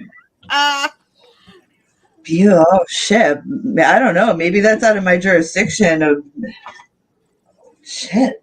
Mine's a cross between, it's either Evil Dead 2 because I love brunettes, and also a Reanimator. Reanimator was there. You go. I love that movie. But out of all of them, Evil Dead 2 because I love Bruce Campbell. So I have a couple that I think are perfect. I'm going to start with a couple 70s movies. How many David Lynch fans we got on this panel? Even though they frustrate me. I'm in the middle of it. The sound design on Eraserhead is the best sound design I've ever heard in any movie. And it's the small things of how that movie's crafted that makes it better for me. I think the low frequencies work perfectly. I think the sound is very ambiguous. The industrial noises are great. But have y'all ever heard the story of how he made the sound in certain spots because of the budget? I've never heard of that. So let me find it. I believe they got, for the love scene, the noise was created by the air going through a microphone in a plastic bottle, and the bottle was floating in a tub of bath water, and that's how they created that sound. Like, he gets very inventive with the way he crafts films if he doesn't have a budget. And I think Eraserhead's a perfectly creepy. I think it goes into the psychological horror better than any psychological horror I've seen. So I'm confident enough to go, that's absolutely one of my favorite horror movies. What year did that come out? Just for 77. reference, so I can find it if I want to watch 77. It should be on Criterion. It might be on HBO Max through their deal with Criterion. It's probably on both right now. Letterboxd has it on both. I have AMC Plus with what was that, Shudder? Oh, I love Shudder. There's a lot of good Shudder horror movies. I just watched Wounded Fawn for the first time the other day. Oh, and the artistry of it was fantastic. Another one, specifically in how it's made and how it changed film, would be Halloween 78 with John Carpenter. The anamorphic 2.25 to 1 ratio lens used, just the way they shot different things, and the way the Panaglide camera. It was the first movie, if I remember correctly, to use a Panaglide camera to mimic the Michael Myers walk. Like, I love breaking down the artistry and how they get these eerie feelings. That's interesting. I never heard that. I think Halloween's a perfect movie for something like that, and I just think it's a great watch anyway. Some of my other favorite horror movies, and we're gonna get weird here. Wait, hang on. Before you get weird, let me quick ask you. We gotta brace ourselves for the weird. No, I'm kidding. Speaking of Halloween, have you watched the latest trilogy? And do you? No, I'm just curious. That this clearly upsets. I think Alicia. It was not good. Crush my cup in my fucking hand. I'm so angry. Money grab. Whoa. She did not like it. It's okay. So you didn't like it? I watched the first two. I have not watched the last one. First one, great. Second one, all right. I didn't like it. And then I was like, well, let's wait for the third one. And then the third one came out. And I was like, well, I guess number 2 isn't really that fucking bad, is it? Well, no spoilers, because I haven't watched it yet. I'm just curious. Well, there were no spoilers, but I'm letting you know that you better go in there expecting not to see the movie you're expecting to see. So, with getting weird, solely for Jack Albertson's. I'll be right back. Hang on. I am the artist. Go ahead. a cosmetologist gives birth. I give souvenir speech. Dead and Buried, 1981, I'll be right back. is really good. I really like that one. To go get to a foreign horror movie, 2014, A Girl Walks Home Alone at Night is an excellent modern slasher film, and there's not many good modern slashers, so I'll throw that in there. Okay. There's I could talk horror movies all day, but I don't know. Javo, you're a horror guy. Like, what's near the top? I'm a movie guy. I hear you. My favorite of all time is Lost Boys. That's a great movie. I love Kiefer. Yeah. That whole that I watched that when I was like 13. I saw it twice in the movie theater. Saw it with some friends of mine in the neighborhood. Speaking of Kiefer, do we count the original Flatliners as a psychological horror? Oh, I think you can. Then that's in the conversation. Psychological horror is always a weird horror genre for what counts as horror and what counts as a thriller. Oh, I was gonna say I'm not big on like categorizing stuff. It's like horror is a horror movie because it's great, but it's a thriller. Yeah. There's different levels of gore that you can categorize stuff. So speaking of gore, I watched a movie recently. Rhino? War Machine? Rhino? No. Gore. He's in a separate category all on his own. No, I watched because I want to get my money's worth out of the Shudder stuff on AMC Plus. Oh, Shudder's got a lot of good stuff. And I watched, what did I see? Oh, I watched the Train to Busan sequel. Nice. Peninsula. Uh-huh. That was pretty good. Not as good as the first one, but it's really a completely different movie. It's because it's a time jump. So and a completely different plot. So that was entertaining. It's not my favorite zombie thing, but it was okay. The sickest thing that I have seen on there, and I'm glad I sat through it, but it's probably one of the first movies to really, because it takes a lot to like, oh, this really got me, because I've seen everything. I'm old school. Yeah. You want to see something that's really going to tweak your nerve and make you probably the most uncomfortable, depending on who you are and what you like, is The Sadness. Okay. Oh, like the most blood I've seen in, like, it's like over the top blood everywhere. Blood. Ugh. Yeah, it's gross. Not my favorite kind of horror. And then on top of that, there is it's kind of like a zombie film, but the zombies are still very, they're not, they're not. Yeah, It's more intelligent than it is. They're more Night of the Living Dead. They're more fast zombies, but they're also, they'll sit next to you while they're killing you, and they'll talk about doing really sick and disgusting things to you. And they're coherent. Oh yeah. So it makes it even more scary. It's not just, they're just not just biting you and you're going, ah. No, they're talking about like ripping the head off your skull and like, fucking your eye socket and stuff like that. Yeah, it's sounds like a blast. It's very unsettling. Some of the stuff they show, some of it is implied and you know what they're doing, but they don't show it. You just see a lot. Some of it's graphic. Right. Some of it's like, okay, we can't really show that, but we know what he's doing to her head. Yeah. So that's probably about the most like unsettling thing.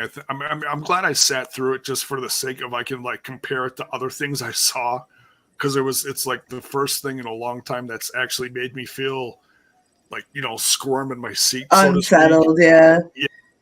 But so if you want to see something that really tests you, and if you do watch, number one, let me know if you liked it or not. Number two, let me let me know if you actually sat all the way through it, because Oh. that's one of those that I can do anything.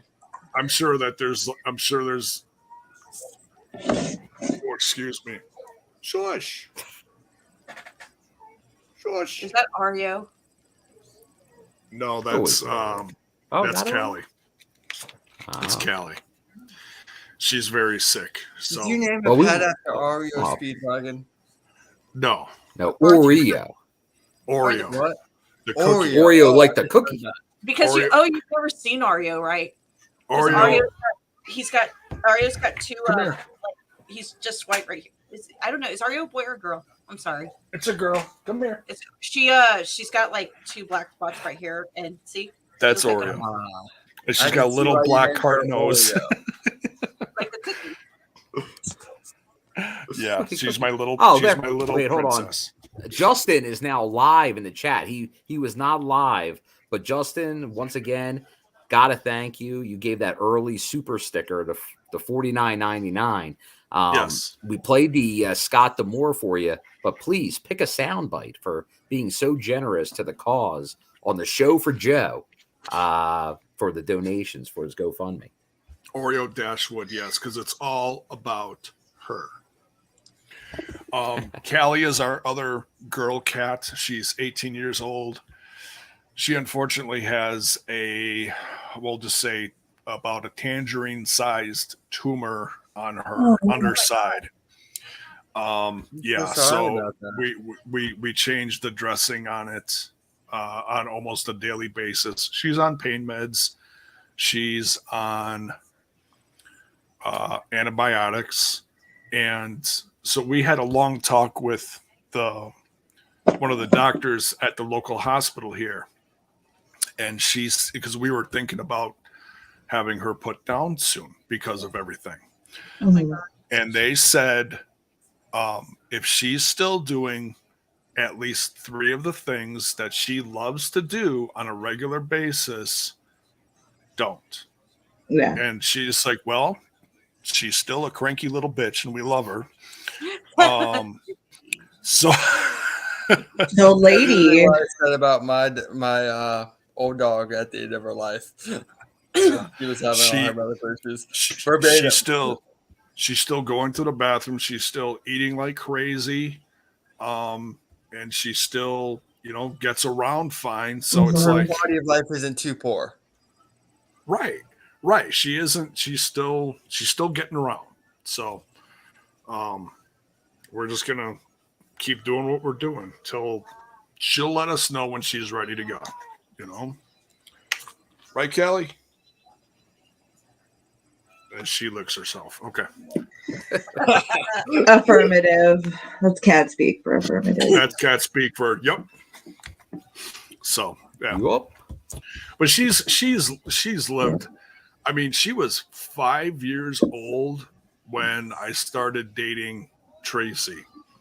And she was the first one to let Tracy know that that I should be that I'm sticking around and that I was someone good for her. She was the first one out of the cats to, come up to me, climb on top of me, and curl up on my chest and fall asleep. And I'm just like, well, that's a sign. And she goes, okay. Yeah. So that's sweet. Yeah. She's my little queenie. J-Bone, the cat whisperer. I am. Yeah, we got 4 of them. Well, I look at this guy. How can this guy not be? Jiminy Christmas. Can you teach my cats not be a little dick? Can you? I'll come over and we'll have a talk. No, J-Bone, what should I do about Draven? He keeps thinking that he owns the place and he likes to remodel a lot.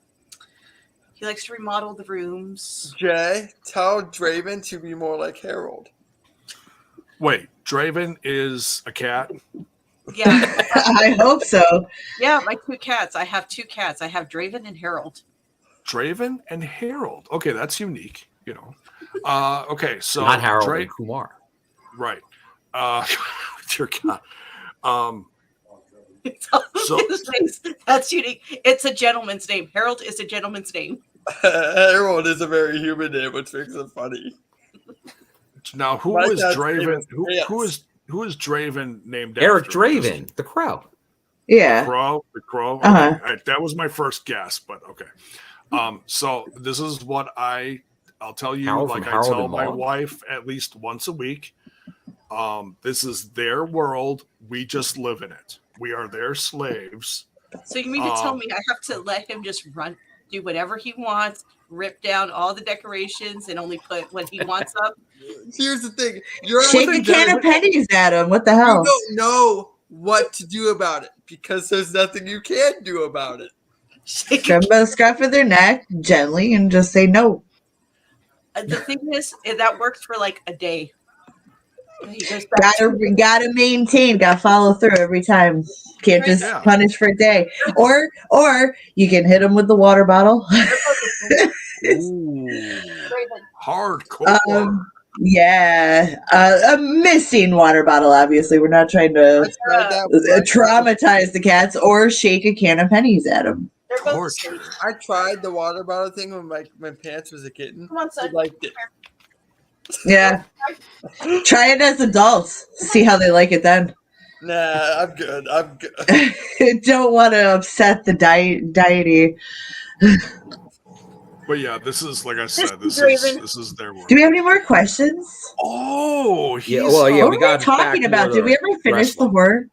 He's wrestling? He's a great Tigger. He's so. Did you ever say your horror movie? Alicia? Me? Yeah, I said trick or treat because I got a tattooed on me. You started it off. And, I also, but I didn't get to finish. I also really like the Friday the 13th series because Jersey.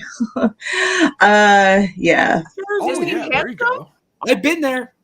Isn't he so handsome though? I wouldn't brag about having been in Jersey, big guy. Oh no! I've been to Camp Crystal Lake. Oh, okay. Definitely brag about being in Jersey because it's the fucking Garden State, and I live in the part where there's rodeos and fucking farms and horses and shit. So yeah, it's a beautiful fucking state. Courtney, this makes me question my friendship with you a lot. Interesting. What? I am a human. Oh no! Oh, you know no! Nobody likes that movie. You know what? What? That's Two Girls, One Cup status. No way, bro. Have y'all ever seen the movie Teeth? Yes. Yes. And it's a great movie. Alicia, we're gonna. She all caps that. I think Courtney. I wish all girls had that ability. Alicia, we're is gonna that start the one where section of the podcast? It'll be called That's Two Girls in One Podcast. Oh no! It's gonna trigger too many people to be like, I remember that. Teeth is the movie where Jess Wexler gets vagina. Yeah, I know exactly what that is. Ashley, I'm gonna adjust your volume because I wish that was more common. No, you're fine. You're fine. You didn't do nothing wrong. I just once in a while I just adjust people's volume. So that's the one where the vag has teeth in it. Teeth in it, bites off the peckers. Ah, yes. Now and I have not seen. I never thought I heard you say vag. Vagine. GG.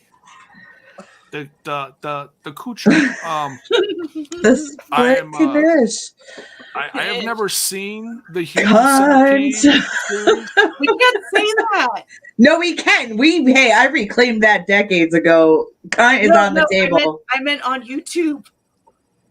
See you next Tuesday. Edit that out. I say so many words on here. We never get in trouble. Okay, it's on Shudder. I might have to dive into the Human Centipede first movie just so I could. No, don't recommend it. What? Out of all of them, though, it's like the Saw. Like first Saw is tame, then every Saw after it. It's just wildly inappropriate. Oh God, I don't know That's what makes it a horror movie. who wants to sit through. It's not even horror; it's just gross. Like there comes a point where there's certain movies that it's not even scary in the sense, like gore and stuff. Right. Like it's just how gross can we make it while people still think it's a horror, and it's let's have a bunch of people sew up mouth to ass. And then there's a part where they're eating and yeah. Is that what that is? And listen, Ash, the minute you hear sewn up from mouth to ass, that was a given. Yeah, he feeds them and says now that was a train of disgusting matter. So it's going down like this, and then it's going to the other one. And I what? think it's lost in translation with horror is that the traditional definition of horror as a novel concept is an intense feeling of fear, shock, or disgust. So fear isn't a given.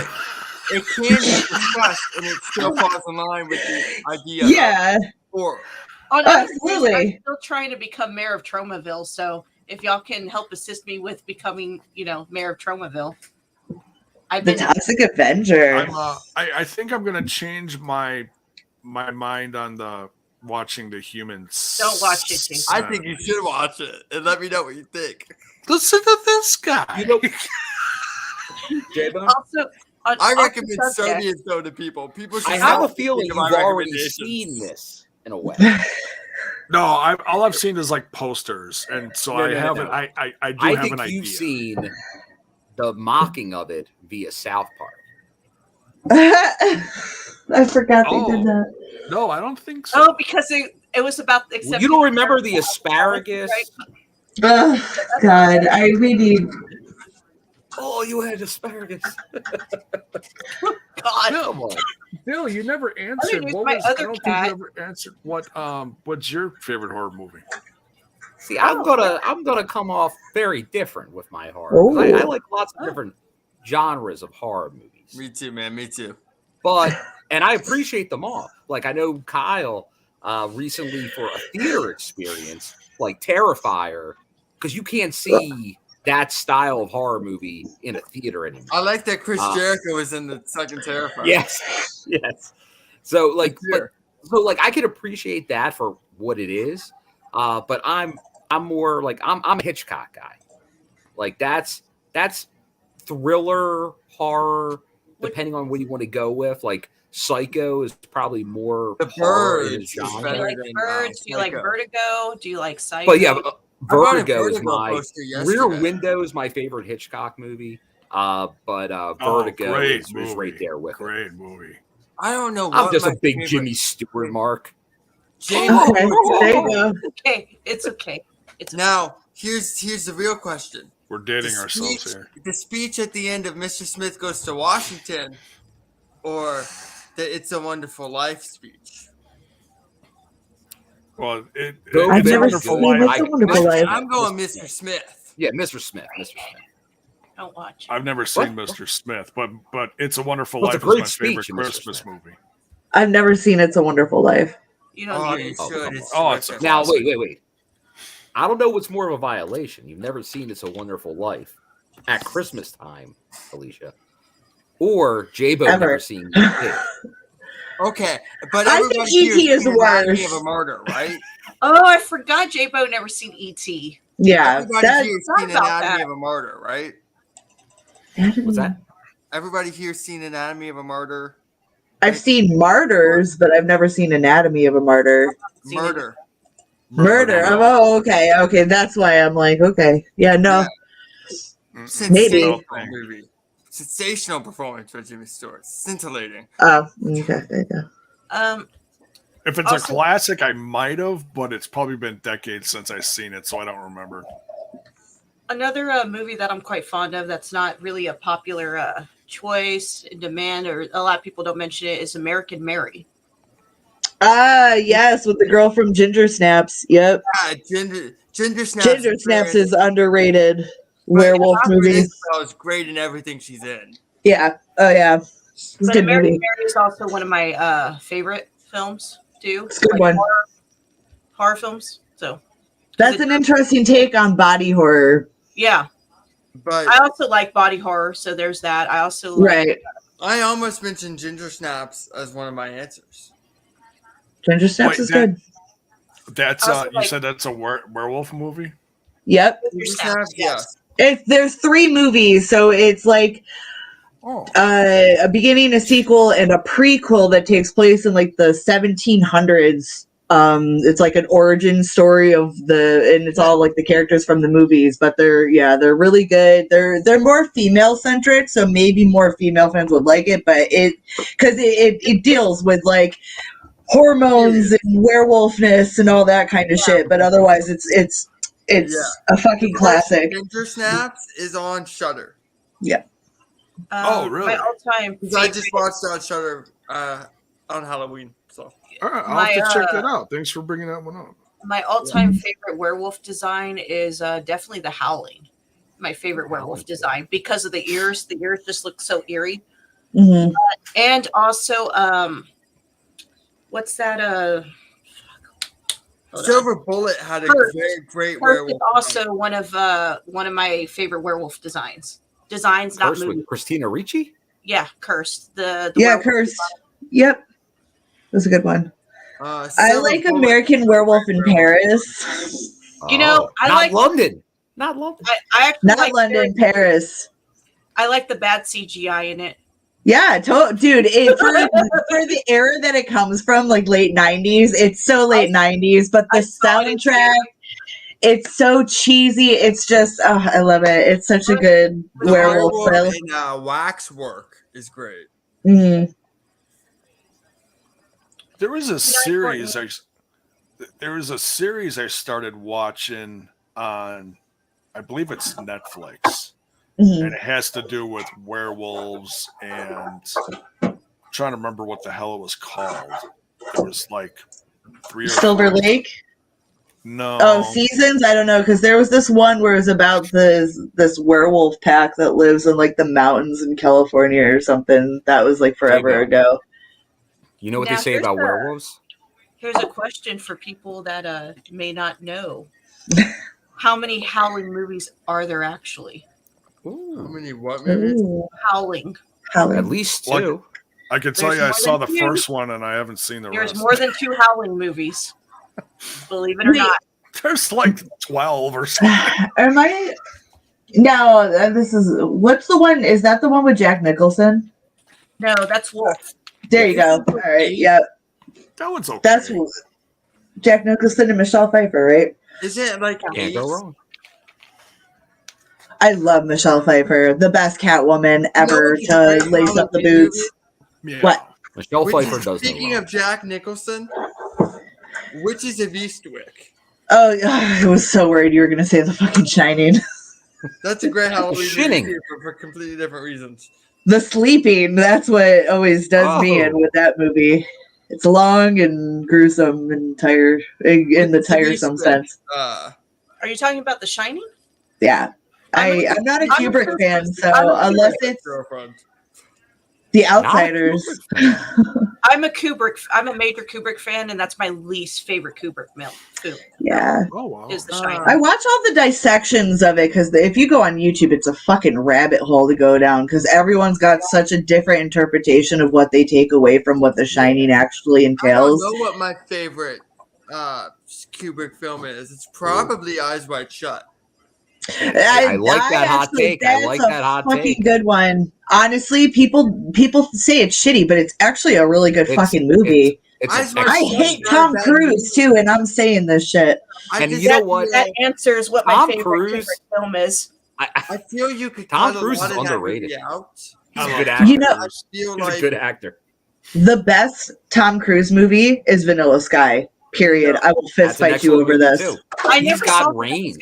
You need to watch it, Ash. It's a masterpiece. Could y'all guess what my favorite Kubrick film was? No.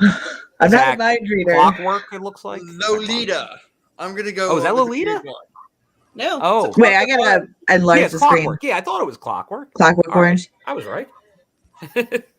So, the best Tom Cruise. It's a good tattoo. Yeah, these are also Clockwork Orange tattoos too. because Alex DeLarge is like my favorite character of all time. Have you ever dressed up like him for Halloween? One time when I was like 20. Sorry. Yes, Awesome.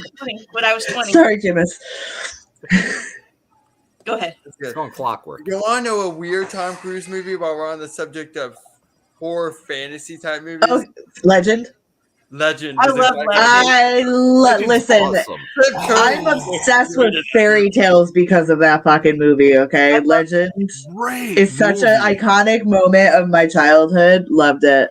And then, of course, there's the one vampire movie he did with Brad Pitt. Yeah, the best Lestat ever put in film motion, baby. Has anyone seen the show? Because I haven't seen the show yet. I haven't because yeah. Actually, the original Interview with the Vampire is like the only film version of anything by Anne Rice that I actually like. So I can't say I disagree that you could take 2001 as a horror it film. is.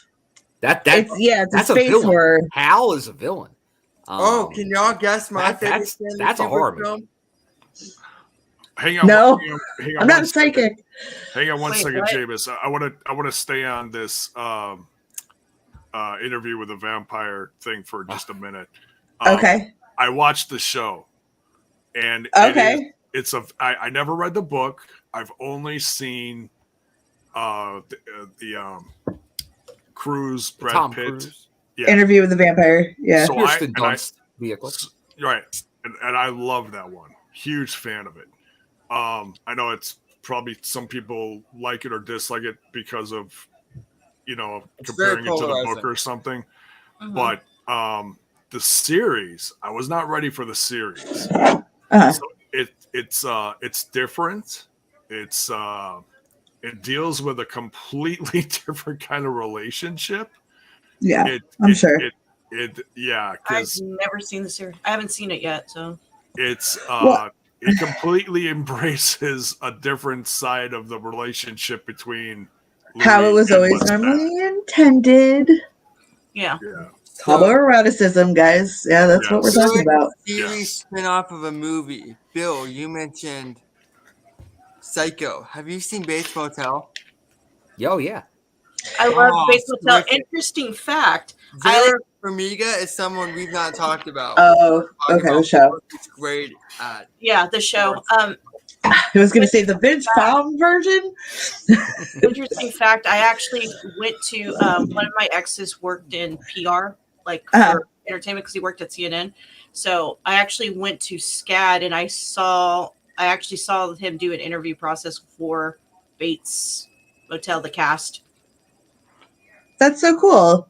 Yeah. So I got pictures, I think, somewhere. Anyway. Is that the series with the mother and the son?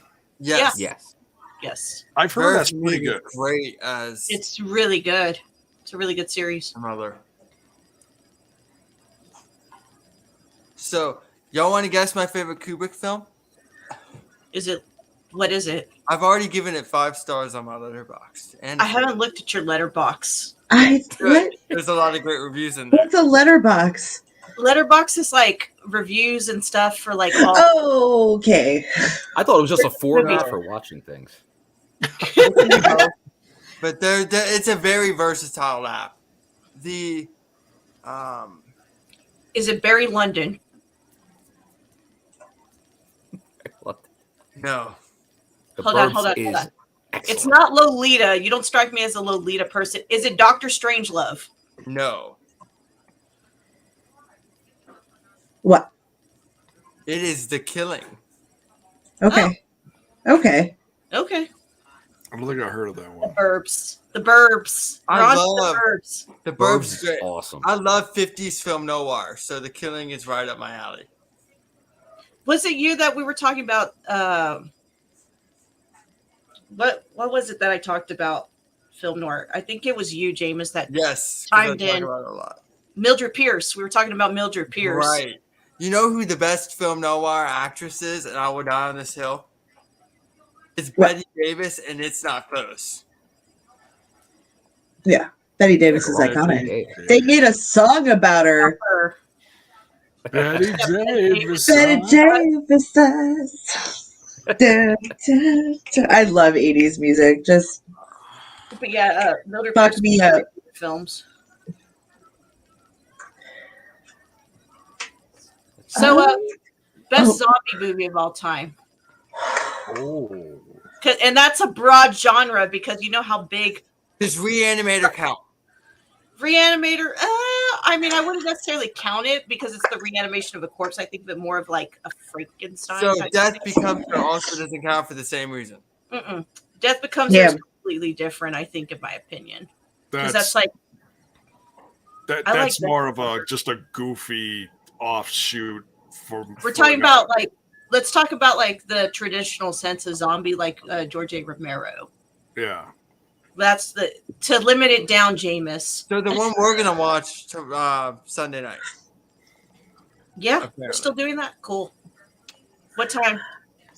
We'll figure that out when we're not on there. It's gonna be late Sunday. I personally like Shaun of the Dead. I also like Shaun of the Dead. That's a very popular one. Yeah. But you can't go wrong with Night of the Living Dead.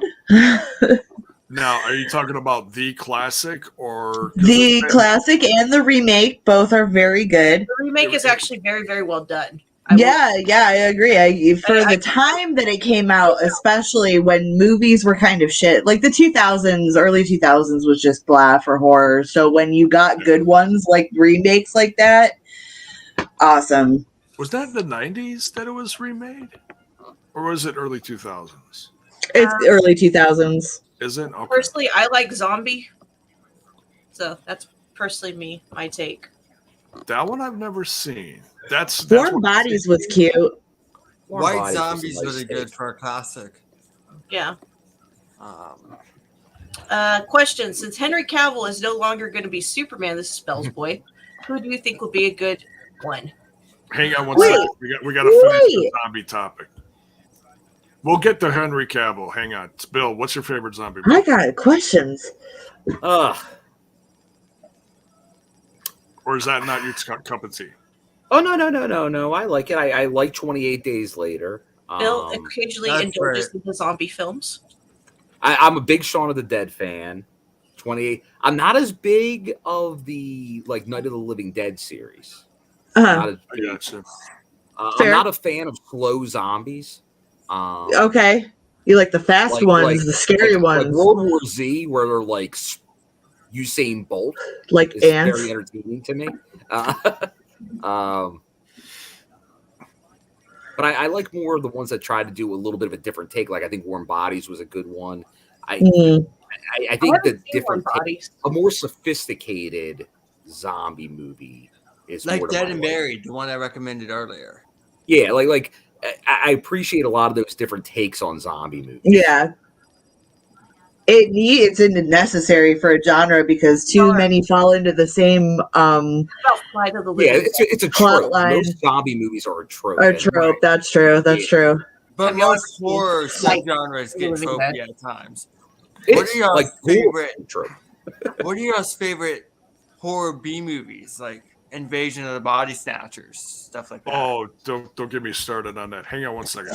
So there's I do love World War Z just because I am a big Brad Pitt fan. And he's great in that movie. Do you like Legends of the Fall? The what? Do you like Legends? Meet Joe Black, Cool World. I don't think I've seen Cool World, but I've never seen like the early. Cool World's a fun movie. Yeah, that's different. Hollywood, you could. Oh yeah. The remake of is it Dawn of the Dead? The 2004? Yes. So the fast movies in the mall. That's a good one. Oh, okay, yeah. Of course, the Zack Snyder Dawn of the Dead is a remake of a Romero movie. Right. And I've actually never seen the original. I've only seen so many of the George Romero ones. The one that came out on Netflix, Army of the Dead, absolutely love that one because I didn't mind it. there's a whole different like sci-fi almost. Yeah. There's a It's lot of sitting in my unanswered watch list, things but that it's Dave came out. Bautista. I should have seen it already. Oh, The reason I didn't Dave's watch great, it, man. the reason Dave's a very underrated actor. There's yet to be He a Dave is. Bautista performance I've not liked. I think that people box him in with the Guardians because it didn't give him. While that role is great and he's great in the role, it's a very one-dimensional role that didn't allow him to show his range. So I've been meaning to check out Army of the Dead because I've heard how good and how much it shows his range, and I know he has range because I've seen it. It's very different for a zombie movie because there's stuff that involves like it's completely. The reason I didn't watch it is because I'm a big Johnny Nitro fan, and the way WWE partnered with that movie and did John Hennigan pissed me off enough to make me not want to watch it. He's not in that one. No, but they had a partnership, and then one of his matches got interrupted where all the zombies came to the ring. Oh, God, yeah. Match. And I went, you know what? I'm not watching this movie now, so I'm purposely gone out of my way to not watch it because I was It's a completely different type of zombie film. I like it. I mean, I didn't mind it at all. Some people didn't care for it, but I enjoyed it. Yeah, it's very different. You gotta really watch it through, and then you gotta watch some of the behind the scenes stuff, and that'll deep dive into things that you might have missed in the movie and be like, oh, I didn't see that. And then you watch it again and you're like, you see certain other things that go, oh, I didn't know they were doing that. It's really different. Zack Snyder is a genius when it comes to that. That's also my favorite. If we want to segue that into the Superman question about Cavill. Yeah, well, before we do that, J-Bone, let's thank Terrence Sullivan for the $2 super sticker. What's good, TNI family? We're here. We're having sending fun. Yeah, we're just shooting the shit, and we're taking questions.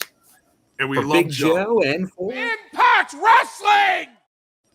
Yeah, so every dollar that we make tonight is going straight to Joe. So, and I have to do the adding up, but I think that's close to about 100 in donations now for this evening. It's terrific. Hey, keep it. We don't have a goal. Just hey, we love Joe. We know you love Joe. He's quite the enigma, and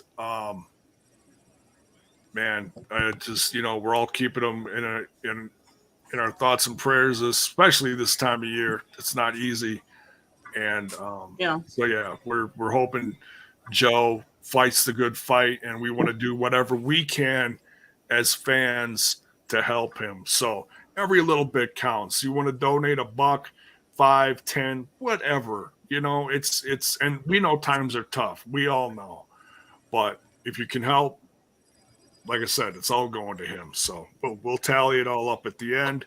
And for now, so yeah, we're just having fun here, shooting the shit. Yeah, and as throwing different topics around. Superman here, transition into your Superman talk, J-Bone. Okay, so I loved Zack Snyder's what was it called? Justice League cut. Yes. Yeah, the long, what was it, 4 hours or something? Snyder's cut or whatever. Yeah, amazing. I mean, I didn't mind the other one, but then when you watch Zack Snyder's compared to that one, oh my God, it's so damn good. And I'm not a big comic book nerd. I just love the storytelling. I love the fact that they took the time to take extra time for certain stories and really, put the proper allotted time to just tell everything that should have been told. And especially the end with the Joker and Batman and everything. I loved it. Absolutely loved it. On the thought of Cavill, unfortunately, a month ago saying that he was all in for the next wave of Superman stuff, and then all of a sudden, boom, no more of that, they're going to completely like reboot everything. James Gunn is James Butthead. No, I'm kidding. Yeah. But yeah, they're going to completely wipe the slate, start all over, and Are you saying I watched Black Adam for nothing, J-Bone? Pretty much. And I haven't seen it yet, and I still want to see it because I love The Rock, and I was really excited to see what The Rock could do with a superhero character. And because I don't know, not a superhero in the Fast and the Furious. Those movies aren't good anyway. So the first one is good. The rest of them, dog shit. Your family. You know which one's the worst one out of all of them? Look, Tokyo I'm not. No, Tokyo Drift is awesome. She just said that one. That's the best one. I'm not a car guy. I don't know jack shit about cars. I know how to, I know where to put the gas, and that's about it. Fun movie. But I love the series. I love the adventures they go on. They're so over the top now. Hell, they just went to outer space and shit. What? No. That's when you know the franchise happy has come to the end is when they go to outer space. Jason X was good. It's good. I'm not gonna fucking lie. I love it. We just watched that the other night. It was so fucking hilarious. I mean, I don't mind it because I like Friday the 13th, but like it's so funny. But I'm just saying that's like the end all, like to tell you that the franchise is coming to an end when they go to space. Yeah. After that, right? Setting your Like, character to Adam space is like Fonzie jumping the shark. Right. I just said they had their happy days moment. Yeah, it was happy. To circle back to Cavill. Yeah. And this is my take on it. I think we should stop trying to fan cast Superman because in my experience with superhero movies, the actors you think would do well don't, and the actors nobody expects to do well do really well. And I think they're so unique characters. For example, Michael Keaton. Michael Keaton was tremendous Batman. That's Batman. We're going back. That Batman movie has the best Joker, and I know that's a hot take. No, it's a good take. It's a good take. Jack Nicholson is a much better Joker than Heath Ledger. Yes. Yes. But the reason why and Joaquin Phoenix. The reason why I bring this up is because people did not want Michael Keaton to be Batman because at the time he was, a comedy actor. He did Mr. Mom. Yeah. Multiplicity. Funny, by the way. But even this year, I think one of the best movies this year was The Batman, and everybody was upset that it was the guy from Twilight. But he did great in that role. He excelled. He's not the same guy who he was even 3 years ago when the light. He's not a sparkly vampire anymore. Who'd have saw it? That almost 15 years out of that. Well, we're still in 3 years removed from The Lighthouse, and that was very controversial. That was a strange movie. So my input on the whole Henry Cavill thing is fuck Batman or Superman is we get our fucking Witcher back. Gerald of Rivia. Was pretty good. Yeah, well, dude, I think he's the best.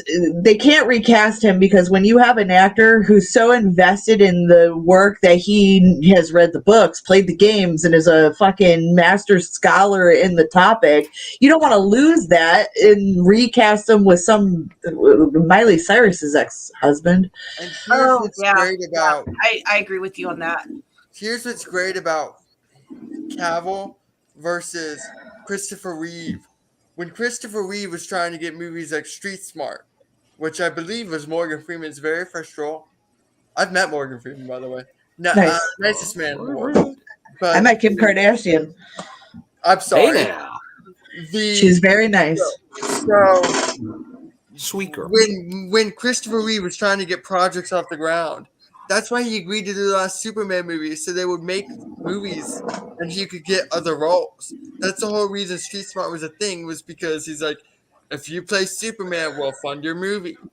So he got so typecasted that he literally could not get another job unless he agreed to do another Superman movie. Yeah. I'm glad that didn't happen to Cavill. My favorite Toxic Avenger movie is Citizen Toxie, to answer your question. It is Citizen Here, Toxie. we do have a super sticker Yeah. from Gabriella Valentine. Thank you, $5 sticker. Gabriella. Thank you, so Gabriella. much. Thank you. Thank you. Where Thank do you you. guys think Eric Young will end up? Does he return to Impact after getting sliced and diced WWE. by Diener, I think WWE's already or been go to confirmed, the other hasn't it? company? Yeah. Yeah, it Been seems like a confirmed. foregone conclusion. We'll see, but it does seem like he'll go back up north. He was obviously NXT, Sanity, all that. I remember I was in a media scrum with him for the pay-per-view where he wrestled Josh Alexander this year. And somebody asked him about his time away from TNA, and he just had sparkling comments to say about working under Triple H. So when I saw that his deal expired and he was going to go back, Oh yeah. that was the least surprising thing because of how he's gone out of his way to say every nice thing possible about his experience, specifically with Triple H, Oh yeah. and not the other guy, but specifically with Triple H. So now that Triple H is running I think it's WWE, been confirmed that he is going to WWE, but I'm not going to bother EY and ask him. Yeah, It's like- not my business. right? But I'm It happy. seems like for that's him. what's going to Getting happen. his bag. Yeah, but I'm happy for whatever EY does, and I will always be supportive of whatever EY decides to do. He's damn good. He's done it all from comedy to twisted stuff, leading, He's- VBD. Oh God, he's done everything. Your opinion doesn't matter. I remember one year I Well, still have the picture because it's so funny to me. I don't know if you remember the year that he was advertising his meals, and he laid them on his body like American Beauty. That's a great movie too. Yeah, Oh, God. I kept that picture because it was so hilarious to me that he was advertising his his promo link for some meals, and he had them laid on his body like American Beauty, and he even posed like it. The scene in that movie where Lester's working That's or Kevin hilarious. Spacey is working the drive-through, and his wife comes in with the person she's having an affair with, and he's the person who gives them the food, is one of the funniest scenes in any movie. Yeah, But- I haven't But, seen that one in a long time. Also, Gabriella, War of the Worlds from 80s TV is good. And you know what? I'll also say Tom Cruise's War of the Worlds, I was going to say underrated. It's good. I like it. I also just saw, just to compare it to other stuff, there was I think it was based in the early 1900s, and it's more British based. Like, it was done by the BBC. It's on, it's like 3 parts, so it's like a 3-hour split up movie, 3 That's episodes, I definitely believe. That's how they do television with that network. But War of the Worlds is on, I forget exactly where it is, but it's somewhere on AMC Plus, and I just recently watched that. It's a newer take on it, but it's based, like I said, it's in the late early 1900s. So a classic environment like that versus space, technology is so out there, whoa, but it was okay. It wasn't bad, but it was just different. I'm glad I saw it. It was okay. What Yeah, do can't you go wrong guys with a little like? Orson What's your Welles. favorite version? I don't have a Classic. preference. What? I zoned out. War Not of the necessarily Worlds. something I've ever sat and considered. I've not seen the original, just the Tom Cruise one. Is that the speed? Right? Am I Maybe I've never seen War it. of the Worlds was Tom Cruise. Yeah. Oh, okay. So then, yeah, I saw it. And it was alright. I'm hit and miss with like super sci-fi movies. Like I like Aliens and I like the Predator movies and stuff like that. Like Prey, that recent Predator movie was fucking excellent. But otherwise, it was different, but it was very good.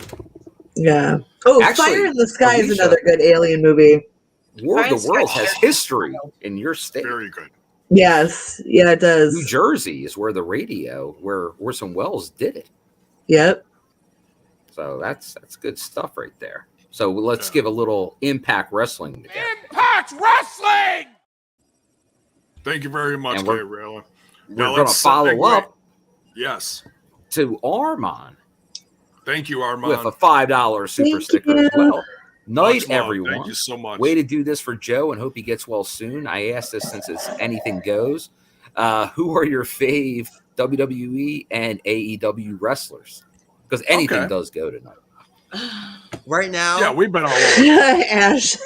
Right now, my favorites are probably, I have a couple. Pretty Deadly on NXT. Walter is by far my favorite in-ring guy to watch in WWE right now. He's just on another level right now. Oh, Gunther. I'm sorry, Gunther. No, I'm still getting used to that. And yeah, no. Of course, my favorite women's wrestler of all time is Becky Lynch, so I'll throw her name in there, even though she's not necessarily my favorite content-wise right at this moment. For AEW, who's my favorite AEW guy right now? I think the in-ring year Orange Cassidy has had, especially with the way he works, blends his old school psychology with new school style, and a restricting character is really impressive. So I've really enjoyed his run this year. But my favorite, because I loved his character on the Independents, is Danhausen. Because he entertains me. Just entertain me. That's all I want. I don't need you to be serious. Of course, right now you can't talk about AEW and not talk about John Moxley. He's been the heart of the company since he got there. So, and other than, he would be my favorite if he would start making When He Bleeds matter. Ex-wife. But if he started making the color matter, he would be my favorite. But his color is starting to become irrelevant, and it's just kind of harping the work a little bit. My favorite female in AEW is a hard one because their division is kind of underwhelming. It's getting better though. It's getting better, but like it's gone through. There's not a complete woman on the roster. Like if you ask me a great character, you can look at Abaddon, but she's not a very good worker. Bryan Danielson's one of my favorite wrestlers of all time, so let's throw his name in there for favorite too. He's had a great year. My favorite woman on the AEW roster, weirdly enough, might be Rebel. I think what she's added since she got thrown into that Britt Baker act over the pandemic has been very, very underappreciated. And I think as a character, she does a lot of great work. That doesn't get thrown out. I had a chat with her last year's Blizzard Brawl. I had a chance to meet her, and I told her, I said, I'm glad you cleared that up. I thought you were going to say you slid into her DMs, Jim. No. I got a picture with her, and I got an autograph, and I wanted to tell her that the role that she was playing with Britt Baker was incredibly unselfish of her to be the valet and amongst so many other roles, and then along with you wrestle once in a while and stuff. So yeah, I have the same sentiment that you do about her. I love Rebel. Yeah, she gave me a hug one time at a House of Hardcore show. There you go. Nice. House of Very nice girl. Yeah. Maybe we should have you as a guest on We Talking. What? Well, you We should mentioned what? House of Hardcore, so maybe we should have you a guest sometime on We Talking. Yeah, me and Bill are big in the indie scene. Oh, absolutely. Actually, yeah. last show I went to was XPW in Newark. XPW. ICW, No Holds Barred before that. My favorite independent female wrestler right now would have to be Debbie Keitel. There's a really random name. Never heard of that one. She's big on the British scene. Okay, that would be why. Okay. I want to thank Trent's ex-wife. Yes. No question, Trent's ex-wife. Yeah, just a super sticker. Thank you very much. Much love. Appreciate you know the what? $9.99. Trent's ex-wife. Impact Wrestling! No comment. And Armin. Impact Wrestling! I have a feeling I know who that is, but I won't say. I'm Trent's probably way ex-wife. Yeah, Well, Trent's ex-wife, clearly. Waiting for Trent. But let's J-Bone. Oh yeah, go ahead. Thanks. Let's Oh, thank that's way too Bell's, many in one. let's thank Bell's Boy real quick, but I don't want to go away from the favorite discussion too quick. Okay. Yes, let's hurry. Let me get that. Hold on. Bell's Boy, thank you for the $10 super sticker. We'll get to that. And we'll get to that question next. Yeah. We'll get to that question next, but let's give them a little Impact Wrestling. Yeah. Impact Wrestling! Little coach. Who wants to go next on the favorite WWE? I don't watch either, so no thank you. Okay. But Liv Morgan's pretty cool in WWE. Yeah, Liv There you Morgan's go. awesome. You gave it. I fuck with her. She's cute. Jersey. Is she from Jersey? He is She's from Jersey. You know she's from Jersey? I don't care. Listen, I lived in Hackettstown where Deanna Perrazzo is from, so fuck you. I represent where it's necessary. Me and Liv ain't from the same parts of Jersey. There's a huge difference between northern and southern. Ooh. And the central. Central's its own fucking entity. We're getting Jersey talk tonight. I like We it. are. Where's my leopard coat? Oh, damn. I feel like if I'm gonna go Jersey, I gotta get real with thing it. I can talk about. I already talked about when we had the dinner question. Yeah.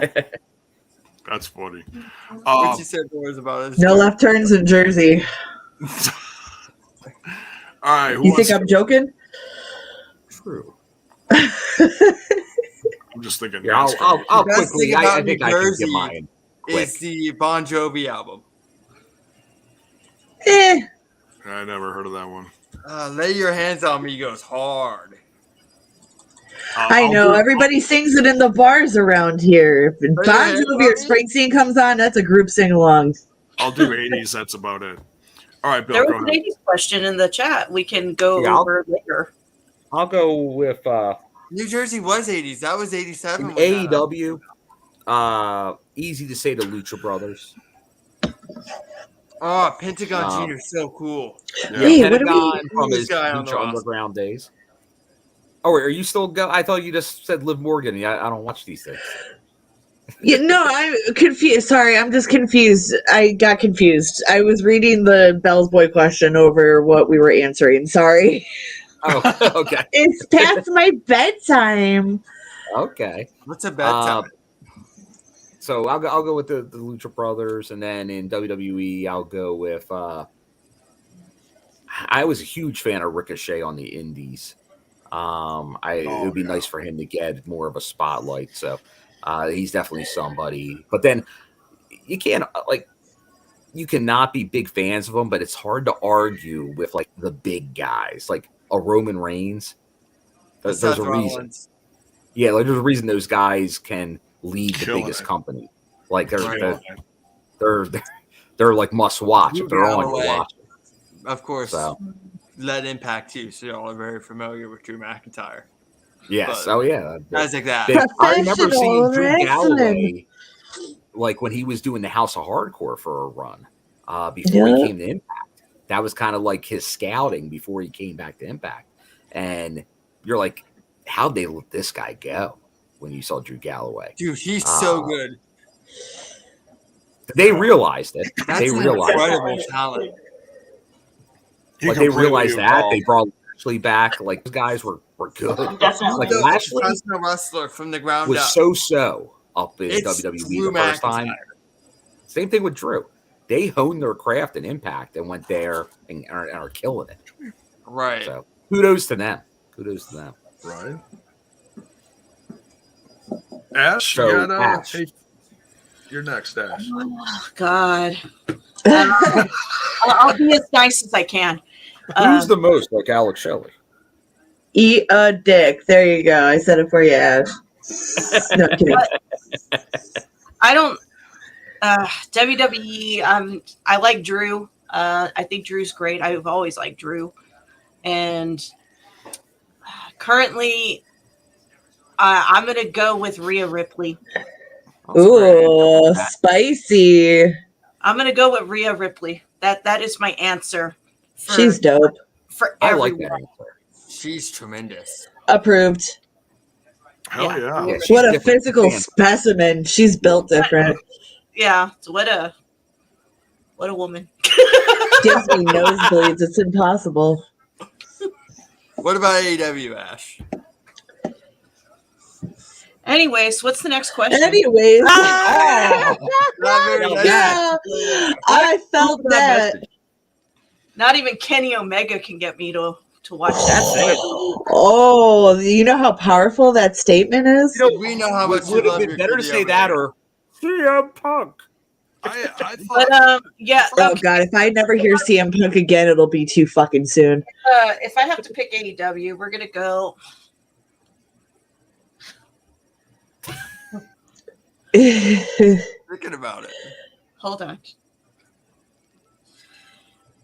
Yeah, it seems I'm the only one on this panel who watches everything. No, I watch AEW. I just didn't. J-Bo reviews it every week. J-Bone watches it too.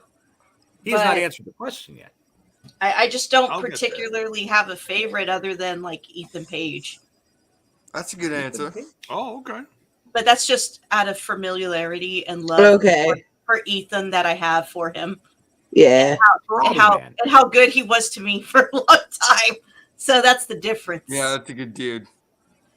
As an egomaniac, that's the reason why I pick Ethan Page. Good enough.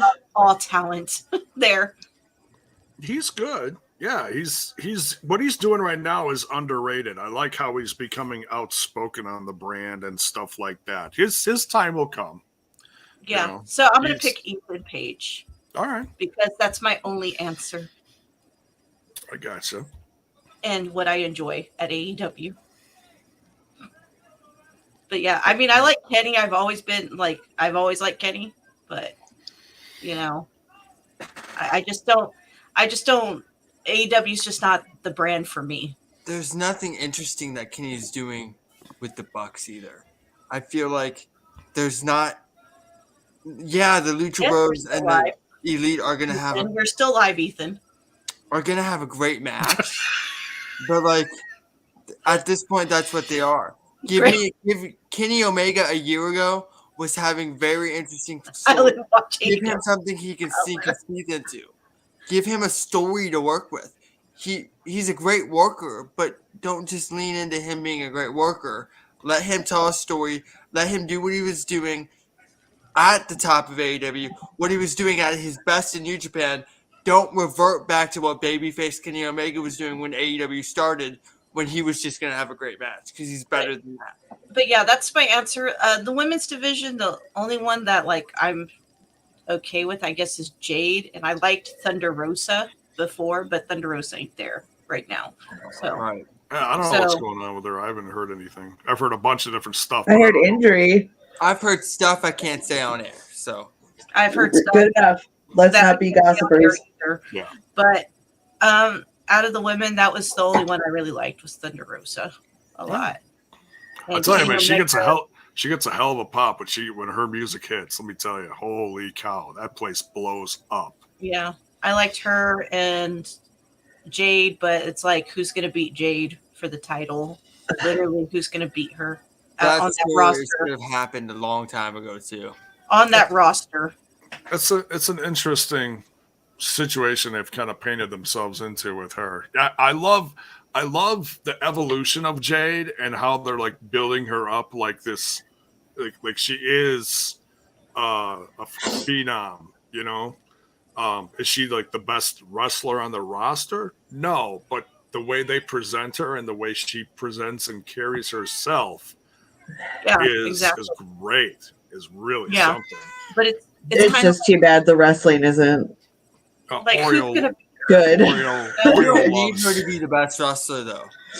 Oriole loves Jade. I just feel like that's like a thing. I know she has a great look and stuff, but I just feel like if you're going to be pushed to the top, you at least got to fucking know what you're doing in the ring, like smoothly. You know what I mean? And that's nothing against her. She's phenomenal, but she's still a little green. And I think that goes back to if you want them to get better, you have to get them reps. But because they don't tour with house show and only have dark tapings once a month, unless they're on the show that's taping Dynamite anyway, you have to put her on TV and make her sink or swim to have any chance of getting better, because her sitting there doing nothing isn't going to get her better in the ring. So might as well present her because she's got the look, because she's got the character down. Might as well put her in a situation to put over what she's good at, show her strengths, and hope she improves in the weaknesses. And while she's not there yet, and hope she doesn't injure people. And while she's not there yet, you can see where she's improved. Yeah, and that's what you want to see. You want to see progress. But So yeah, there has something there with Jade. She's just not there yet. But yeah, really, the only thing I liked about AEW is Ethan Page. You know, occasionally Kenny Omega and Thunder Rosa. So that's my answer. Okay, all right. And I liked what they started doing with Jade up until like who's going to beat Jade now at this point. I want to know. Yeah, it should have been Athena. Yeah, should have been Ruby Soho. There's so many people that she's fought that would have schooled her 100 times over because of the decades that they have. But I get what they're doing. And just because I have a different opinion doesn't mean I don't understand what they're doing with her. And I totally get it. But I just don't care for it.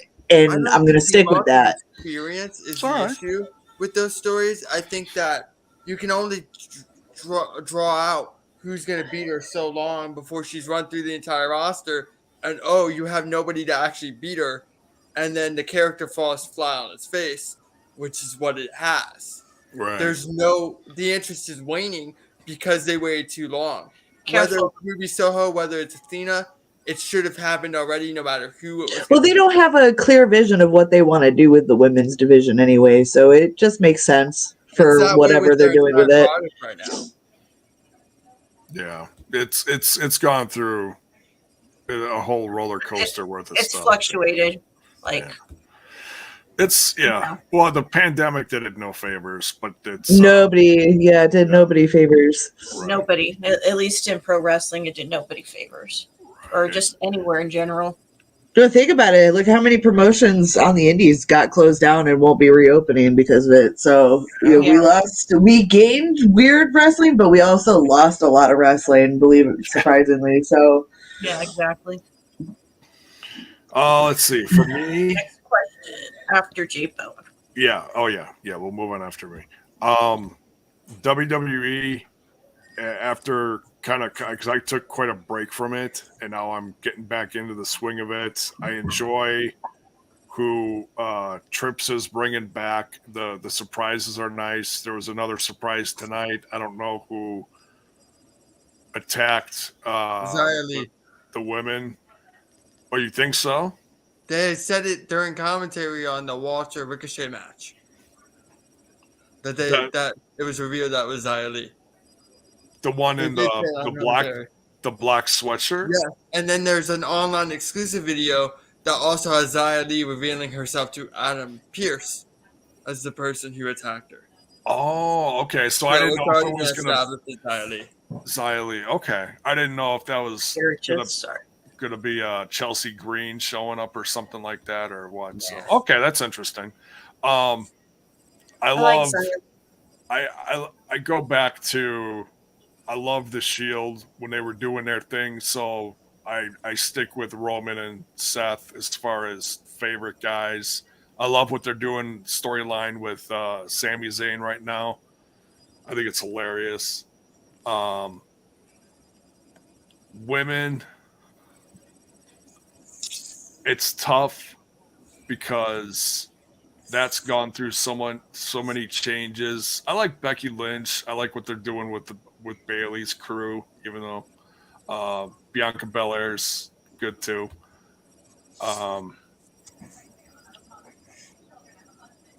NXT, I'm just getting back into again. Some interesting stuff happening on there. AEW, I'll be the controversial one, and I'll say my favorite right up until the point of controversy was, of course, I loved the run of CM Punk.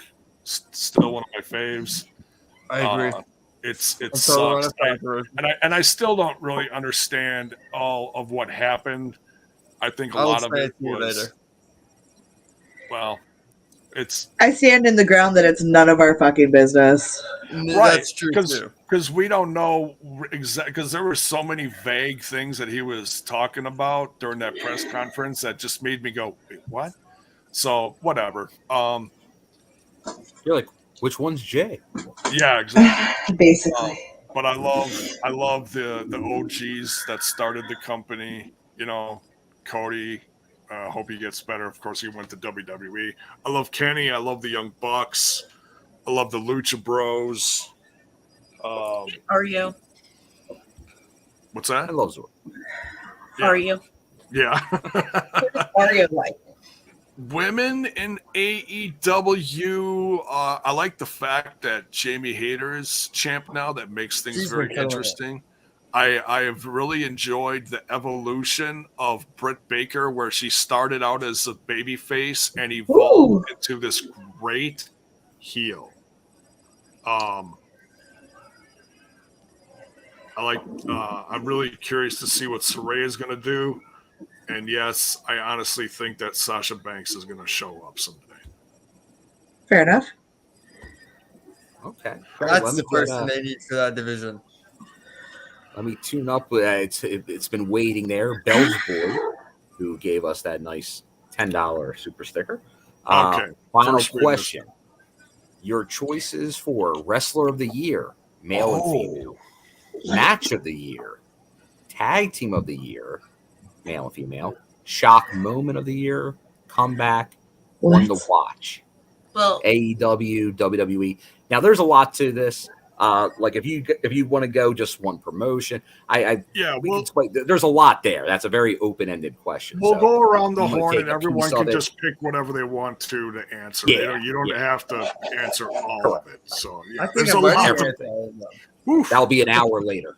Yes, but thank you, Bell's Boy, for your super we can chat. all agree. I think Josh we'll try to hit is parts of that throughout. I say Josh is Wrestler of the Year by far. Alexander. Okay. Now, is that across the board, or are you just picking companies? I'm just going across the board. I think Josh is. That's fine. Just so I know where you're standing. Yeah. Just curious. Okay. Yeah, I'm just picking out of the three, and I'm going to say I think Josh is a phenomenal champion. And that's not me like only being biased about one company. I think if you put together the champions of like all three of those brands, I'm going to go with Josh Alexander because he's the best representation for a company. Okay. Some people might say Moxley. Some people might say Punk. I say Josh because I think nobody should be saying Punk for that. I'm just saying in general. I'm talking about in general in the IWC because they would say that. Everyone can have their own opinion. It's all good. But yeah, I say Josh overall because just based off of how he represents himself as a champion and represents his company and brand. Pretty stand up. Yes, I get that totally. Anything else you want to? Oh, go ahead. Anything else you want to? No, I'm just gonna say anything else you want to answer from the whole hodgepodge of stuff there. Female, that's that's a tough one. I'm going to say Jordan's just because, I mean, if you think about it, she is what the evolution of what a knockouts champion and a women's champion should be. Really, if you think about it. She's killing If she it. doesn't win knockout of the year, I don't know what's going on. I don't know either. Match of the year. Oh, that's a tough one. Shock moment of the year. Comeback. One to watch. I think those all kind of go together in a weird sense. I don't want to say tag team of the year because people are going to say I'm biased. If you say Motor City, you're definitely biased. You can What are you pick whatever talking the hell about? you want. They just won the tag team titles. They have At two the end of titles. the year. Yeah, but have you not seen their indie circuit run too that's going on? I'm on an indie podcast with you. I've seen it. Hold on. And if you want to hear us talk about their indie run, be sure to listen There you to go. We Talk Indies. I was like, what are you talking about? They're double champions. I'm fans. sorry. Yeah, I know a lot not of people love FTR, but I'm not an FTR fan. So, All right. Like, it's not that- subjective. No, that's cool. Right. Yeah. Even though FTR is, I don't mind FTR, but they're just not for me, They're just not for me as a tag team. They're not. So, yeah. Match of the year. That's a tough one. I always have a hard time with match of the year because there's so many good matches. There's a lot of bad ones too. Match of the year. Jesus.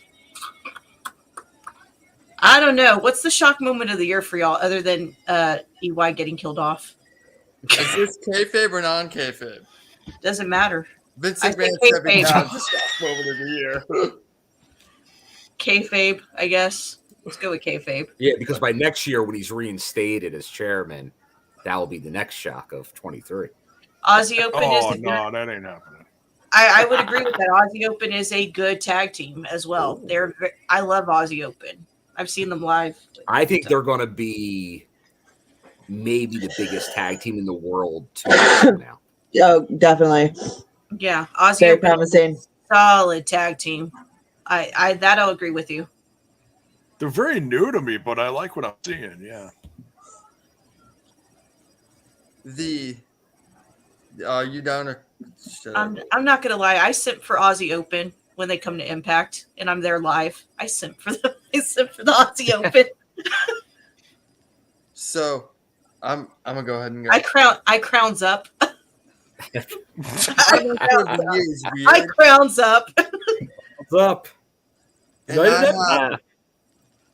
I have a list that I'm gonna probably put on Body Slam at the end of the year. Right, I don't know if I'm gonna do top 10 or top 22, but I have a list right now of my top 22 of the year since it's 2022, and there's a lot of really weird names on it.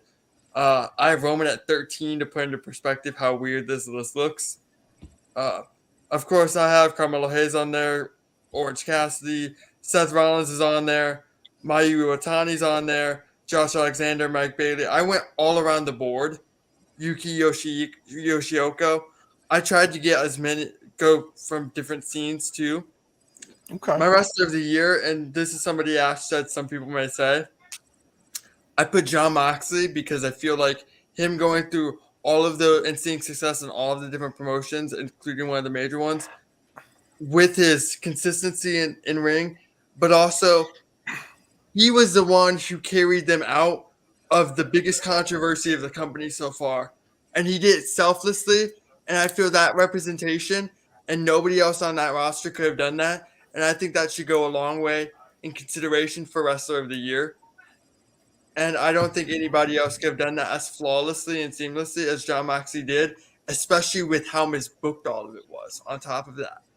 So I'm going to go ahead. He was supposed to go on vacation too. So how he stuck around and did all that. Yeah, I hear you. Yeah. So I definitely think Jon Moxley. My next two are Danielson and Rollins, and I would be fine with either of those being said. I have Ospreay at number 4. He would be a great choice for number 1.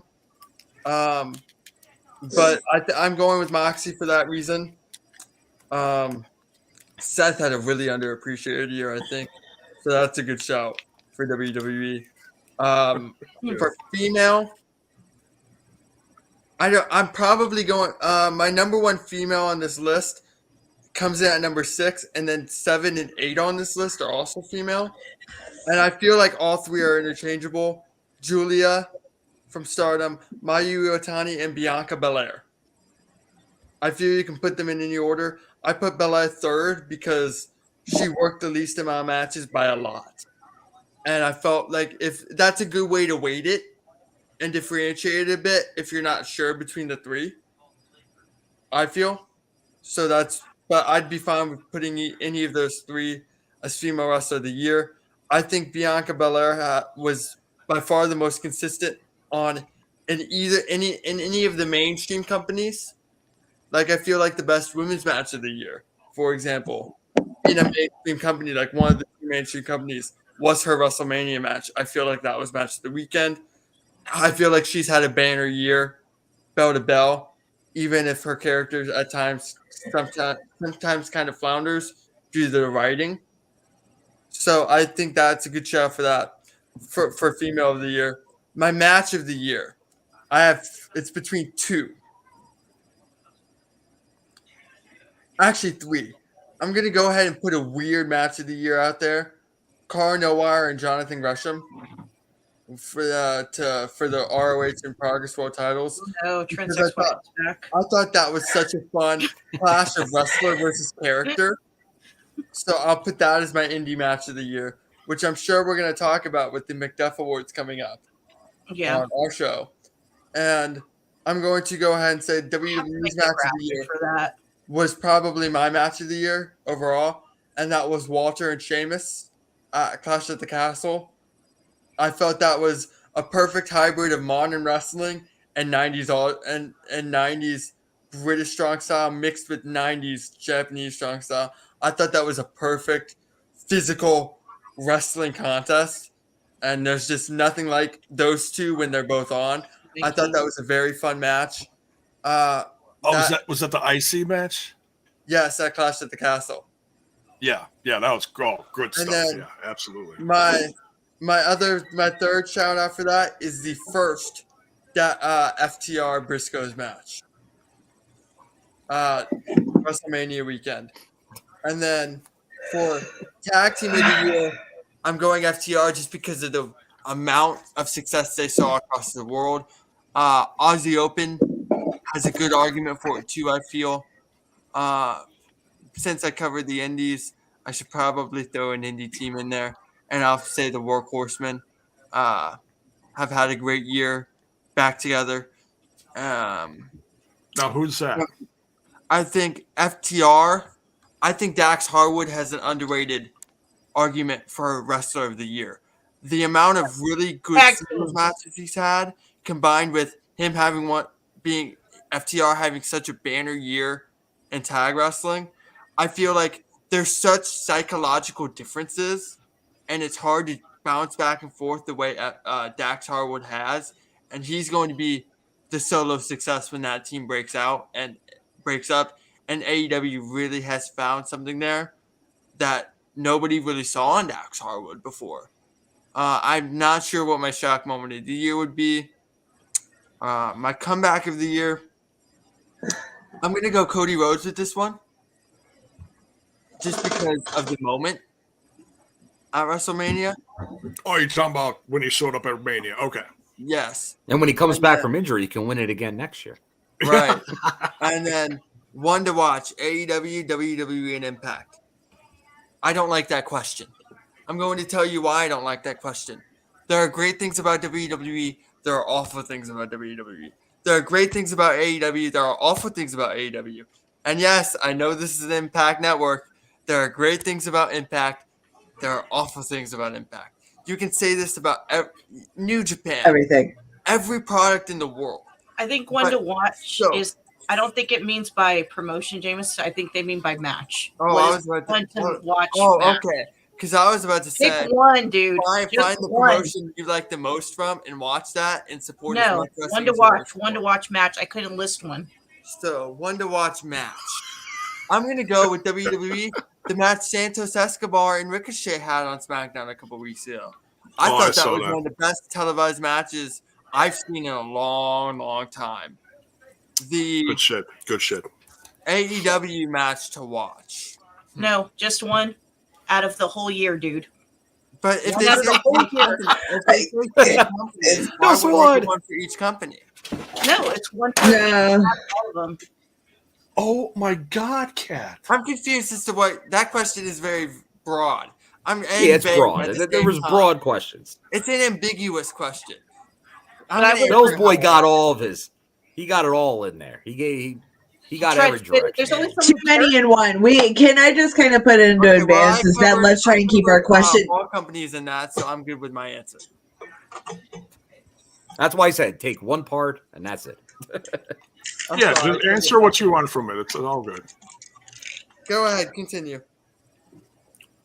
All right, sorry, I got unplugged. I didn't hear. I was just saying, if we could, I get the excitement, but if we could keep questions down to one per post, or two max. But sometimes these bulk questions, there's too many in one. They're just convoluted. Like, break them up. Well, that's what I'm saying is break them up because they're too long.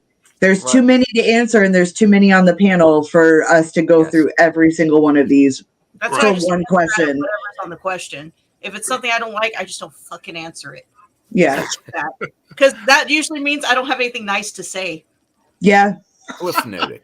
I'm only answering one question when I get a chance, and no, that's fine. Go ahead. It's gonna be quick. No. I when he's done. I'm done. I just wanted to let people know. Okay. I'm just gonna say match of the year, and it was Jordan versus Masha. Period. Okay. Moving on. Who's next? Moving on up. Moving on up. Can I answer that real quick? From each? What? Can I answer the one person to watch from each? So, one person to watch in WWE. I'm going to go outside the box here. Thea Hale of Chase U in NXT. She's about to have a big year in NXT, and I think that's a different someone to watch than what you normally get. For AEW, somebody to watch. I'll go Action Andretti just to see what they do with them. I like his work in MCW, though we haven't really covered MCW on Retalking News. Maybe that's coming. We don't have anything yet. So, but I think what they just did with him makes me want to watch and see what they do with him in 2023, though I assume it's going to be more Ring of Honor based. And an Impact. You can never go wrong with watching anybody on Impact, of course. But I think that the person to watch is going to be Trey McGill. Of course, he continues to have – he had a great year this year. I think he's going to have an awesome year next year. I think once they push him into that main event scene, he's going to thrive.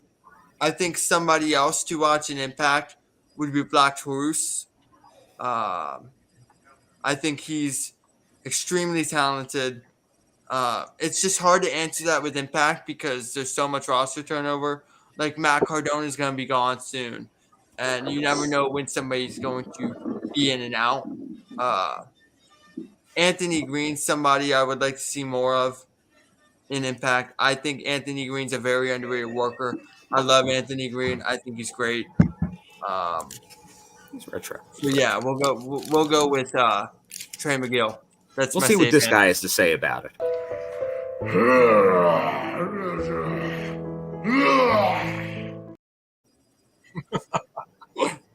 All right, Bill, you're up. I'll go with I'll say wrestler of the year. I'll go male and female wrestler of the year. Simple. Josh and Jordan. One to watch I like for next year. I think we were already seeing it, but I got one to watch right now. Coming all the way from TNI UK. Oh. We got a Bison in the house. Beefalo. It's Beefalo, 100%. Hey, guy. Oh, he might. Can you hear me, Bison? Hey, bud. He's adjusting his stuff. Bloody There he goes. Can you hear us? There. Is it over there? It What has time to be is it? early. It's early morning. Oh, it's the wee hours. It's Seven? There's no 7 a.m. sound. now. Oh, no sound Uh-oh. for. Oh no. Oh no sound for Bison. He's in the. Yeah, they're 5 hours ahead of us. So it'd be 6. 7:15 there. Well, it depends on where you are. Yeah. Here, let's. Trying to get Buddy. Well, let him jump back in. Let him Maybe back he in. gets the sound back. Yeah. It might just need to reset.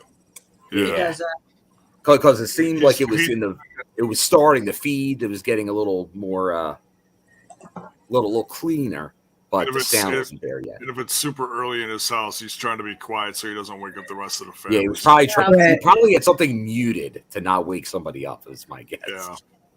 What is that? I'll give it a second noise? there. Let him refresh. I He's think trying again. coming back. He's coming back. Bring him in. We got There the we go. Bison. Can he hear us? He can hear us. Oh, Hey, Hello, Bison. morning. sorry about that. There he is. All How we good, doing, Bison. guys? How we Good, doing? yourself? How early Good. is it over there? Oh man, I am so bloody cold. It's 7 a.m. and I'm freezing. It's like It's like -3. I'm in the man cave. I've got my woolies on. Oh, It's cold. It's very cold.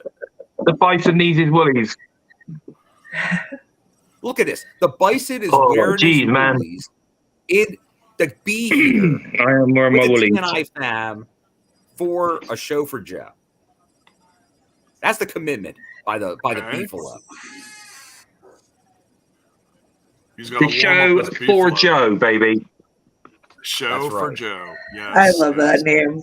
Shout out to Joe Doring again. The show for Yeah, Joe. that's I was I don't know who came All up with that proceeds one. of this show go to Joe Doring. exactly. Yes. So be sure to give what you can. Don't give more than what you can. Just 99 cents is appropriate if you want. You know, like we're not asking So for what's the much, deal, but guys? everything How goes do to we Joe. do this? Well, right now, what we've been doing, we're doing the extended family dinner so far. Man, I am so cold. Anyway, Poor guy is freezing over there. it I feel seems like to be we're, like, going very, torturing very swimmingly well. I'm feeling the cold. I'm feeling it. I'm actually going to Well, the trouble is jump the in man quick cave doesn't have and... any heating. It's out in the garden. Uh-oh. What's that, Alicia? I'm going to go to bed. I hear you. All right, I'm Alicia's so very tagging out. sleepy. Oh, baby. I gotta go night-nights. That's Well, okay. it's pretty late. It's 2:20 on the East Coast. I turned into a pumpkin 2 hours ago. You did good, Alicia. This is over 4 hours of streaming. I braved the pain through. I've been trembling the whole time, but I'm here. And now I'm going night-nights. Yeah, no, you're not feeling the best. So, Take care. you were walking wounded or sitting wounded tonight. So Both. taking one for the team on a show. I don't think we. It was even worth it. That question, critical sting. I don't even want to read it. I don't think anyone. You scared me. But all right, good night, guys, and good luck with the rest of the stream. Thank you to everybody you. who's donated. Stay tuned. There might be more surprises along the way. Everyone have a good night. Yes, thank you. Take care, Lee. Thanks, Alicia. Oh, Take care. no. I'll see you soon. And off she goes. Off she goes. Right. As I think as I Bison's should warming be up. better now. I fixed my streamer. I fixed my internet issues, so I should be better now. Oh, yeah. Everything's great. Everything's great, Bison. Yep, all smooth. Very, All very smooth. nice. You look Here, cozy. This is Here, I the do first have to- time I've met the infamous Jameis. There you go. Infamous. I'm not worth the hype. Don't worry. What happens Now- if we cut your hair? Do you lose all your podcasting powers? I'm Samson. I'm Look at like, this. remember when Metallica cut their hair and everybody Yeah. was mad about load? That'd be you. That's you. He's the load. He's the load. I didn't care about the hair, but load sucked. Reload's really good though.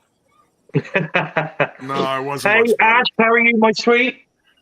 I am good. I've had a busy fucking week, busy day, so I'm good. I'm pretty good. I'm the best that I could be under the circumstances of a lot of shit. But I'm good. Bless you. I'm glad to see you. It's nice to see you on the show. Yeah, I know. I don't think we've ever been on a show together. Nope. No, this is the first time. This is the first time. How's you get this crossover? I know. I'm enjoying the talking indies thing. I'm enjoying it. It's good. Not to be too Jason Alexander, but worlds are colliding. They are. It's a forbidden door on TNI. No, I appreciate the support on We Talk Indies, though. That means a lot. Yeah, no, I enjoy it. It's a cool show. I enjoy it. We need to get the Queen on. Yeah, she was busy today. Oh man. She was busy. I called Tiff this morning, and she would have loved to have been on. It just didn't work out schedule-wise. We appreciate the extra people on, because and we also appreciate because we didn't highlight this one. But thanks again to Trent's ex-wife for the $9. How come Trent's ex-wife doesn't say anything? She just throws money. Trent's ex-wife had quite a few comments, but not in the super stickers. But there's been comments from Trent's ex-wife. Right. Trent's ex-wife's a giver. We appreciate it. She's a giver, but I don't. So what? So exactly, she's as opposed to a taker. That's right. So she comes to a show. She's Trent's ex-wife. And Trent's on the show, so she's giving money back to Trent? No, tonight it's only going to Joe Doring. Tonight's going to Joe, but I'm saying sometimes I see her. Maybe that's part of the alimony agreement. I see her during the week sometimes, and I'm like, "Why?" Well, where is Trent? I thought he'd be on by now. Impact Wrestling. Well, thank you to Trent's ex-wife. Yeah, yes, thank you. I think Trent said he had a show and he's supposed to be on after. He was supposed to be on a little while ago, let's just say, but Trent's not. It's Trent being. I'm a rock star. I come on when I want to. Yeah, exactly. Said no. Trent has a pile of groupies he has to deal with after the show, so yeah. I noticed Trent turns up when we get special guests. Like last night. Last night was great. Exactly, the Diener boy, the Diener. Oh man, Diener was awesome. Diener was awesome. Top 5 interview that we've done. He is really top guy. He is special. He is a top guy, isn't he? He's a really, really nice fella. Trent's not here. Well, Trent is not here. Oh, we got to thank here Anna for with a super sticker. Thank you, Anna. Thank you so much for the support. Thank you. Much love, girl. Impact Wrestling. All right, so I'm going to go last. I know this one has taken a while. I'm going to scroll up here, and I'm going to cover some of what Bell's boy put in here. I'm going to put this one back up here.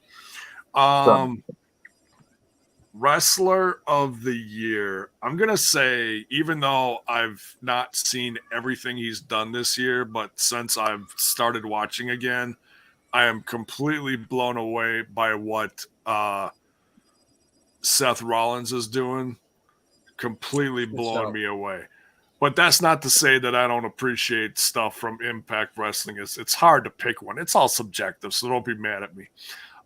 Female? Oh, man. That's tough, too. I'll say Jordan Grace. I think she's been really killing it as a knockout. The way she's evolved over the course of the pandemic and what she's, made herself healthier, better wrestler, how she presents herself, how she's brought that locker room together and made all the knockouts stronger. Not just on TV, but behind the scenes, everything. It's really something. She's really become a locker room leader in herself. Match of the year? Man, that's a tough one. I've seen so much good stuff this year. I don't know. Yeah, that's why I didn't name anything because I was like, there's good. And then I was like, there's some bad. Don't get me wrong, but there's a lot of good matches for match of the year. Yeah. I was like, I can't pick anything off like the top of my head. Yeah. Tag team. I'm probably going to pick someone like the Young Bucks because they're still a fave of mine, even though they were gone for a bit. They always kill it. They're killing the business. Yeah, they're killing them. Name of their memoir. Yes. I would have been tempted to say the Briscoes if they weren't gone for so long. Well, that's the thing in DCW. Yeah, they were doing good indie stuff. They did good Impact stuff. Oh, yeah. They show up for Ring of Honor shows every 3 months. Yeah. I actually love the Briscoes. I think the Briscoes are amazing. I was gutted they gone. Yeah, no, they're excellent. If they get the opportunity, they can definitely be the best tag team in the world. There's no doubt. I think their promos are great as well. Female That's tag right. team. Now, Chicken Farm. I love what Taya and Jessica are doing. The whole, goofy storyline that they're doing. So I'll probably pick them for female tag team of the year. Zach. That's cold, man. What? Oh, Zach. I was like, that's cold, man. Zach's always. Zach's goofy. Shock moment of the year. Well, that's got to be Dean or Killing Ewy, surely. Well, it wasn't. I mean, we kind of saw it coming. Impact's just working stuff films. Wait a second. Right. Bison. Rumor is there was a different shocking moment of the year. Do not go in there. Woo! Regardless of Poogate, right? Did he freeze all that? I forgot about that. I actually forgot about it until it was brought up just now. The moment those arms went around those two fantastic ladies, that was the moment of the year. Oh yeah. There you go. Shock moments. I don't know. Comeback.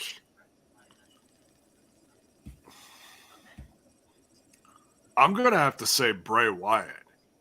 I'm gonna have to, because I'd say that was flop of the year, but there you go. The press, and just how much everyone was like behind it and talked about it. Did you say flop of the year? Yeah. Really? I don't think they've not done what they should have done with him. It's flop, if you ask me. I don't think they've done a good job following up on the return, but the return was done to perfection, and the return was a great moment. Yeah, post comeback, I like what they're doing with Eli. It's just been very slow. Very slow. Which is the point, I think, but the rest of his run has not been good. I think I don't think what they're doing with him is any different to what they did with him with any other time. Well, it certainly is. They're letting him have more say in the direction of it. I think that's part of it. Because I think he clashed with Vince a lot from what I've heard. But anyways, one to watch. Shit. I don't know. There's too many young up and comers, so I'm just gonna skip that one. I can't name one from all over the place. All right. Bill, what are you drinking? I've been wanting to ask. All I see is just a gallon come up every now and then. He loves his tea. Oh, diet iced tea as well, is it? Yep. Let's say diet. Diet tea. Wow. Big old jug of tea. Nice.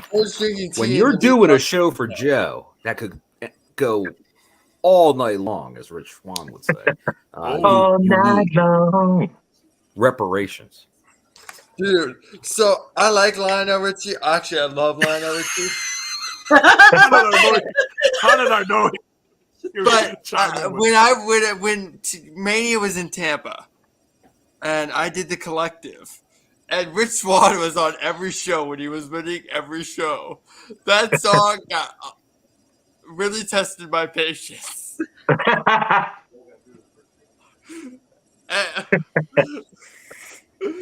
now that's what I think about every time I hear that song. Hey, Brian Field, what is up, man? What is the fam's take on? Oh, Double I'm assuming you mean Double J in AEW. I answered that question before. I love Jeff Jarrett. I Slap nuts. think, yeah, and the fact that it's it's giving me classic TNA vibes, and he's with Lethal and Sanjay Dutt, and they got the world. It's crazy. It's crazy, and the fact that Jeff Jarrett is still in good shape and can still carry a match. Is he the best on the roster? No. But he's not 500 pounds, hey, I'm still swinging a guitar. No, man. When he comes out there, he knows what he's doing. He's not like Tommy Dreamer then. Oh. That's my guy, Tommy. Come on. But I don't think we're going to see Tommy on TV much anymore. I have a feeling what we saw this past Thursday was a write-off, I think. He just needs to stay off the Oreos. I have a lot to say about Jeff Jarrett, but I'll try to keep it as succinct as possible. You got 30 seconds. Go. Good. I think there's a lot that Jeff Jarrett has to offer a company, but if he's in a backstage role, they need to be very careful with what he does because the track record isn't the best. I think that young kids working with him like Darby can only do them favors, but I don't like the story. I don't think the story is making much sense, so I would like to see them dive into it a little more. And there's a lot of moving parts to my thoughts on Jeff Jarrett. I don't hate it, but I don't love it. Basically, we'll leave it at that. Was that 30 seconds? Slap nuts. Yes. We can have to get Jameis on TNI in 60. That's pretty good. TNI in 60. There you go. Oh, speaking of TNI in 60, Bison, give us a little tease here. I know the first one aired yesterday. What is this TNI in 60 that now is out there? Well, basically, we were I don't know. We were doing some spitballing the other day. We were talking about different things that we could maybe do to promote the channel, get more content out there for everyone that watches our shows, and obviously entice more people to watch. And we've noticed that obviously one of the big things at the moment is kind of shorts, whereas on Instagram, YouTube, on Twitter, Reels, all these kind of things. We've noticed they're doing all these kind of stuff. So I said to the boys, I said to Jay, I said to Trent and Kyle, I said, look, what if, we do a take on the whole impact on 60? So, we look at, and we call it TNI in 60s, but rather than it being 60 minutes, we do it in 60 seconds so that it fits within the realm of the. Am I here? You hearing me or not? Oh yeah. Bang. Yeah. Sorry. You're good. Yeah, so that you are getting a quick shot of anything, whether it be just one single thing to entice people in to check out the channel and maybe check out more of the content. And we thought, well, if we pick some news things, just some, and some of it could be random. It could be, like the birth of a child of one of our favorite wrestlers, or it could be some news that somebody's been signed. Kale. It could be that the scumbag is finally back in the studio. We thought it was Tread. It wasn't Tread. Rockstar continues to avoid us. But now, the reason he came in this late is that if Trent and I are on the same screen for too long, the entire screen will just blow up.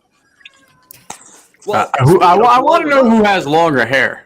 Jameis, nice to meet you, by the way. Jameis or Trent? It's certainly the Bison. Trent's pretty long too. Well, but about a year and a half ago, or about a year ago, was the last time I cut my hair. Before that, it was past my ass. That's dedication. Serious dedication. Ooh. Well, that was the first time I'd ever let it get to that link. I don't think I'd ever let it get to it again. But because of COVID, I couldn't go donate my hair. And because I always donate it when I cut it, it got a lot longer than it usually does when I donate it. Because with COVID concerns, you can't just go, hey, take a lock of my hair. Right. So I had to wait for all that to clear up. So my hair just kept getting longer and longer than I would have ever let it get. As your friend and coworker, I do have a serious question about that, and I've never asked you. Who are you talking to, me? Oh. Yes, you. All right. Did your hair ever get stuck in the car? No. When it was that long? Because I've known girls that have their hairs got caught in the car when it's like really long, and they close the door. The funniest,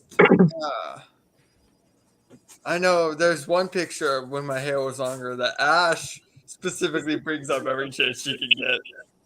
I think I made it my Twitter profile picture just for her. You look like a long lost member of Typo Negative. You really like that punchline? I thought it was going to do wonders for you. The question has to be, does he have shares in L'Oreal? He's a skinny Peter Steele. I think what she's telling me with the Typo Negative comment is that I look like a cinnamon girl.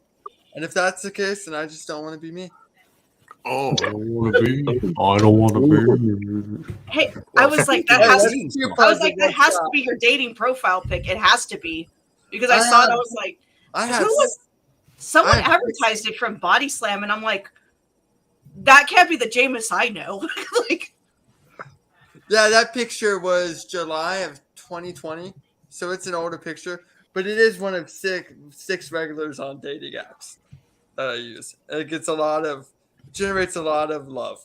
My Facebook profile picture generates the most love, which is the one of me last Christmas with my cat and my dog. It's a popular one on Christian Mingle. I see you.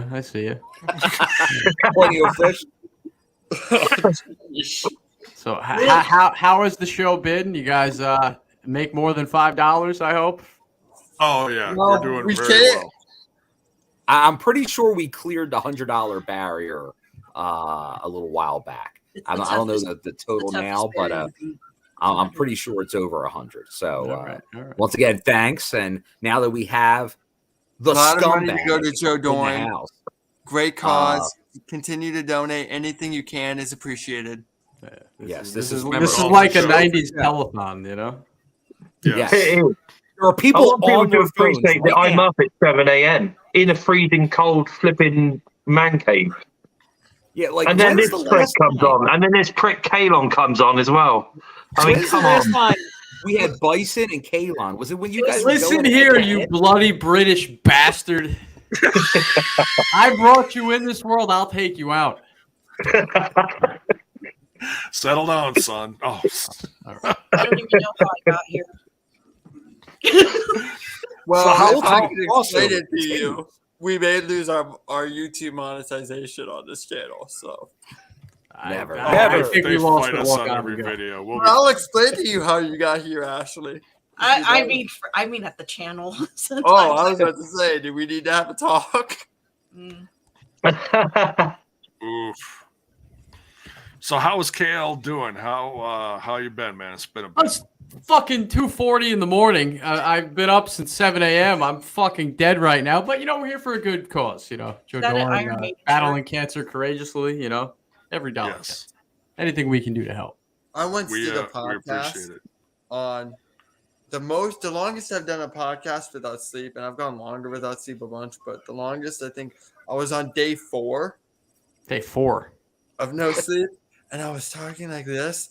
The moment the camera went on there, I was talking like this. The moment the camera went off there, I was back down to this, and my co-host looked at me and said, "How the hell did you do that?" And I'm like, "Experience." Is it true you hallucinate after like day 4? I've heard that.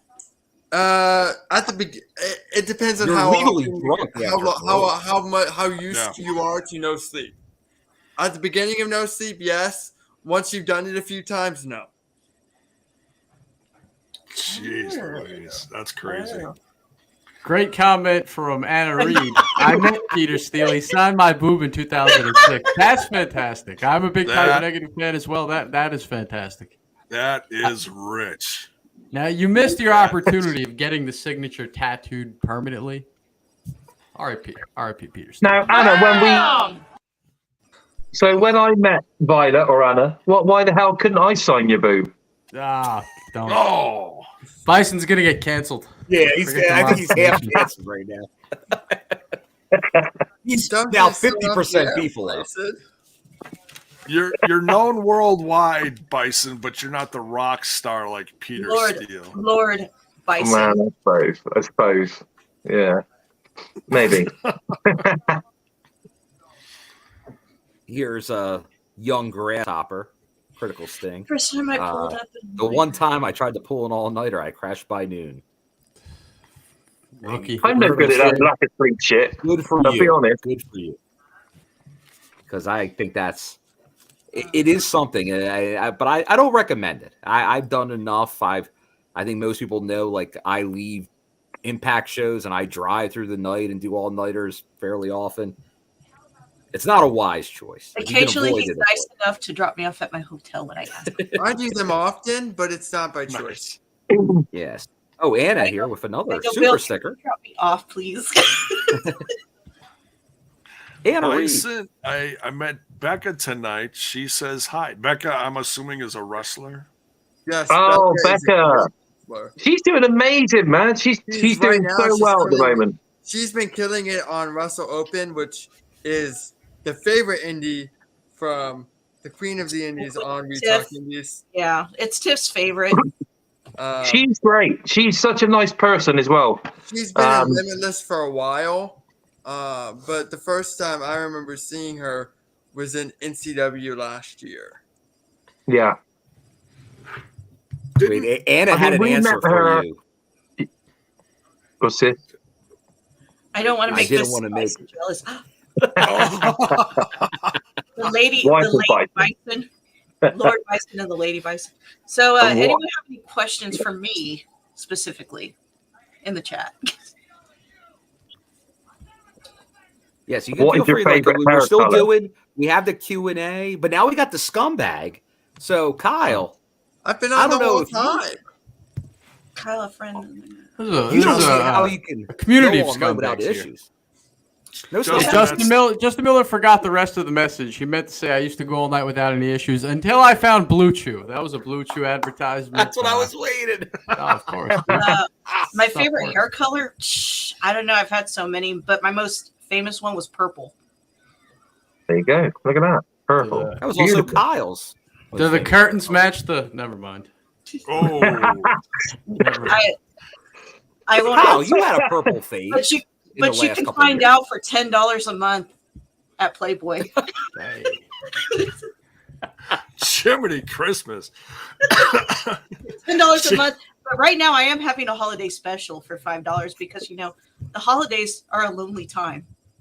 It's a giving season. It's a giving season. So you can see everything for $5. Well, for this month. Ashley, I guess you didn't read the fine print of the TNI contract. You are fired. I didn't use my actual name. I didn't use my TNI you name. Rose like Mandy in your name. Oh my goodness. Ashley Rose Sachs. No. See, I didn't see. No, I'm at $H Rose with the $sign here. At Playboy, I'm Ashley Rose Nova. Without with that deal, we now know why Santa Claus is coming to town. Oh. Well, you can also talk to me on there too if you want to mess. Hammerstone does a great ad for Blue Chew. What's a name like Hammerstone? I hope that he does. I hope so. But could he do as good an ad as you do for Manscaped? I'm a card carrying member. Does the best advertisement for that. Let's take a minute break and let's play a word from our sponsors. Jingle. Yes. I'll be back. Go ahead, guys. Oh, good. I can go get my phone charger. I did the finger point, Bill. You're supposed to play it on. Okay. The Debo was acting. I thought he gonna was play playing it it on and step TV. out. But I'm doing it. I'm doing it.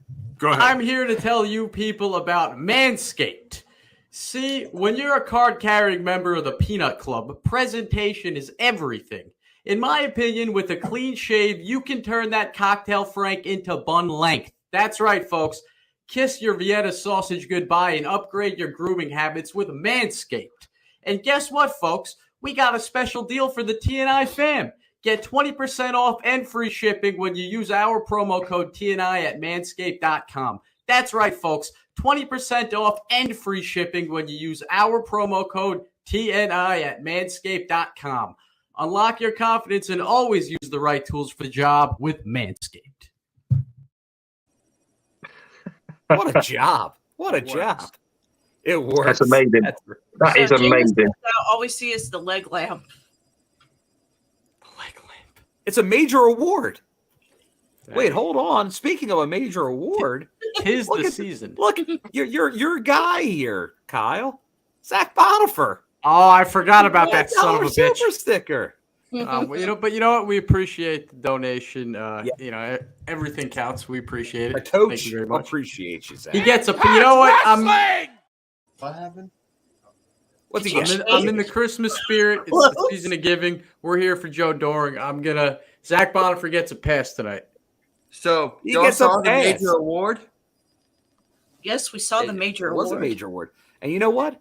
That was such a good another job. major We're going to award. show a Zach Bonifer special right now. No, come on. Yeah, there you go. Look at that. All right, come on. That's my actual lamp, by the way. I don't just pull that out for Christmas time. That's my actual lamp. So on topic here, I am not watching the Christmas Story sequel. I have not You're doing against it. it. was much better Not than giving I Ralphie your money. So you did watch it, James. You did watch it. I did. I was expecting to hate it. I thought it told a really nice story. I didn't think it was necessary, and it was a clear money grab. But it did really well in keeping with the story. And I didn't think it'd do that. So I enjoyed it for what it was. All right. It's positive. Oh, damn, Zach. Damn. Well, he says he guess he's going to see your mom later, Kyle. whoa. See, not even. He gives you a going pass. with He the takes mom advantage stuff. of Come it. on, man. Talk about my aunt or my grandma or something. You know, just going straight for the mom jokes. Totally unoriginal. Very schoolyard. But But we got Justin a Miller bank here. Yes. Justin Miller's packing. He is not a member of the Peanut Club. He is bun length. He is not a Vienna sausage. $9.99. Thank you, Justin Miller. Hashtag. Thank you, Justin. Just you're doing it all for Joe tonight, Justin. Everybody here is, but Justin going that extra mile tonight. We appreciate it. We Justin. appreciate that, man. The coach does. Wrestling! I'm assuming I'm going to be the only female left on this panel. And Welcome to the Sausage Fest, sweetheart. it's going to be about 2 days That's from the now. story of my life. We do have a bevy of female TNI. Wait. It's going to be about 2 days from now. I'm finally going to fall asleep for the first time since this show. And you know what's going to be in my dreams? It's spread out throughout? Impact Wrestling. That's the goal. Spread out. I was like, oh. Yeah. Within the topic, I was like, whoa, man, whoa. Oh, I can do a blue chew out too. Not that I never need to. Hey, listen, pal, all right? Baseball players, they can play a regular game of baseball, but every time they take steroids, they're knocking the ball out of the park. You know, you don't need it. That's not true. Brady Anderson only hit 50 home runs once. He was back to mediocre the next year. They don't work long term. We'll find out. Wow. So, Bison, Anyway.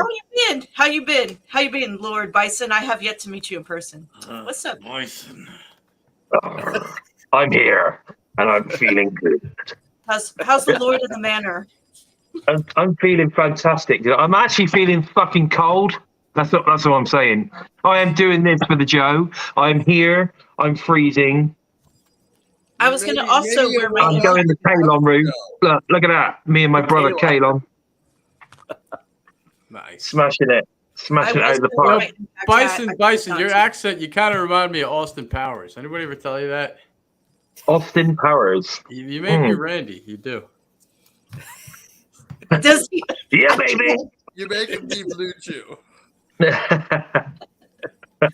I didn't know what this Blue Chew is. What is Blue Chew? Is that You don't know. No. Well, Is it like the Monster Mash you brought over to? Well, Sometimes Bison. the like code Blue we're calling Chew? it now, the monster How mash. do I put this? How do I put this politically correct? Sometimes it's hard for people to do certain things. Right. No, I call it's a performance enhancer. That's right. It's a performance Oh, okay. enhancer. It's, That's a little we're not giddy. Yeah, Look, but when I'm you're not at your a doctor. KL's yeah, but not a doctor. when you're like the Bison and you're at your peak performance at all times, you don't need peak. You don't need advancements. Now, Bison, you're pushing 40, man. That testosterone's down the drain, and you know it. You know it. Oh my god! Hey, I got kids. He's like Heath. Listen, I want to know when I'm going to get my free Manscaped like some of you boys. Yeah, I'm one of the only ones that got a proper beard. Where's my fucking Manscaped? A proper beard. How have you been? There was a time during the intro I have a proper beard. You do actually. And much like Keith's partner with the Right About a Blue Chew, you too can gore every single night. Oh. Kyle, have you been? How have you been? What's up? I'm doing well, Ashley. How about yourself? Life's good. Life's great. Don't lie to him. How was the internet wrestling community? It's it's a toilet, but it's all right. It's totally. So is every internet community. Basically, yes. Except for you, our listeners, everyone listening right now. And everybody who enjoys this wonderful face. Yeah, y'all. We don't. No, I don't There include you them. go. I consider them family. Very Oh, you got one of them There's stickers. people in my own family that don't consider me Is that a slowpoke? Yeah, it's slowpoke. I too So- also slowpoke somewhere. Now, the thing is, if you are a supporter of independent wrestling, then you need to head over to slowpoke.com, where you will find such fantastic items, stickers, broken tables. I don't know, what's this one? It's Bat? It's not This is just the any bat. Barbed wire bat. It's not any old bat. That is a barbed wire bat. We've got chairs. We've got stickers. We've got it all, mate. Love indie wrestling. Love it. We've got it all. We got it all. We got it all here at TNI UK. We also got it at We Talk Indies too. And of course, you can buy your We Talk Indies merchandise. Like this beautiful mug. We got it Got all. all the goods. But And of course, if you want another mug, watch We Talk Indies and you can see this mug. there you go. But yeah, but no. Other than that, And if Kyle, you want to see a wrestling- mean smirking mug in the bedroom, listen to Justin. It's like Nas for the bedroom. Blue Chew. life's been good. Take a bite out of life. I've seen Bill a few times this year. Yes. Really? Really? Because I don't have my glasses on, so I can't see Bill at all right now. Look at him. He's got the Jake Chris mask on the. Don't you get too scared. Grab your thunder buddy and say these magic words. Fuck you, thunder. You can suck my dick. You I don't can't know get how me to from that because you're just God's fudge. He loves his teddy bear. Oh, hey, J-Bo. Hello. Just a word from the OVE version of Ted. The Oh, OVE version. this is everything. Oh, That's Some crazy. stuff. I see we got some I don't really know. donations in here while I was gone. Thank you very let's much. chat room. Let's get the questions going. Come on, bring them on. Q&A. Bring 'em on. Q&A. Q&A time again. Let's go. Oh, okay. So before we get some questions in here, or while we're waiting Yeah, for we might some have to questions. do a new scumbag of the week. Oh, I'm I thinking got of a that certain in the rock bag. star. So Jameis, I stepped away for a minute because I didn't realize that my cats had knocked some stuff off because I'm in the process of redoing my office. If you couldn't tell, I got figs all over the place back here. Well, I had some CDs knocked over and some classics ended up on the floor. They're still okay. They're in good shape. But I had one that we mentioned earlier was Is it load? Bon Jovi, Jersey, New Jersey, 87. New Jersey, and Poison, Flesh and Blood. Ooh, that's a solid album too. Some classics. Yeah, so I'm more of a 90s Bon Jovi guy. Like Keep the Faith and These Days are my favorite Bon Jovi albums. But New Jersey ages really well. Like New Jersey for me ages better than Cebu and Wet does. I busted out the classic first one the other day. Oh, underrated. The debut album? Yeah, so fun. Ooh, dude, the Bon Jovi debut album is just so good. It's so one of my favorite. Love Lies is one of my top 5 favorite Bon Jovi songs. Breakout, and then Breakout's a lot of fun. The Shot Through the Heart is much better than You Give Love a Bad Name.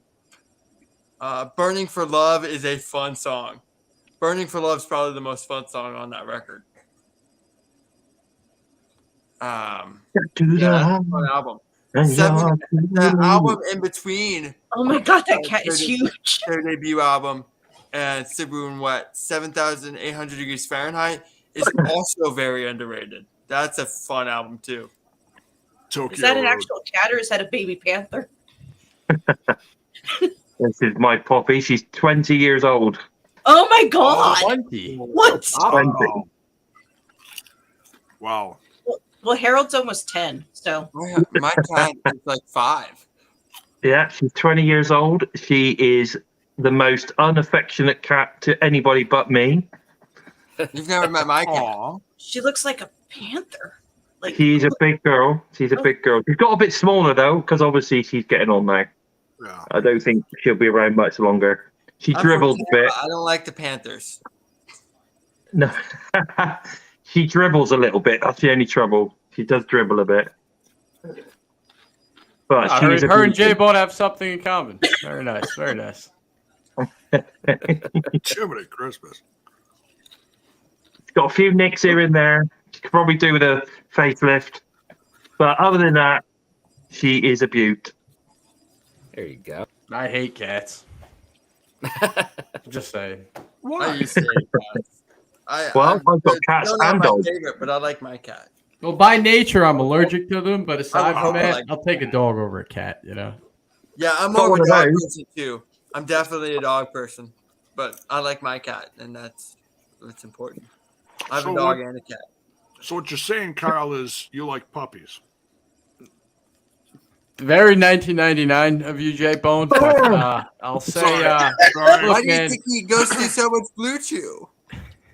Dogs have personality. Dogs are sweet. Dogs are loyal. If that cat was large enough to kill you, it would. That has the mind of a tiger. You got to respect an animal. If that cat was big enough to kill you, it would. It'd be a big cat, mate. I'm a bison. Remember that. Before. So questions. We mentioned that a couple minutes ago, and we never. Any questions? I did see or does anyone have a question for Lord Bison?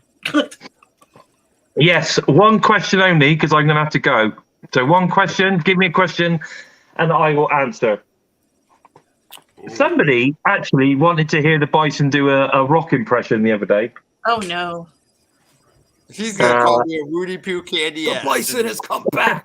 Are you speaking of the Dwayne Johnson, The Rock? Yeah, Dwayne Johnson, according to Danhausen. I'm not even sure I could do it, to be honest, because I'm so bloody cold that my nose is constantly running here right now. If you do it, you What's might the have temperature to be out there right now? Well, outside, I'd say it's about -3 to -4. Inside, it's snowing. Oh my god! Inside the man cave, I'd say it's about -10. No, I think it's I don't know. It's definitely -3, -4 outside, and it's not snowing, but there is definitely frost and ice on the ground, shall we say?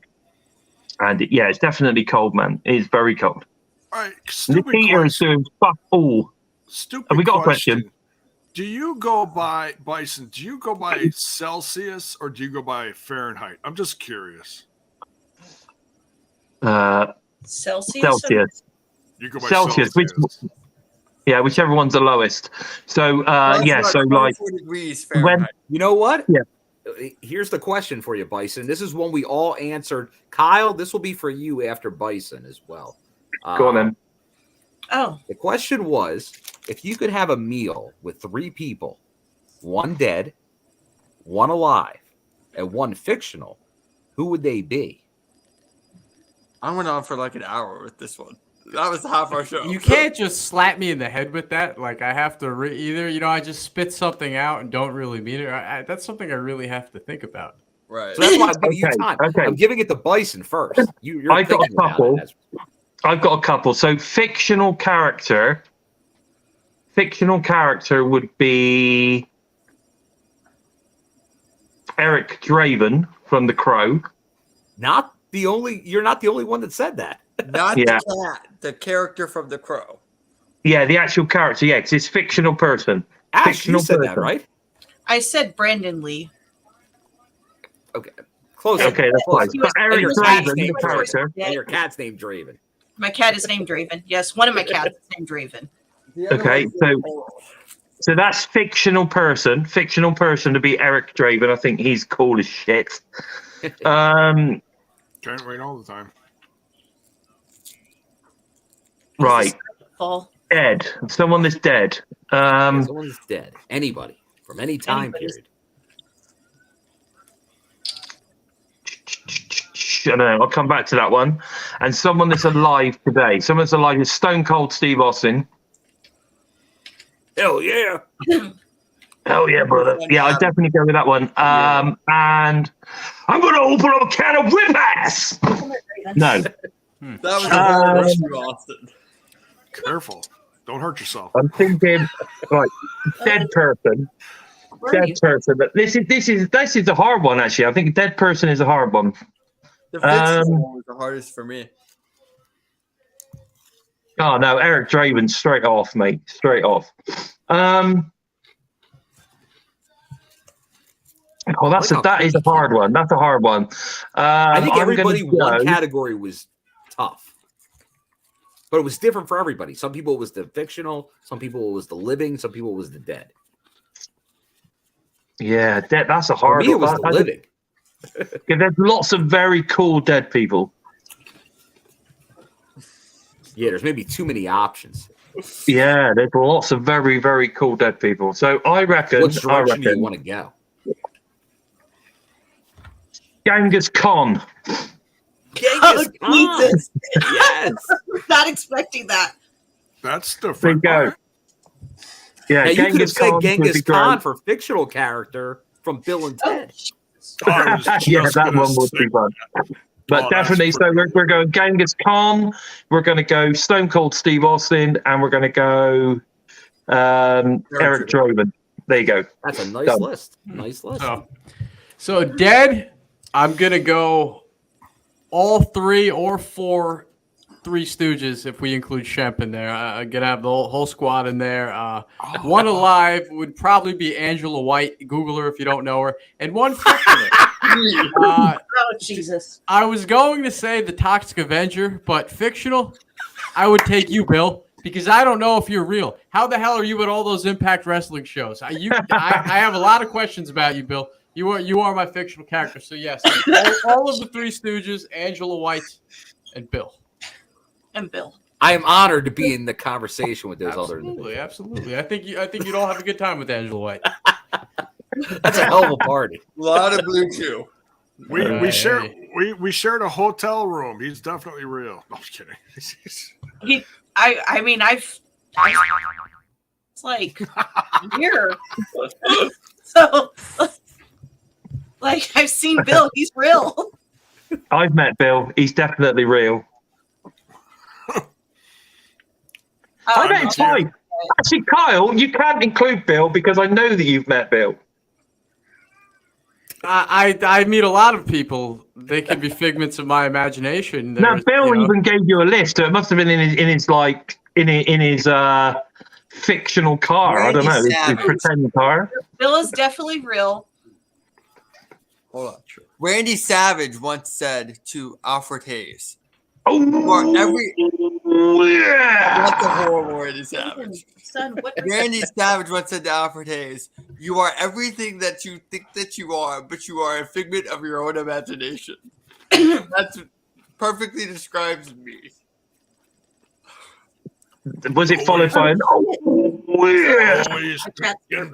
He wasn't doing that bit yet because it was like 86. Straight out of baseball. Maybe I have Mission Impossible masks, and I just go.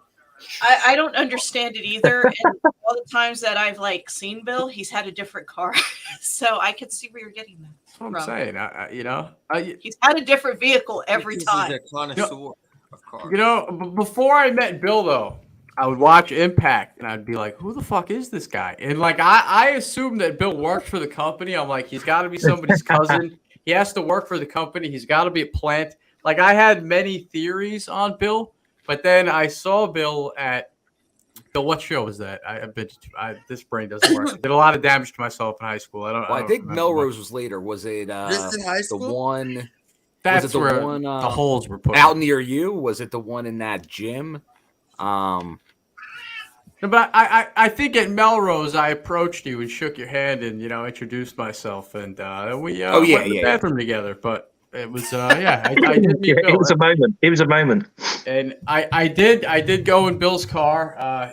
Bill, he's a good driver, but in the back seat there was a rope, a couple things of bleach, a couple tarps. I mind my own business though. I appreciated the ride. I did. Right, guys, I'm going to go. You don't like Impact Wrestling. Bye, son. Bye, Lord Bison. Lord Bison, don't forget to brush your teeth. I hear what they say about British people. Apparently, it's not all these nassers. Not all these nassers, right? Brush them. Yeah, smell my breath. It's good. It's good. Look. Smells like beefalo. No, thanks, Bison, for coming in. I know it's early there and everything. So much. No love, worries, man. guys. Listen, just guys. One last thing. Remember, this show is just for Joe. So give as much as you possibly can. We appreciate everything given so far. Every penny helps, as they would say in the UK in the Tesco advert. Very nice. Right. I will leave it with you. And have a great time, guys. And it's great to meet you again. Well, Ashley, the first time I've been on the show with you. And Jameis, what a legend. What a podcasting legend. Remember, don't ever cut that hair. My ego. The world's not ready for me with the ego. Just don't ever cut that hair because, we don't want you to lose all your podcasting skills. Dude, the amount of people who tell me not to cut my hair is the reason I don't cut my hair.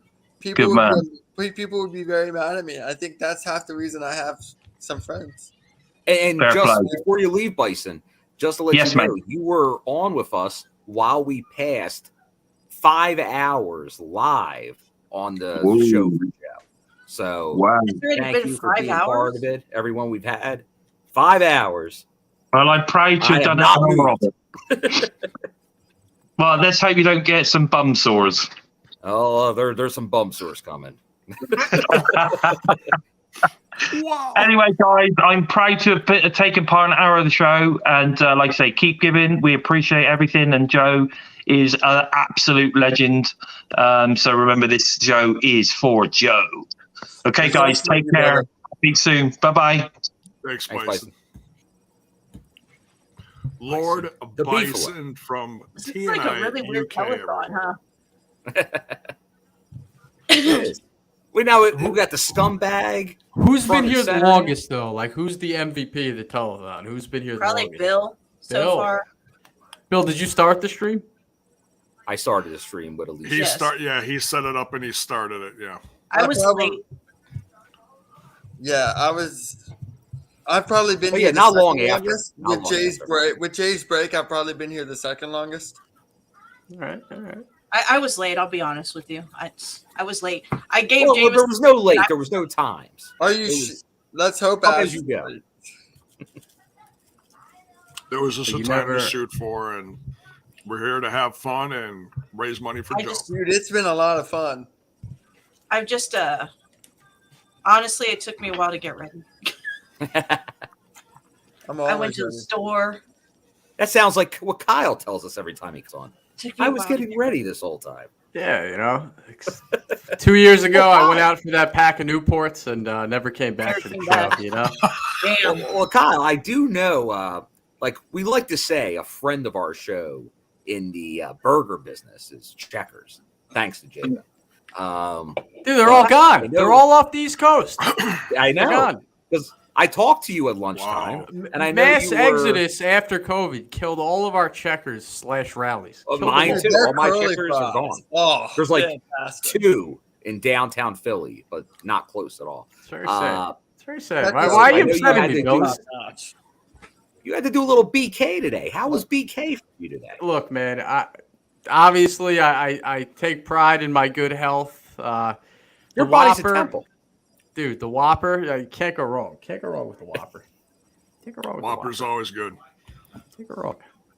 It's a Nothing classic. wrong like a good, not going to say that. Yeah, Whopper's delicious, though. That is, for me, the top. You know, in the chat, what is your favorite fast food item of all time? Everybody here. The best fast food fries are Zaxby's. We don't have Zaxby's. You got to go south for that. New That's York. not up our way. Dude, their seasoning on their fries are just fantastic. Bill, what's your favorite burger fast joint? food item? Zaxby's is a chicken place. I'm going to think about this for a second. It is really good. I used to eat it when I lived in Atlanta. It is really good. Well, you know what? I got to go easy. I'm going easy button on this. In-N-Out Burger. And it's That sounds very sexual. the Flying Dutchman from In-N-Out Burger. What was the question? I'm sorry. What are we talking about here? In-N-Out Burger. But Bill, you had In-N-Out Burger where? Where did you go for that? Well, that's originally California. Yeah, but all they're also of my in friends Vegas that went and to Texas. rehab in California, they all eat In-N-Out Burger. And I've seen the animal fries, animal style. Animal fries are very good as well. I love how the prerequisite is rehab. Yeah, well, like all of my friends after high school that just like, went down that, some died, but the ones that survived all ended up going to rehab. And the In-N-Out Burger is just a trend there. It's a big thing. It looks like your average fast food burger, but I'll be honest with there's you. a quality to it. That's why they're not around, because they'll only build near where they can get their local ingredients. Whataburger does that as well. Yes, and Whataburger really is good. also fantastic. I give In-N-Out the edge, but the Whataburger patty melt is My a fantastic favorite fast food item is something you can't get in Florida, which is where I live. So my old surgeon used to be in the Carolinas, so I'd get it every time I was in the Carolinas. Cookouts, peanut butter fudge milkshake. I have heard of Cookout. I have my I've been to friend of mine Cookout. in the military. Sent me There- a Snapchat. I used to eat there in Atlanta too. I've always wanted to try Raising Cane's. You guys have Raising Cane's by you? I'm very interested, very intrigued. I don't think so, but I did have that right before I went to Mania for the first time when I was in New Orleans.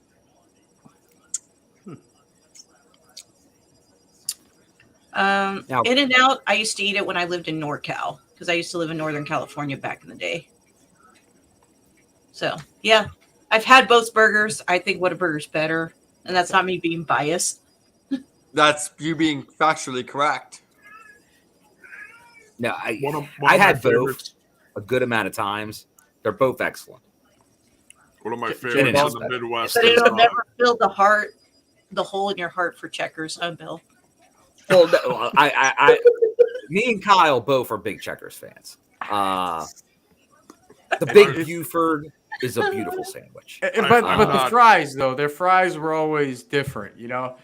Most places you go to, there's no sort of seasoning on the fry, usually here in New York, but with Checkers, it's got that good southern twang to it, you know what I mean? And they're the ones that really started to, like, the fry, This man just said F-R-Y Southern day, twang Friday. like it's a Keith Urban song. It gives you that little hit of southern heartburn, you know? It's good. It's very good. I only had Checkers one time, and that was also when I lived in Atlanta. I am not legally allowed. Yeah, to, J-Bone talk about can't checkers. talk about checkers. You had to become a Culver's man, I believe. Correct, J-Bone? Culver's, yeah. In fact, we just had Culver's a couple days ago. Yeah. So when Home of the Butterburger. That sounds like a heart attack. That sounds like call my cardiologist as soon as I'm done eating. You know what? It's a Butterburger. If that's how I go, so be it. Hey, Yeah, they got crinkle fries. They're good. To go. They're not my favorite. I think one of my favorites is still get yourself a big old greasy Whopper. But yeah, Culver's is good. What else? Oh, I hadn't been to Subway in a while, and they've got a whole new. They have fake tuna fish. Yeah, I'm not going seafood there, but I had some Subway today, and I had the Bella something. Sonic is not good. No, it was like Italian stuff on there, like I know what you're talking about. Bella Mazza. The BMT. Yeah. Yeah, they still got the classics, but they got this whole new. Yeah, they have fancy new sandwiches there now. Right. Yeah. Yeah. So your $5 footlong is gone. They now cost like $12. Yeah. But what I had was pretty good. They lost me when they got rid of the $5 footlong. Yeah, I hear it. My wife. You're on the East Coast. What are you doing at Subway? Gotta eat that good boar's head, real deli sandwiches. Here, that's a good sandwich. In Florida, the pub sub is the most. Pub sub. I was going to ask you about that. I've heard about Publix. The pub my sub. favorite subs are from Jimmy John's. Is really good subs. I like Jimmy John's. I do. I also like Firehouse is okay. It's better than Subway. I think Firehouse is decent. I like Firehouse. It's better than Subway, but it's not great. But yeah, Jimmy John's, and they deliver too. Oh, the they best have pastrami. I've had is at a local Cuban restaurant in Jacksonville. See, but you're talking fast food and restaurant food, two different ball games. Right. You're talking your different price point. Cheap drug fix versus actual is a pub food. sub fast food? What's that? Is a pub sub fast food? Would Publix be fast it's food? like gas station food, no? It's like convenience store food. If we're counting Publix as fast food, that rotisserie chicken's top notch. All right. Nothing good. Nothing wrong with a good rotisserie chicken. Of course. I've heard Sheets. I had that yesterday. Spot. Right? Well, Sheets is. I know Sheets well. I've never had Sheets. Sheets is on the edge of my territory. Okay. I'm obviously in the land of the Wawa, and that's a big. Bill, you're head from to head. here, right? You're from Florida, right? No, I'm from outside of Philadelphia. Oh, why do I think you're in Florida? Because Bill's been everywhere. Oh. Literally everywhere across. Aren't you a Universal Pass holder? Yeah, I am a Universal Pass holder. So you're in Florida a lot. Yes. Next time you go to Universal, to let me know. I'll go with you because I'm. All right. I'll be there when Impact's in Kissimmee next month. Oh, I'm Ash. Am I working media that show? I don't know. We haven't really discussed it 100% because I may or may not be going, but I'll let you know. Okay. But most likely, I say you are 70% are probably. Okay. But I'll let you know for sure. I have to wait till it gets closer to that week. So you want to go to Universal that weekend? I'll probably be going there for sure. Since I have the pass, that will probably be where I burn some hours. Right. That's an easy place to burn hours. Yeah. Rip Ride Rocket is so much fun, man. Oh yeah. So, I always ride the Rocket. I was going a little Devil Went Down to Georgia on my Dude, have you seen the list of hidden tracks? Yeah, the hidden tracks, yes. Yeah. That's always great. We're going deep dive on roller coasters right now. Of course. I have to talk, to people and find out. Impact would be in Area 51. I have been not for Impact. I have been at like no audience shows before, mainly for like GCW. But What do you mean a no audience show? Meaning You were the only one there? Private invite, wasn't it? Private invite. Yeah. Yeah. Oh. That's amazing, dude. I think the closest thing to that was when I went to IWTV Family Reunion a couple years ago, and somebody let me in a couple hours before the show. So I just hung out with all the wrestlers while they put their matches together and kind of ran through them long before the show. So I saw pretty much all the matches before they happened because they were running through them. And I was the only person there. Yeah, that's usually that goes back to the infamous Bound for Glory, 2016 in North Carolina, where they had like the ultimate VIP. And where they went backstage champion, and everyone was we pissed. say North Carolina. We have to hold out the North Carolina. In honor of the former Impact Carolina. Carolina. Jameis, what part of Florida are you from? I spent most of my life in Jacksonville, but I'm from and I'm back in Tampa. Tampa. Oh, Tampa. See, I have an obsession with, you might be familiar, 102.5 The Bone in Tampa. Are you familiar? Yes, Mike Calta show. Yes. Drew Garabo. Dude, I religiously, I live in New York. I've never been to Florida, but I religiously listen to that station every day. That station is part of the reason why I started this podcast venture here. Are they really? Big fan, dude. Big fan. That's fascinating. I'm from New York. Why would I listen to that station? It's very entertaining. Well, they talk about Nikita Kucherov a lot, so they're okay with me. Dude, they're very good. Not a Bubba fan. Not a what? Not a Bubba fan. That's the enemy. No, not at all. The enemy. So, Jameis. So, Kyle, why don't you write down a little history with Jameis as to how you're this show? You know. Oh, I started a podcast. I did like a handful of episodes, and I got a bunch of other people to do it. Yeah. Yeah, it's more of a stream, like a hangout. I can't call this a podcast. Originally, it was a podcast in the beginning, but then it just kind of morphed into like a stream. I don't know. I don't know what this is, but I come on a few times a year.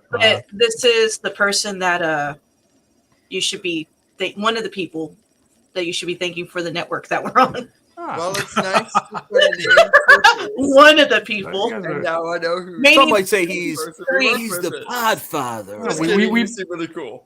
We proudly syndicate. We talk indies here. You guys are in syndication. You know, you guys are getting that Seinfeld money. Well, Michael Richards is still making $1 million every time an episode airs.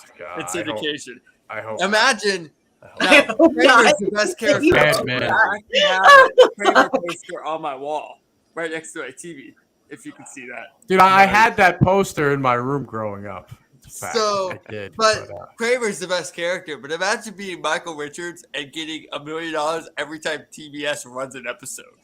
Like that's dude, insane. Is that? But you know what? what? Real? I think that's a figure that it is real. They make bank in syndication. Jason Alexander, Julio Dreyfus, and Michael Richards. Jerry gets a little more, obviously, because it's his show. It's Jerry.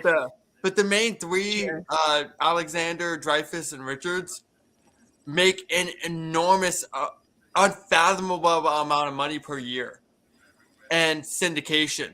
Like, to the point where they make more in syndication in, like, 2 weeks than they did working on the show. I was going to say, television. Was it them or was it Friends that they made like $1 million an episode? An episode. Friends. It was the big one. But Friends was later on in the season because when Jennifer Aniston wasn't going to renew after season 8, they didn't want to have to do a Three's Company situation where John Ritter was making so much more than Joyce DeWitt and Suzanne Summers. And Suzanne Summers didn't like that, so Suzanne Summers asked for more, and Suzanne Summers dropped. Look at this guy with the facts. They just replaced her with another blonde lady. Like, oh, hey, she's just like Chrissy. She's blonde. Trisha Barnes is actually really entertaining on that show. No, dude, I am a connoisseur of that. Let me ask you, Jameis. Mr. Roper or Mr. Furley or Roper. the Ropers? I like Knotts as an actor more than I like Norman Fell, but I like Roper as a character on that show a lot more. See, I agree with that. I'm a Don Knotts fan for his whole Audra career. Lindley is the best character on that show, so it's definitely the Ropers. Well, I disagree. I think Larry Dallas is my favorite character Larry on the Dallas is show. great. So I met RJ City earlier this year, and I told him that he's the Larry Dallas of pro wrestling, and that man told me it was the biggest compliment he's ever gotten. Dude, Mr. Furley though, like every time, like the camera zooms in on his facial expressions, it's like a hit of acid. Like but that was his version of Norman Fell breaking the fourth wall. Exactly. So can't believe it's only two. So they didn't want a Three's Company situation. So Aniston got with Harry and Cujo, I think were the other two, and then those three got the other three on board to go. We're all getting paid the same, or we're all walking.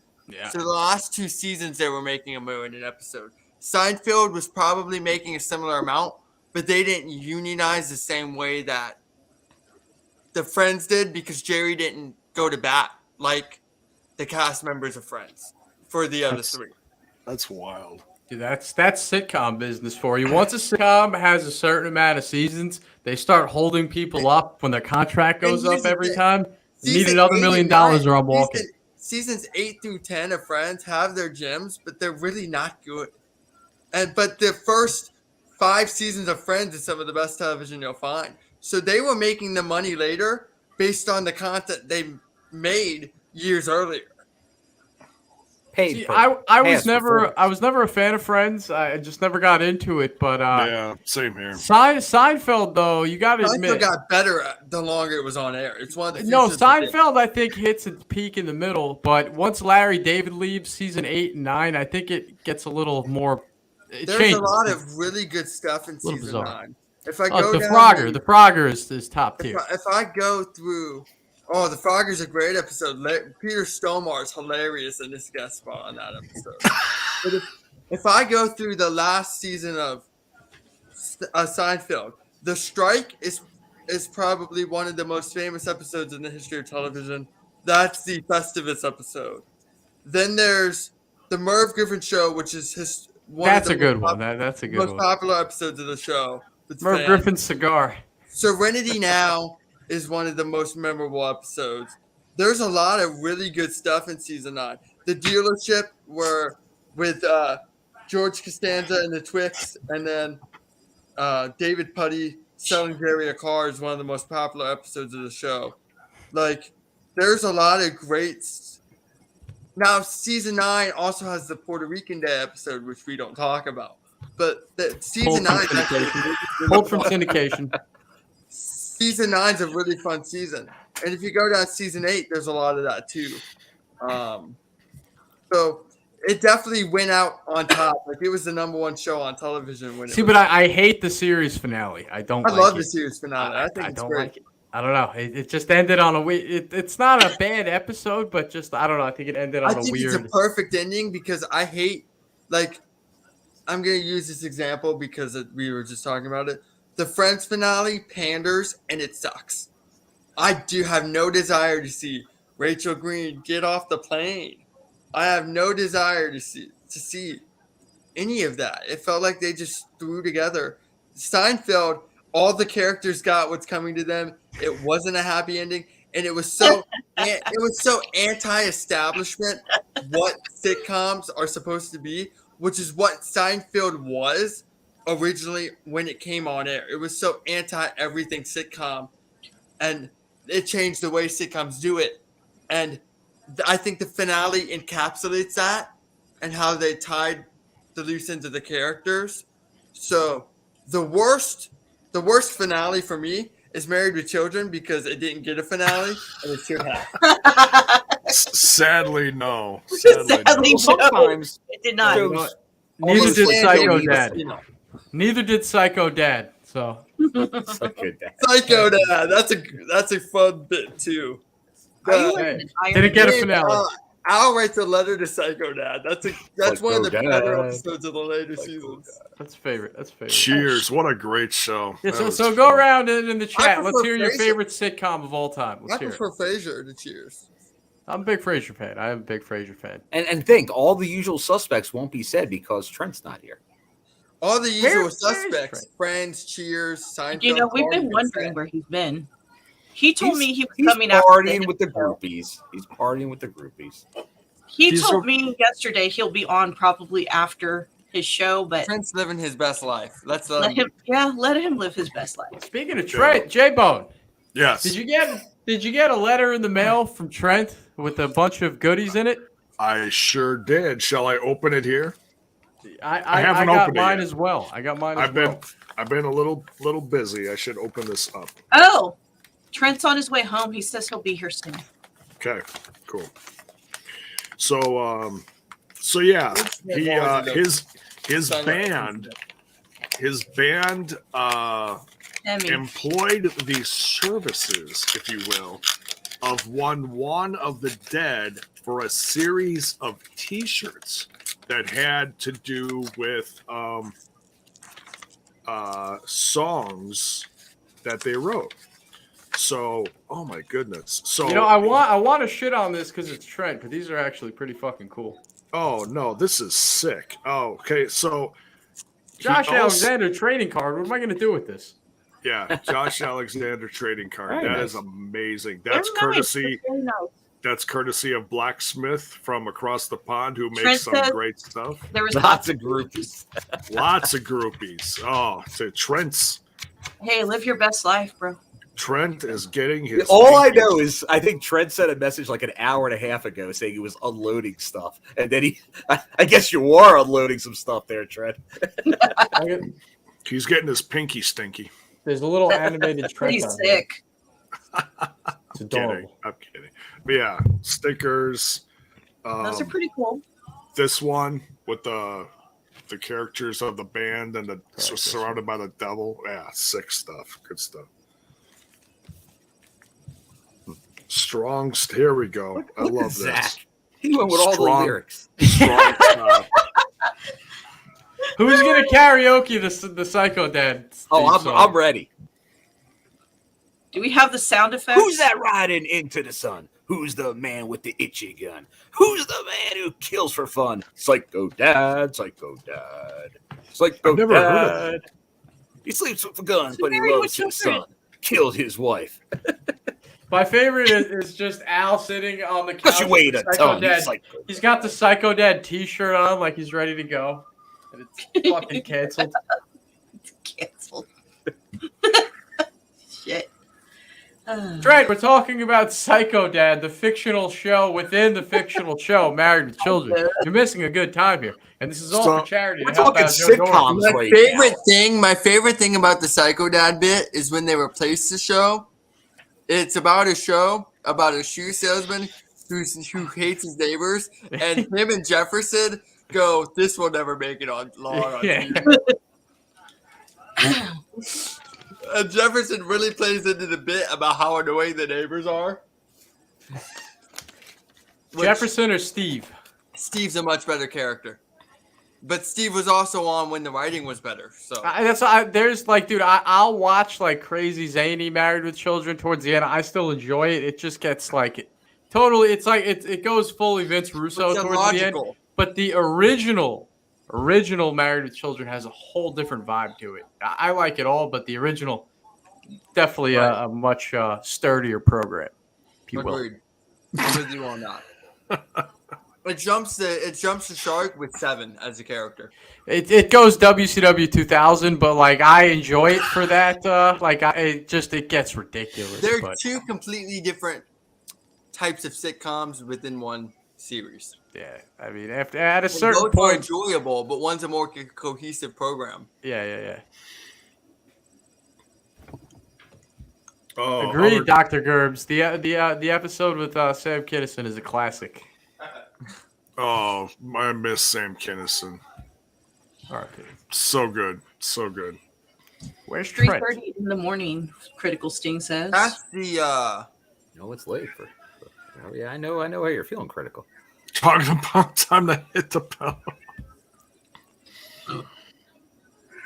That's the 3-parter where he does the "It's a Wonderful Life" bit, right? Yeah. It's a great episode. I can't believe we've been on for almost 6 hours. Hey, here And for a it's good only, cause. and it's only like 2 my time. 3:30 for me. Started early tonight. I started early to. Ash, where are you from? Texas. You're down in Texas. Okay, so yeah, you're directly south of me. Okay. Mm-hmm. You could hear the despair in her voice. Oh, yeah, she didn't say that with pride, but she should. I think we don't we have going is we don't have state sales tax. There you go. Whose cat is meowing? That is Draven. Oh, Draven's that's your cat. Harold needs to teach him how to shut up. Harold is so quiet. I didn't get to tell J-Bo because we were in the middle of all those questions. Yeah. Harold is a orange tabby. My orange tabby literally never speaks. He's like over 15 pounds. We had a orange tabby by the name of Whiskey that passed away a few years ago. Wait, hold on. Your cat was named Whiskey. Whiskey, yeah. Continue. It was my wife's, but it was when I got together with Tracy. Her 2 cats were Callie, who is still alive. She's 18 years old, and Whiskey. Whiskey was a fluffy orange tabby, and how I really got to know Whiskey was when I started living with Tracy, and like I said, the cats were slowly, getting used to me, coming by me and such. Well, I'm in bed with Tracy. We're just watching TV. Don't think nothing crazy. It just goes to that. We're just watching TV. Nothing happened. Nothing crazy. Just relaxing. No blue chew involved. No blue chew involved. Right. It wasn't a wild night. All of a sudden, Whiskey is like walking up me and plops right on my chest, and he's almost nose to nose with me. Tracy goes, "Not yet, Whiskey," and I went, "What?" She goes, "What? Whiskey? Huh? Not yet." I'm like, "What the hell are you talking about?" She goes, "Whiskey, you have to wait." And I'm like, "What is going on?" She goes, "How do you think I got rid of all my other boyfriends?" So she's going by the old classic cat thing where, cats come up and then they steal your breath, they steal your soul and whatever, So yeah. So that was my introduction to Whiskey. And I'm like, "Oh no, Whiskey's not gonna do that to me." And I gave him a rub down. And did Whiskey steal the whiskey off your breath? No. No. In fact, here's a Rocky. Come here, buddy. You get that. I have a Rocky poster on the other side of my living room. This it goes well with the first there's blood Rocky. poster right above. There's Rocky. Wait, and Rocky that's has a whole other cat I did not know about. This is the one with because I decorated my Rocky I poster. can't think of the name of the toes, but he's got like extra toes. He's got the big feet. Beanies. The big feet. Got beans. Little beans. Fresh Whopper meat. What? What? Tough crowd. You tough crowd. Well, tough crowd. KL, there may be a audio only guest. I'm not positive. Is her name Ash? No, a different audio only guest. Polydactyl. Thank you, Anna. But I'm not positive. What? I'm here. I promise. I'm here. Oh no. She felt called out. Which, by the way, if anybody in the chat is still here, we still have some people here. If anybody, look, I'm throwing it out there. If anybody in the chat wants to join on screen, open door policy tonight. You could jump on. We're here for charity. We're like MOW. Anna, Justin, that's something to be proud of. You can walk through that door. Gabriella, Dr. Gerbs. The door is open. Forbidden. You gonna let Zach on? Even Zach. Where the We've beer tried. gets gas and the buggy stick gas at the nudie bar. The nudie bar. I It used to sounds have. like sounds like a song. It is a Where song. you can look I at have a my best thigh and ideas blacken at the his nudie eye bar. at the nudie bar. I have my best ideas at the nudie bar. You gotta sing it like Sinatra. Where Christmas the and nice beer- and lap dances are half price. A nudie bar. Where you Oh, drink down the Trent. shooters and unwrap the Do we have audio? Dude, what the? At I'm the sitting nudie here back bar. here for 10 fucking minutes waiting to get let in. What is going on over here? Well, that's what I thought. Friend, I don't have access to anything. I didn't do anything for the record. Well, I'm still We're- driving, so I didn't want to go on video. Oh, But my phone's down to like 20%. But I'm What, are heading you home. done with the groupies already? Groupies are done. I definitely unloaded a few things all night long. And just like that, we have another Blue Chew ad ready to go. No Blue Chew needed, baby. It was He was harder, high on adrenaline. harder than the heaviest metal you can imagine. Trent, how What's up? Yeah, but how was the performance musically? How did the show go? Was it a good one? Dude, we had a fucking huge ass crowd. Big ass fucking mosh pit. It was awesome. nice. Today was the shit, man. It was a really good show. We got cut short a little bit because somebody went over, so we had to cut one song down. But it wasn't. It could have been worse, man. It was only one song. Melvin's. That's cool, man. Fucking good times for sure. it's only 3 minutes, right? Yeah, about 4.5 minutes that we fucking had to cut out. I'm gonna interview Trent real quick. So Trent, when did you start the band HEMI? Let's do a little deep dive on HEMI here. When did you start the band? 2003. So we're gonna hit 20 years next year, man. 2003. I was in the 3rd grade. Nice. I was 2 years old. Wow, I'm not the baby in the room. That's a first. That is a first. I think I had just got to high school, roughly around that time. All right. Now, Trent, who were your musical influences? Who made you want to pick up the guitar and grow your hair out, if you will? The guitar, I definitely, I gotta say, probably guitar-wise, Randy Rhoads was a big influence, man. Randy Rhoads, I love Randy Rhoads. Fucking Iron Maiden as a whole, fucking definitely. You can't not say Metallica because, as you know, it's like as much, I'm not as much into them nowadays, but dude, I can't deny that they were a huge inspiration. Fuck, dude, Megadeth, Manowar, yeah, man, Dio, all that stuff, man, all the classic metal stuff, Sabbath, yeah. So all that stuff. Now, so you've been chugging along since 2003. How many original members are left? Or are you still with the original lineup? Give me the story there, because I feel like band members, you probably have lead singer syndrome. They probably can't put up with you for too long. Give me the rundown. I'm down to 2 original members, including myself, and I knew it. I injected 2 fucking young. Fucking just youthful dudes to fucking head up the guitar department. So. That's a soundbite right there. I injected 2 young youthful dudes. I injected 2 youthful young got that time down. No Bluetooth sexy dudes. 5 hours and 37 minutes. Fuck yeah, dude! But no, it's yeah, it's me and the drummer are the original ones left. Okay. That is the secret. Dude, it's been fun, man. We've had, we did 2 songs for Impact in there, and I thought Sammy was in the band. What about Sammy is definitely is the de facto lead singer. Sammy Callahan's he's threatened to. He told Ashley he's gonna fucking whoop my ass and take my spot next time he's in Chicago. He told me in front of in the interview room. Yeah, I always wear a Sammy. So he was serious.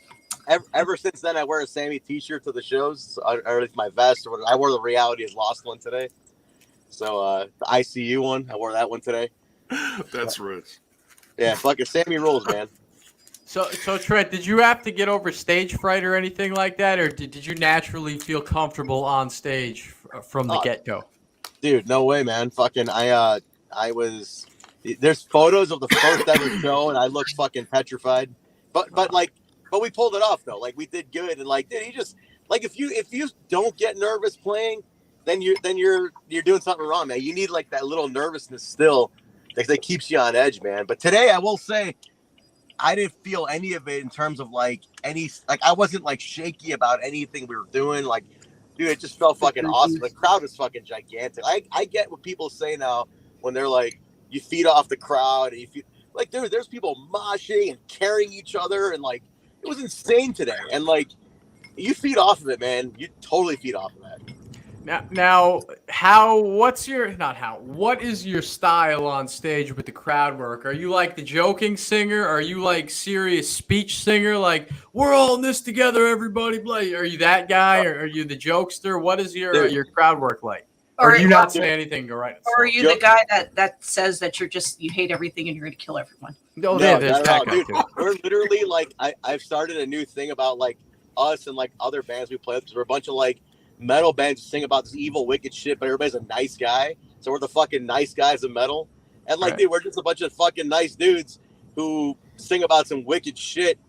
But like, we're just good as it. So I fucking tell jokes, man. Like that whole like angry metal band thing is so goddamn cliche. And I'm like, fuck that. We're fucking funny as hell. So we like have a good time. I don't need to like. See, I appreciate that, because when I go to concerts, like I appreciate the sarcasm and the jokes. I think if you go too far to being like angry, it comes off kind of corny. But then on the other side, you could be too soft if you open up with the like, we're all in this together, you know. If you're going through it, I'm going through it. Like, it's just like, come on, man, I ain't coming to that, you know. I leave my depression at home. I'm not bringing it here, you know. It's like some other bands we play with are like, "What's up, motherfuckers? We're gonna fucking do this fucking shit, motherfucker." I'm like, Jesus Christ, man! All right, you can swear. So in November of 2021, I saw Metallica twice in one weekend, and they did a different set each time. They didn't repeat songs once. Dude, I went to that show. Wait, was that in San Francisco? It was at Rockville, but same promoter. So probably I went to the San Francisco show, and they did 2 sets. 2 nights. Danny Wimmer does a bunch of festivals like that, and usually there's similar lineups. And San Francisco, that was the 40th tour. 40th yes, anniversary. I know that. It was the same tour. The festival was Aftershock, right? Yes. Yep. But yeah, hey, they were probably the same sets because it was the same promoter. Definitely the same set. Hey, I'm about to park at home. I'll meet you guys on camera in so he did the 5 minutes. All right, we'll see you in a bit. He played one song that weekend from Saint Anger, and it was Frantic. Yeah, and the crowd booed after he played Frantic. Wow. And he's just like, "Oh, so y'all want me to play through the entire thing of Saint Anger?" And he just started laughing, and they trolled the crowd a little bit, and then they didn't touch Saint Anger again. It's just like, I'll be back fun in of your stuff, like 5 you know? minutes. Like you made Go ahead, Trent. It's okay. that album. Have some fun with it. Play the one hit from it, and move on. Yeah, you know what though? Like I don't like Saint Anger. I'm actually weird with Metallica. Like I'm not. I go early. Like I turned on them. Like my favorite Metallica album is Kill 'Em All. Of course, I like everything except Saint Anger and Load. I actually like. Here's the thing with Dead Magnetic. It's not a good Metallica album. But if you took the Metallica label off of it and looked at it as just a metal album, and it was somewhere in the metal band, it would actually be really good. It's just not Metallica, you know? So like it's a good metal album, but it's a horrible Metallica album. And is it really bad, or is it just not up to par with the rest of Metallica? How do you gauge and judge that? Does that make sense? Yeah, but I feel like people, their opinion is not so much about the music always. When a band is around for that long and they evolve into chapters, I think people have nostalgia for a certain point and they cling on to that. Right. Now, if Metallica never evolved and they tried to do the same album over and over and over, I think things would have turned out way worse for them. I mean, guys are following the money and evolving the sound. Personally, I like the thrash stuff from the early years. I'm a Cliff fan. Obviously, I like those years. My favorite album is Kill 'Em All. My favorite Metallica song is off of Ride the Lightning. So, like, obviously, I have love for early Metallica. But, like, I don't think Reload's a bad album. I think Memory Remains is a lot of fun. Unforgiven 2 is a really good song. I think that's one of James's best performances vocally. Like there's some of those albums that aren't part of that 80s nostalgia aren't bad at all. Yeah, but I think people cling on to the 80s nostalgia era, and it doesn't matter. I was a kid, and Justice for All introduced me to metal, so everything new sucks. It's like, what's that song? What's that line from the? Give me a minute, I'll be back. What's that line from the Stone Sour Through Glass? Before you tell yourself it's just a different scene, remember it's just different from what you've seen. And I feel that's a good way to look at and perceive different art, because you have to evolve. You can't keep releasing the same music over and over again, because while fans will be nostalgic for it, they'll also turn on it like it's the same old stuff, because people need to hate on everything. Yeah, and also, I mean, you know, for any band that's been around for that many years, any band that I like that's been around for 30 plus years, there's no way every single album is going to be a hit. It's going to be hit or miss. You're going to have some stinkers here and there. And even then, when a band changes their sound to reach a wider audience, you can call it selling out. To me, at that point, these guys are like 40 years old. They have to feed their family. This is a career. Not even that. If you were in their shoes, selling out is a slap in the face to the musicians, calling them the sellouts, I think. Yeah, I mean, to me, it's like if you were in their shoes, the object is selling records and, you know, getting a wide audience. You can't fault them for that. Pearl Jam's fan base turned on them with After 10 because Vitology was supposedly selling out. Just because they put songs on the radio. Vitology is a really good album. Immortality is fantastic. Kramer Christ is fantastic. Corduroy is fantastic. Better Man is incredible. Like, that's a really good album. Like, okay, they put their music on the radio. Pearl Jam. Is it the goal to make money? Just because you liked somebody when they were underground doesn't mean you can't support them when you make it big. The whole reason to even start underground is to try and make it big. Yeah. Yeah, I totally missed this whole conversation because I was gone. I left at the end of Metallica. We're talking about how bands evolve as they get older, like And human selling beings. out is a slap, and calling a band to sell out is a slap in the face to the band. Except for Fall Out Boy. They totally sold out after. You can't make the music that you made in your 20s and late teens forever when you're like a 40, 50-year-old man. I mean, just, you got to evolve, man. Some bands evolve for the worst. Like, I can't think of a good Fall Out Boy album since Folly Ado. What'd you say? I can't think of a good Fall Out Boy album since Folly Ado. So some bands evolve for the worst. Yeah, like I agree with it, but it's all subjective. Like I love the early years of Green Day. I want nothing to do with their new stuff. Right. I'm not going to say it sucks, but it's just not for me. It's not. Right. I'm a punk rock fan. I like the early stuff they did. Another band like that would be Radiohead and all those. Yeah, I like that early pop punk sound. The new stuff is just not for me. Kerplunk, Dookie, and then. What was the one after that? Insomniac. Yeah.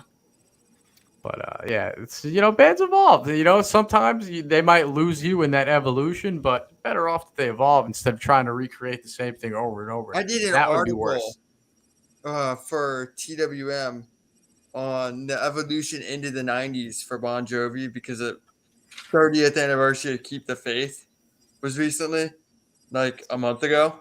Oh, so I did a deep dive into that evolution on it. I can send it to you guys. So you know what? I went into how they evolved and why they evolved and why bands would want to evolve. And it's a fascinating thing to look at. Because Motley Crue, who, by the way, were always overrated and by far the worst of the hair metal bands. Bands like that. Bands like Poison. Bands like I'm not going to defend Motley Crue, even though I'm wearing a Motley Crue shirt right now. I love because I changed my style. But these glam metal bands couldn't evolve. See, that's the thing. Like, did evolve, and I went into why. In like a more of a pop kind of way. Like, I appreciate a lot of music from hair metal, but at the end of the day, it's a fashion show compared to Bon metal, Jovi's you best know? album was in '95. So Right, yeah, a lot of the glam metal, pop, rock, hard rock, whatever you want to call it, from the '80s going into the early '90s it was very much its time. right, yeah, and a that's product how of its time. So that's is how all music Hollywood from the was. 80s music is, if you're not a love ballad or a party song, you had to have a good music video. It was one of three things: a love ballad, you get your Foreigners, which by Wait, the hold way, on. Did you say Waiting love for a Girl ballad? Like You is a tremendous love ballad. You It's get your Foreigners, you get your Billy Idol types with party songs, and then you Oh, get Billy Idol. whoever has a good music video on MTV. I That's see the Billy 80s. Idol live. I love Billy Idol. He's great live. I got him front row a couple years ago. But Yeah.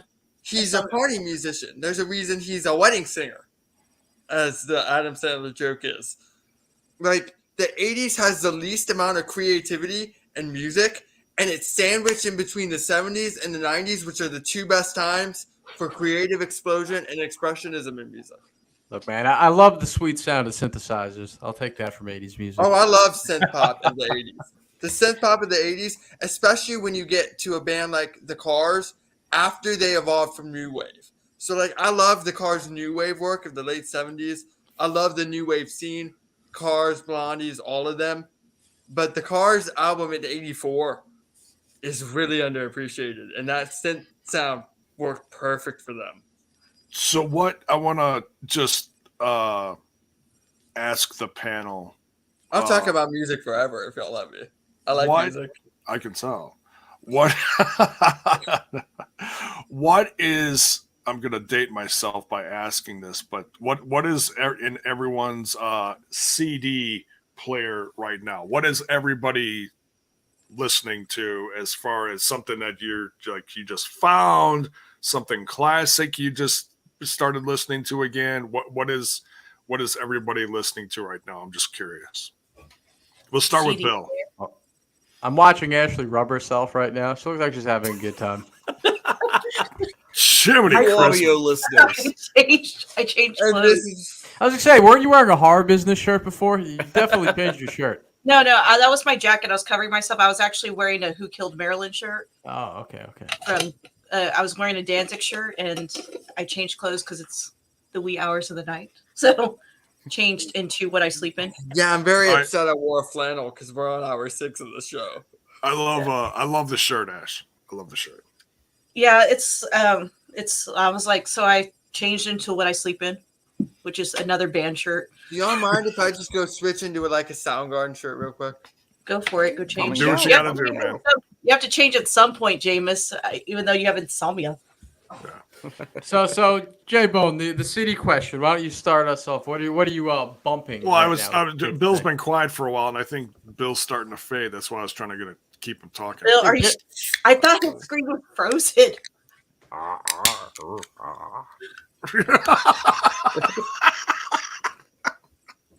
on, Bill, crack another Four Loko. Perk up. No Four Loko. No. Nothing in the current CD or playlist, but usually I go like satellite radio, like XM, Sirius. If I'm not listening to Stern, obviously. What's your Sirius station? Lithium? What's your Lithium's there, the Beatles channel. I'll mix it in with some. I'll go like the channel right before Lithium, the New Wave channel. That's like your synth. Yeah. First wave. Yeah, first wave. Yeah. So first wave's good. I'll mix it up though. Go with like the bridge, some of those other ones. Like today, I was listening to like the '70s channel for like 20 minutes. I'll go all over the place. Whoa! See what catches my fancy. All right, how much money have we made today for Joe, not for us? I know we're over $100, but I can't tell you exactly what it is. That's good. That's a good amount. I'll take it. For Joe. It is a good amount because people throwing $5, $10, like it's adding and up. we appreciate every contribution. Hey, Bison. Bison here too? Where's he at? He's in the chat. Bison was in here earlier. He was in here earlier. He made an appearance. Yeah. And it was a happening. As Gorilla Monsoon. Wait, he says, tell him about the latest interview. Who is it? Bison's trying to get his shit in, trying to get his gimmicks plugged. Dina. Excuse me. Wait, no. Wait, you were here. Now, that was our interview. Did he give anyone a hint on this? The last person I interviewed was Bufender. Are you moisturizing right now? What are you That's doing? what I said. That's what I said. I have to do it eventually. It's the lotion on its skin, or else. This is how she gets the fall. This is how you get the cheering bits. I have to eventually get it in, bro. Come on. Yeah, fuck. Oh, Bill TV. There we go. Oh, hey. There we go. Moisturizing television. You're gonna get us pulled, man. Oh, sorry. Sensitive Sorry. time with the media. Sorry. Just trying to, show everyone. They have to pay for that on the Playboy website, all right? No freebies here. But continue with the CD exchange. Ashley, what are you listening to right now? My homie Kai, shout out to him, who used to be an indie wrestler. He actually sent me all three First albums. Blood poster. That's awesome. Sorry, I just noticed the First Blood poster. Yeah. Sorry, Cash. Yeah. Oh, my living room decorations have been the subject of a lot of conversation tonight. Okay, Yeah. wait, before we Bison saying, what did I miss here, Jay? Just the gone, but put past. What the hell is he talking about? Oh, wait, did he put in the chat? Go in the chat, man. But yeah, he sent me all Bison, three that's not me. campaign albums, actually. I don't know. Nice. Which I've been after for a while. I'm looking at the. Let's see. Jameis, I know you're going to tell us Bon Jovi, but in case you have a different answer, because you seem to be. I do have a different answer. I listen to a ton of music. So right now, I don't usually go through phases. I listen to everything all the time, and that goes across a bunch of genres. All right, just give us a top three bands. Top three. I'm gonna give you, because you asked anything new. I'm gonna give you some of my favorite current artists that are a little more relatively unknown on the rock scene. Can you hold on? Pause. I just want to plug Bison's thing in real quick. Okay. He's going to be interviewing Paul Verk, who is the Hindi language commentator out in Eurosport for Eurosport India. There's Impact as well. So cool. That's what's going to be interviewing. All right. Cool. Nice. Oh, that's interesting. So he'll talk Indies this week. Well, Hindi. That's he'll talk Hindis. Trent, will you be translating? I'll be translating for Bison. Okay, Yeah, right. no problem. There you go. All right, go ahead, James. Go ahead, James. Right now, my favorite band going on right now would probably be Dorothy. Oh, I've heard of that. Yeah. And they're excellent. They're more of a hard rock meets Black Crows. So hard rock meets Southern rock, basically. And it's a really cool hybrid. Their album this year was really good, but my favorite track from them is What's Coming to Me, which came out last year. I think it was my song of the year last year. I'm going to have to look at that. See what was my song of the year. Thank you. Another current band I really like is Badflower. Okay, I'm Sick from 2019 was probably my favorite record of the last 5 years. That's a really, really good album. And I think Josh, the frontman, gets a lot of emotion into his songs. So that's one of them. Who would be my third? Let's see here. We'll switch it up a little bit because I'm just going regular rock right now. Okay. So we'll go with something more metalcore here, and a more known band, Ginger. Dude, they're getting a lot of attention lately, Ginger. They've been killing it with their music lately. Yeah, a lot of people are talking about Ginger lately. Another band that really has stood out to me with their last two records. I'm going deathcore here. Is Lorna Shore. Their record this year was just outstanding. And then their record in 2020 got a lot of love. I just realized we moved around. Sorry. So, are you still moisturizing? What the hell's going on over here? I'm not. I'm done. Oh, got dry skin, man. Hey, Kyle, can you start moisturizing now, actually? I mean, just, I was moisturizing recently. Have me have chappy skin? We'll just go in order. Let's do that. Diamante's had a very good couple years, and she's relatively unknown on the rock scene. Diamante, the wrestler from No. TNA days? LAX Diamante. Oh, I thought about that Diamante. Whatever happened to her? Oh, she's dating. What's her name? She's on Dark. She's dating Kira Hogan, right? Yes. Everybody's on Dark. Yeah, dude. Seriously, Kyle, you'll be on fucking Dark eventually. Hey.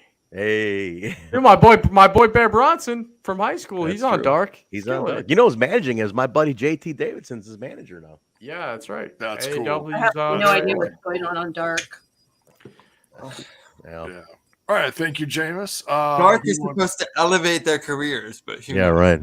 Well, it keeps them. Yeah, it keeps them employed, and I was making a Dark Elevation fun, J-Mode. Yeah. But J-Mode's like,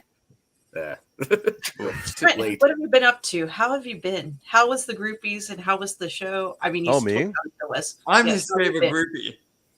Oh, there were several groupies. Definitely. That's why I was late. The green room is no longer green. It's painted white, completely fucking white, porcelain white now. Porcelain white. There Porcelain. Pretty much. White's the name of your next hit single. Pretty much. Motionless in white has a whole new meaning now. It's Hey, the show was awesome, dude. We had it was a blast, man. We got fucking paid. We sold a bunch of merch. It was a good night, man. You got paid? We got paid good. You sold. You know who else needs to get paid? Joe Doring. So Joe please, Doring. Of course, if you feel enticed to donate to a wonderful cause, send us. And you know what? As have much just as you entered. can, we appreciate it. Yeah. 6 anything and hours everything we'll do. of a show for Joe. 6 hours. A show. Yeah. We came here for a lot of money. You Joe. you were 6 hours late. Oh, my marriages. I have a Joe Doring shirt that I bought that's going to be donated to him. Has anybody heard any updates on him since the initial announcement that he got sick? Obviously he hasn't posted on social media or anything, but I haven't heard any updates or anything. It's a scary situation. Last I heard, he had the surgery. Okay. Yeah. You know, that's the last. Bison. Thank you very much. 10 pounds. What are we supposed to do with that? We can't donate pounds. We got an exchange rate to think about. You're going to take money out of Joe Doring's pocket with the exchange rate? Bison, come on. Hey, he's got kids. Thank you, Bison. Impact Wrestling! Thank you, Bison. Much love, Thank you, brother. Bison. Yes. Thank you. We'll add that to the tally. Is somebody tallying this? Bill, I'm putting you in charge of this. Yeah, I was running the show. Bill's in charge of everything. Bill, we just, Bill, we always just assume. I gave you a rough estimate. I know it, but we get the We're breakout. above $100. I know that much. Yeah. According to Bill's mathematics calculations. We'll get the. I did my math. I'm guessing it's somewhere in the 115-ish, maybe right now. Dude, 6 hours though. That's fucking balls, man. That's awesome. Like you guys did 6 hours. We're gonna do this, Trent. This is a first time. We're gonna do this, and we're gonna plan it more again. Yeah. We're gonna do this again. This is go the first time for Joe.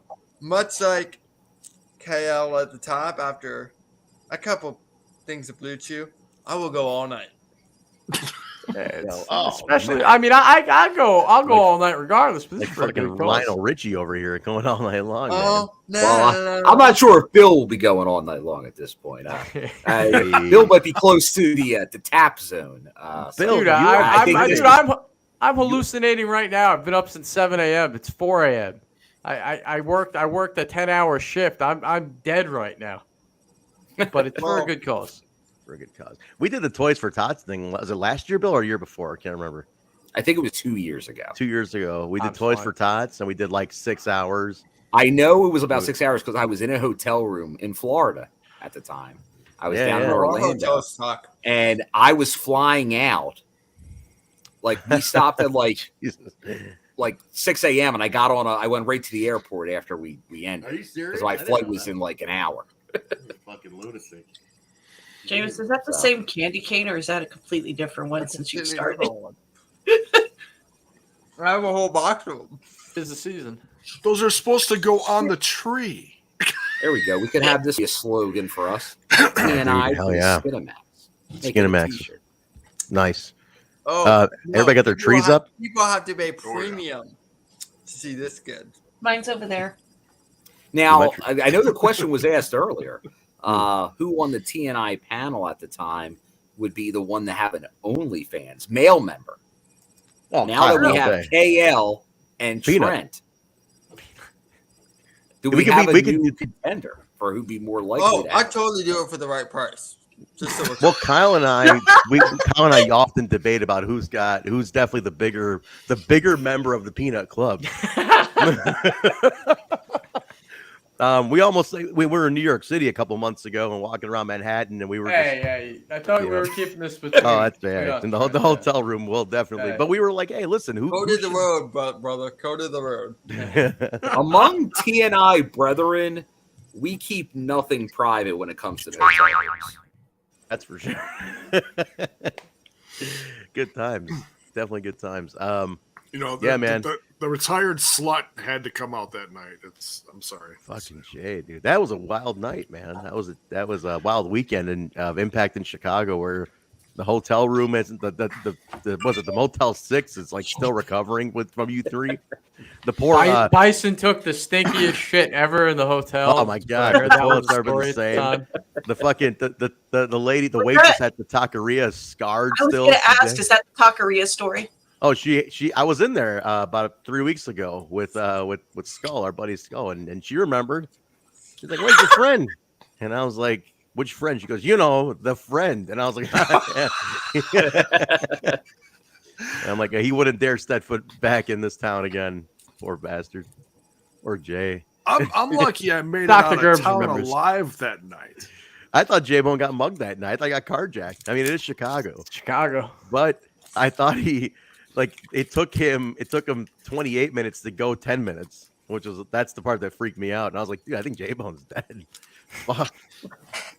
Because you'd call his phone, it was going straight to voicemail. Okay. My Google and my phone was so messed up.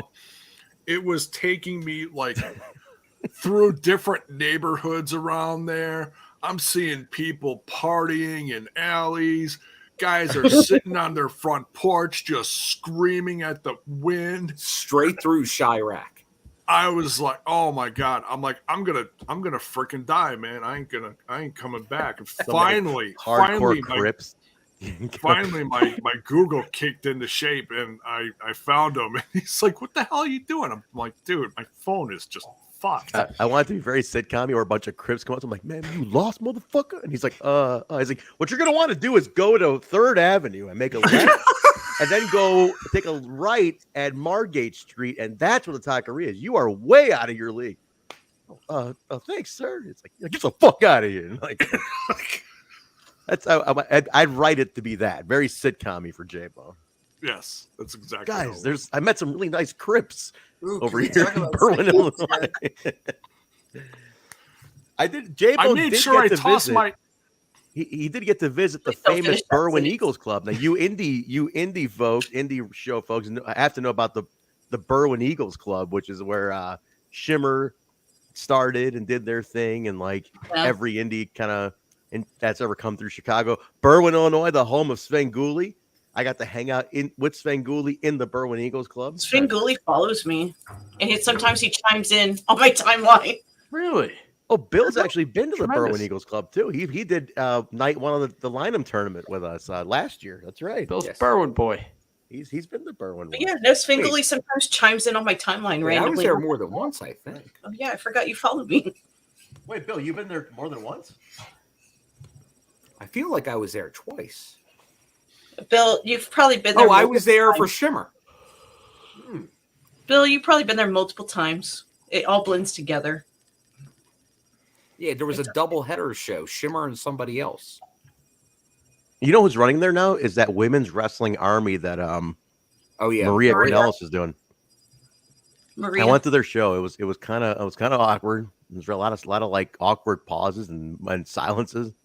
It was just weird, small crowd. You gotta work out the kinks, man. We didn't know that they were PG. They were a PG show. So like, there's a tag team called the Sea Stars on the East Coast. So they're so good. Right. So they're heels, right? So they came out and they were giving my boy Gino a bunch of shit. They were just healing it up, and he goes, and it was Allison Kay's birthday.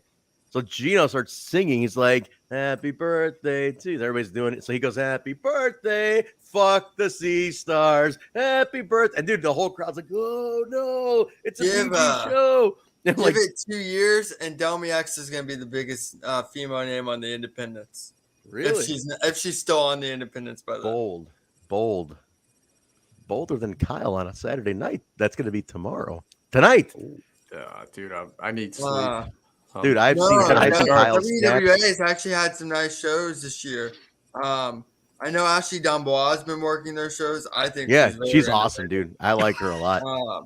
Lainey Luck, who kills it in the Chicago, all around the Chicago scene anyway, has been I have a show on their shows.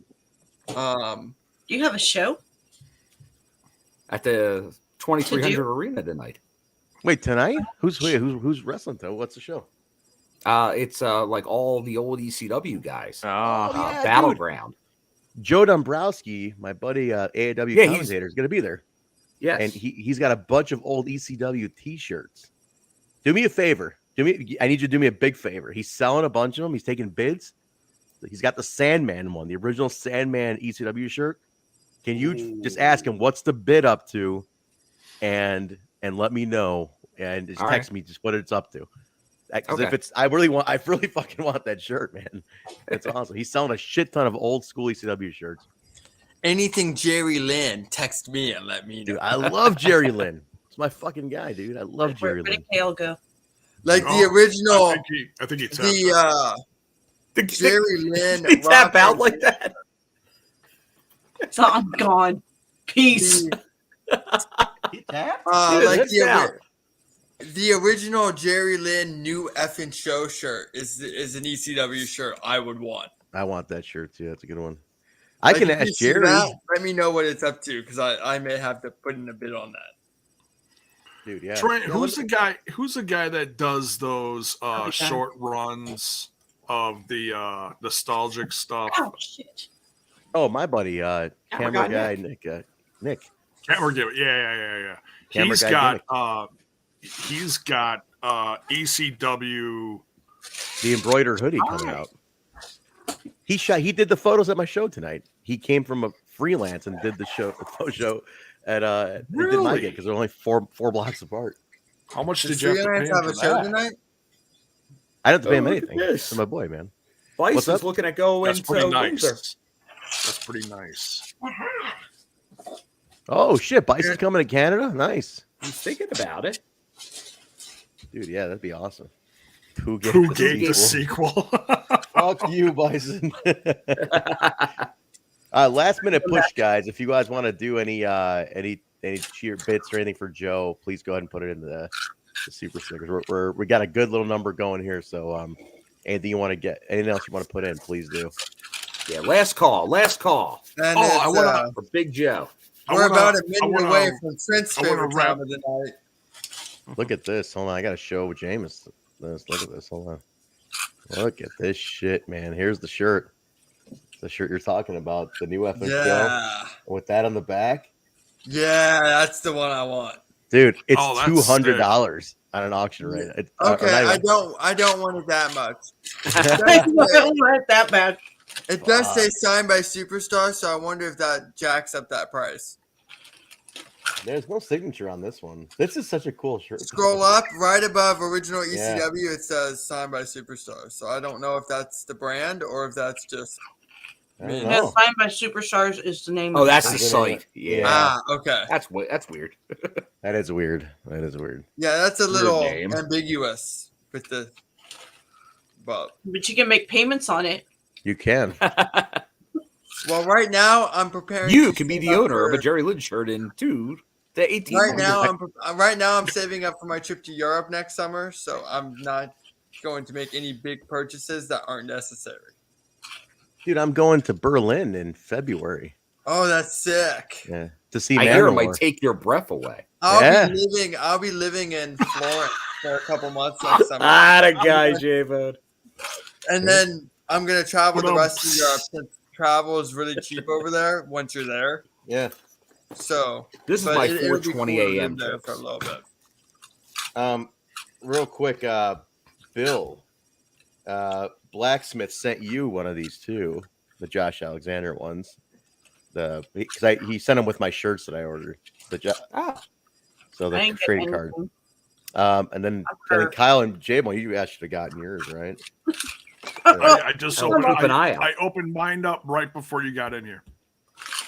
Yeah, so dude, I didn't get anything. well, Blacksmith sent it for the what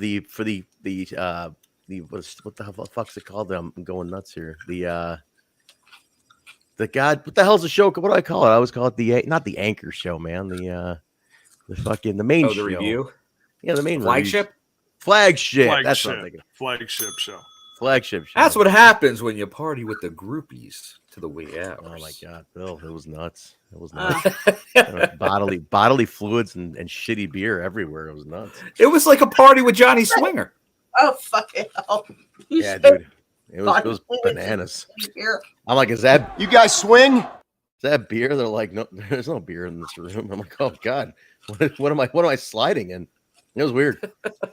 Did Kyle fucking tap out? Did he tapped, huh? He either had a technical difficulty or he like honestly, his last words were like, getting tired. I'm dying. Dying a slow death. Bill's been here running the whole thing for 6 hours. Bill, what a fucking G. Bill, for Joe. For Joe. Well, Bill, can you show your shirt? You got the OG one from his first bout. The fuck cancer Very shirt cool. is awesome.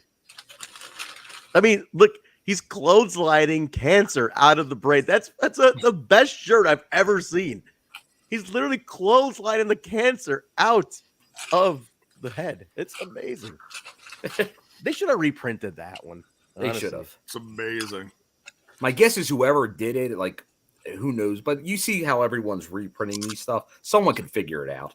Oh, I mean, camera guy can do it. He's so anybody that's interested in throwback merch, like he does movies and video game stuff too. He's under Nostalgia Gland is like the his arm of like promoting the merch.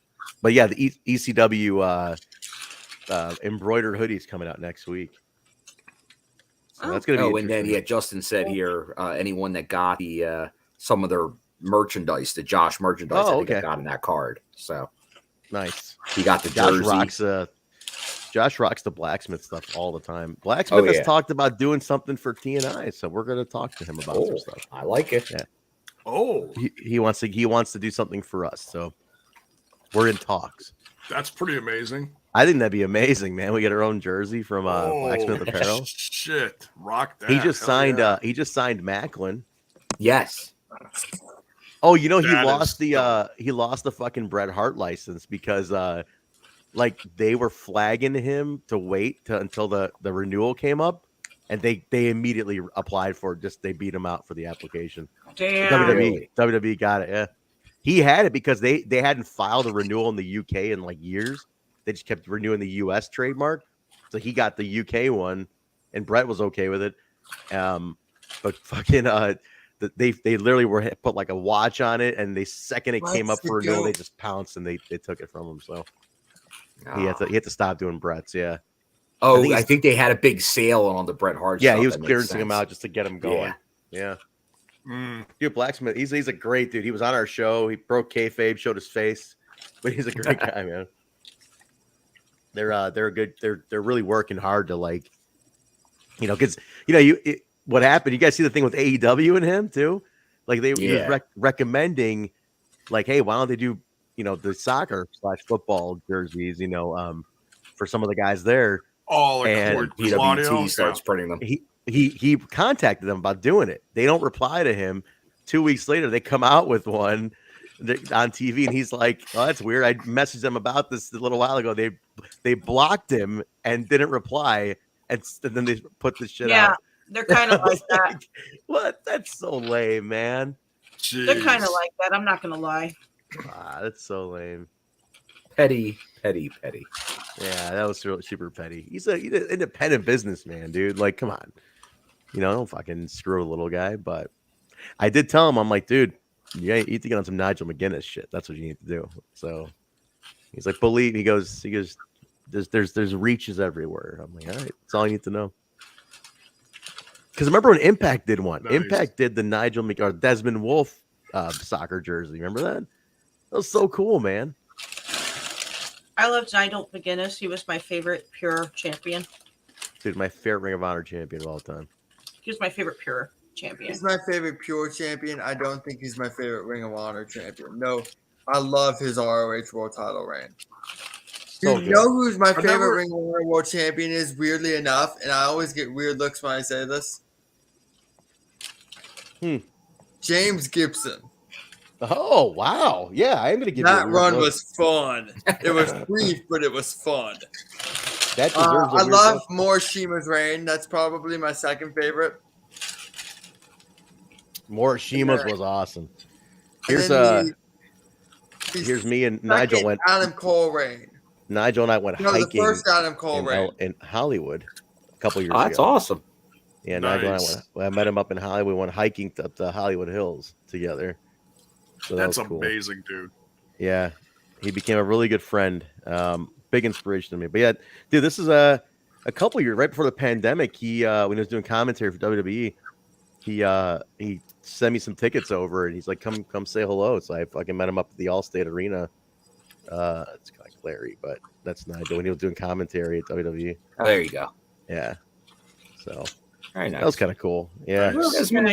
Marshmallows. It's such a trip because like I was a huge mark for him. Like I'm talking like crazy fucking Nigel mark. And it's like it's weird when they become your friend. You're like, holy shit, like that's awesome.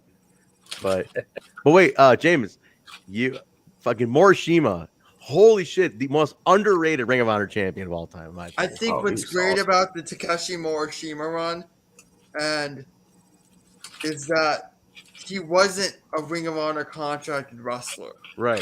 He was a Noah contracted wrestler. Yeah. So everybody just assumed, oh, he won it. He'll drop it the next month, and he'll go back to Noah. But the fact that he went and defended it in Noah and stayed in Ring of Honor long term makes it great because there was the uncertainty for the 200 whatever days he had it of when's he gonna lose it.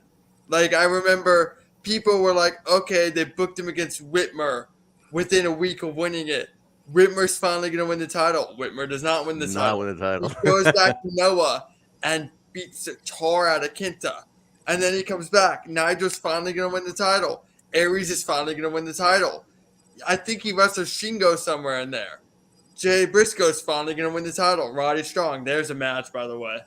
Adam Pearce is finally going to win the title. I love how much Jameis knows about this. Like, dude, I was at a lot of these matches. I don't remember the way The Claudio match is one of my favorite matches because Claudio gets him with the Ricola bomb toward the end, and he kicks out at 1, and everybody's just stunned because everybody was convinced Claudio was going to win the match. The Manhattan Mayhem match with Bryan Danielson is excellent.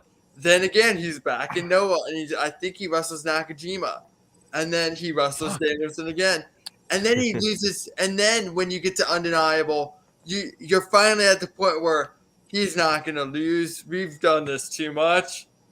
And Nigel beats him. Yeah. Dude, fucking James remembers the event, dude. That's awesome. Perfect. Yeah, it is perfect. Perfect. Because this is why I'm on an independent wrestling show. I love it, man. Your knowledge is they don't wild. They don't let me talk history enough. I would love to talk history of the independents. How we talk in these. but J-Bone, that being said, you like that era James is talking about right now, like that Ring of Honor era. That's like what Bill and I were going to a lot, man. I'm about to start a new show as a spinoff to We Talk Indies, and one of my guests is going to be Kerry Silken. Hell yes. He and I talk like every third day or so. He'll call me, and we'll just talk for 30, 45 minutes. Dude, Kerry Silken, you know I love Bill. Tell me, I if love he did that. That man's great. He's awesome. Tell me if he did this on the East Coast shows too. But Kerry Silken, after every ROH show, would stand by the door and shake every single fan's hand. Sounds about right, dude. Every single person, he'd say, "Thank you for coming." I thought that was amazing. That He's made me very Every down time to I earth. see him, he still shakes my hand. But like, love him. so I'll randomly text him like, "Hey, what was like?" Because I used to co-produce. I used to produce. Like I wasn't co-producer. I used to produce by myself. Ring of Honor podcast for two people who really just used me. But those people aside, I don't have very nice things to say about working with them. Welcome to WrestleMania. But I had fun working on a Ring of Honor show because I love Ring of Honor. I knew more about Ring of Honor than one of the co-hosts. Oh God, sorry. Who didn't know anything, but she was on there because people like to look at her. Oh shit, we're live. Damn. Shit. It's I okay. just buried her. Those people don't come over here, so don't worry about it. No, she's a lovely person. Like, don't do the karma sandwich, bro. Just let it go. Let it go. So the karma sandwich. Don't do it. Just let this ended up. So I was producing their show. I loved running a Ring of Honor social media account because it let me go get back old footage, this day in history, stuff like that. And so we did an episode on crossovers with other promotions ahead of Forbidden Door because we didn't really have much content during that time period this year because it was hiatus and we needed stuff to talk about. So we talked about the Noah deal, stuff like that, New Japan, all that. And I texted, like, it's just awesome that I can randomly text Gary Silken, like, yeah, give me details on this, on how y'all got Takeshi Morishima for that long. Like, you know, that's so cool. Wow. I did a Fightful Select show earlier this year with Rob Wilkins on Retro Review. And we were going to do one of two shows, SummerSlam 91 or ROH United the Grudges 2003, which has my favorite ROH match, the Paul London AJ Styles match. I'm a big Paul London mark. I'm guessing Bill was at that one. 03 on the East Coast. So he has to think. We ended up doing SummerSlam 91. That's a great SummerSlam. I couldn't find my favorite match. The match that made me a wrestling fan was a tape of Kurt Hennig Bret Hart. Dude, so I had that tape too. That fucking tape that had like 5 matches on it. So of course, I love that show. But a tape of that match made me a fan. But we ended up doing SummerSlam, but I wanted to make sure ROH, in case we were doing it, I could access it. I looked at Honor Club. The entire show wasn't on Honor Club. You can't find it anywhere. Carrie Silken overnighted me the original copy of that show. Because I was just like, hey, shit. I called him in the middle of the night. He was awake. I knew he was going to be awake because he was texting me anyway.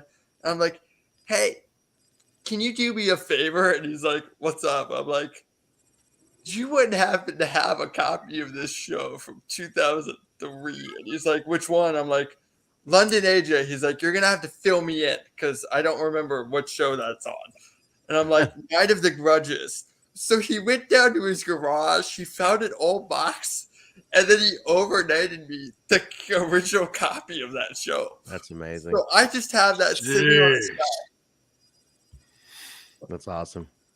Yeah, it's cool, hold man. That hostage. Hold that hostage for TK. Gary Silken's great, dude. He's just a good dude, man. Just a sweetheart of a guy. Best. I have a lot of wonderful things to say. A lot of great Gary Silken stories. J-Bone, he's like your kind of guy. Honestly, like he's just a good, wholesome dude who just really appreciates everybody. And loves to talk about 70s music. Yes. Wrestling. Big music guy. He was a music promoter before, right? Right. He was a ticket broker, I think. Ticket broker. That's right. He did some big ticket stuff. Yeah. Then he had he was really well off. Like he was smart with his money, and he still got good money. Good for him, man. I love Kerry, dude. He deserves everything good in the world. That's a good dude. Man, I mean, but that era. Go ahead, Jay.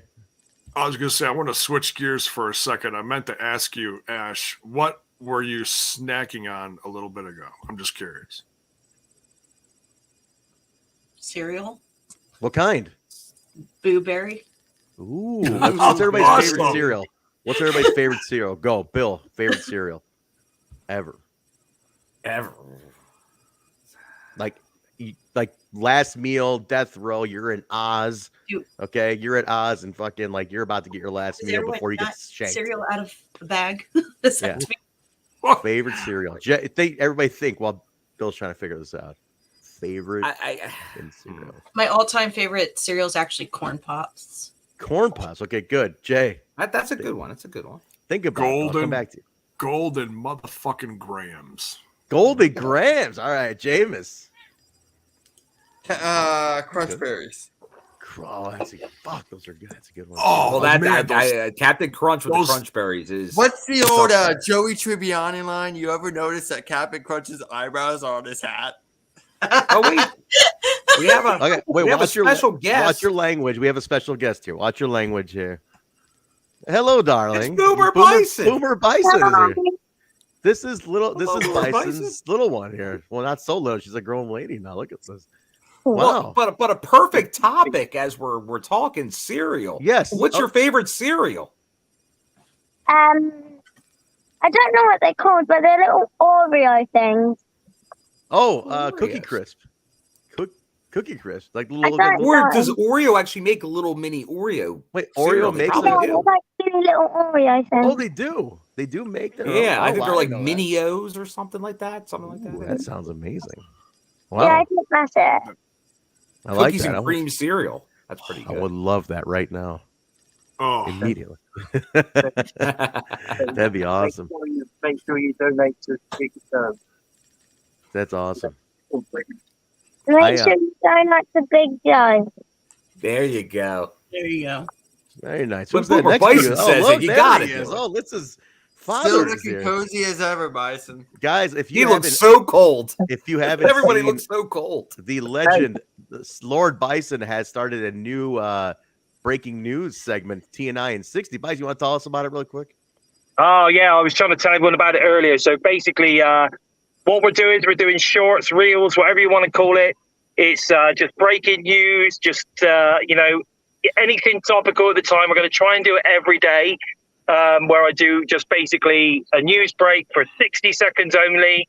I'm trying to make them 59, to be honest, because if we go 59, then that's when they fit best. Okay. So we're going to go 59, 60 seconds, TNI and 60, anything. We released one yesterday, which was based on the signing of Jonathan Gresham. So I'm going to try and find little news tidbits, and I'm going to do one of those every single day. I might not do one today because I'm a bit busy today, but I will try my best to do it as often as possible, shall we say, as often as possible. But guys, listen, you just got an exclusive with the Boomer Bison. She told you, donate to Big Joe. It's important that we do it. So, you know, you can't beat Boomer giving you the info, giving you the insight. You know, we've got to donate to Big Joe. This show is for Joe. Let's make it happen, guys. Absolutely. You've been doing so well so far. It's amazing. I mean, how long you boys been going now? I was on there for an hour earlier, but you've been going, what, 6-7 hours? We're hitting 7 hours. Oh, 7 hours. 7 hours. That's incredible. See, that shows the dedication of TNI to Big Joe and, of course, the Impact Wrestling product. We love it. We love it. And as I said before, Jameis, don't cut your hair, buddy. We don't want you losing your podcast powers. Yeah. Whatever happens, don't cut it. If I cut my hair, there would be a riot that would threaten my life. Fair dues. Fair dues. Fair dues. That's a bit like if I cut my beard. Sincerity. The atmosphere would leave the damn planet. Fair dues. Right, I've got to go. My lovely Boomer has got her dance class. So it's goodbye from me, and it's goodbye from... Bye, Boomer. Have a good class. What a sweetheart. What a sweetheart. Take care, Bison. guys. See you soon. See ya. Later, Bison. All Take right. care. Look at that. Boomer Bison making an... I feel like she's grown so much, and like since like that one appearance the first time she was on, she's like a little lady now. Look at that. She's adorable. She really is. What a good papa. Wow, that's crazy. She's like. Speaking of the different donations for Big Joe, big thank you to Terrence Sullivan with the super sticker. And he is asking, is anyone on the TNI panel be at Hard to Kill? Right now, I am not confirmed. I'm a maybe still. Oh. Now, is Ash, are you going? I'm like a maybe, and I don't have an exact percentage because I'm making plans to go to Revolver a couple weeks after. Well, that's the thing. And also, there's very tight I'm windows. superstitious. I'm superstitious too, and it's on Friday the 13th. Oh, maybe not traveling on a day like that. And I travel very far. I got you. That's some. Bill's known, like when I show up to an event, I have just gotten into town sometimes. Yes, I know that feeling. Sometimes I'm the day before, but there's a lot of times where I try to go out very early the day of. But that's always a risk. I show up at 3 and I shower, get dressed, and then I head to the venue. Like that's generally like my schedule the first night. Where Usually is hard to kill? Atlanta, Georgia. Atlanta. Okay. So it's in the south. All right. Atlanta. Bill, you already got your hotel booked and everything? You all set? I got nothing booked. He's not confirmed yet. Oh, fuck, Bill. What are you gonna do? Whoa. What are you gonna do, bro? If I do decide to go, it'll be very last minute. Like when I showed up to Victory Road, Bill? I showed up last minute. I showed up. I was like, "Hey, I'm here." I'm here. If Bill does not go to Hard to Kill, the moon may actually crash into the planet Earth, is what I'm hearing. Bill will be. That's the rumor. That's the Nostradamus, the Bondamus. NASA is hang on. NASA, okay, it's confirmed. NASA is shitting their pants right now. At Center Stage, I know. I should know early next week. For sure. I've been to Center Stage. I know exactly where that's at. I used to live in Atlanta, but I know exactly where that's at. It's the classic Center Stage where the NWA and WCW did shows. Yeah, I've been there. I've been there. So I don't know. I'm on the fence. If I do decide to go, it'll be very last minute, like I did with Victory Road, where I just like showed up the same day and I left the next day. There you go. In and out. The old Terrence says he's going to be there. Nice. Terrence will be there. I'll be in Mexico, so I won't be there. No, I will be in California. What are you doing at South? What's going on in your life? I'm going to Mexico for a vacation, and then from Mexico I go to LA because my sister's getting married in LA. Trent, what's going on with your life, sir? Is she marrying that? Who is she marrying? Who's she married? Is she married that? He wants that dude. You know that guy. That one guy. Oh, that one guy with the face. The guy with the face and the two arms, and remember that guy? With the face and the two arms. Yeah. Well, I think J-Bone was. I think what he was thinking, but I don't know if it was your sister or a cousin with the athlete. Oh, yeah, no. I think is that what you were thinking, Jay? I could tell by your reaction. I think that's what you were connecting.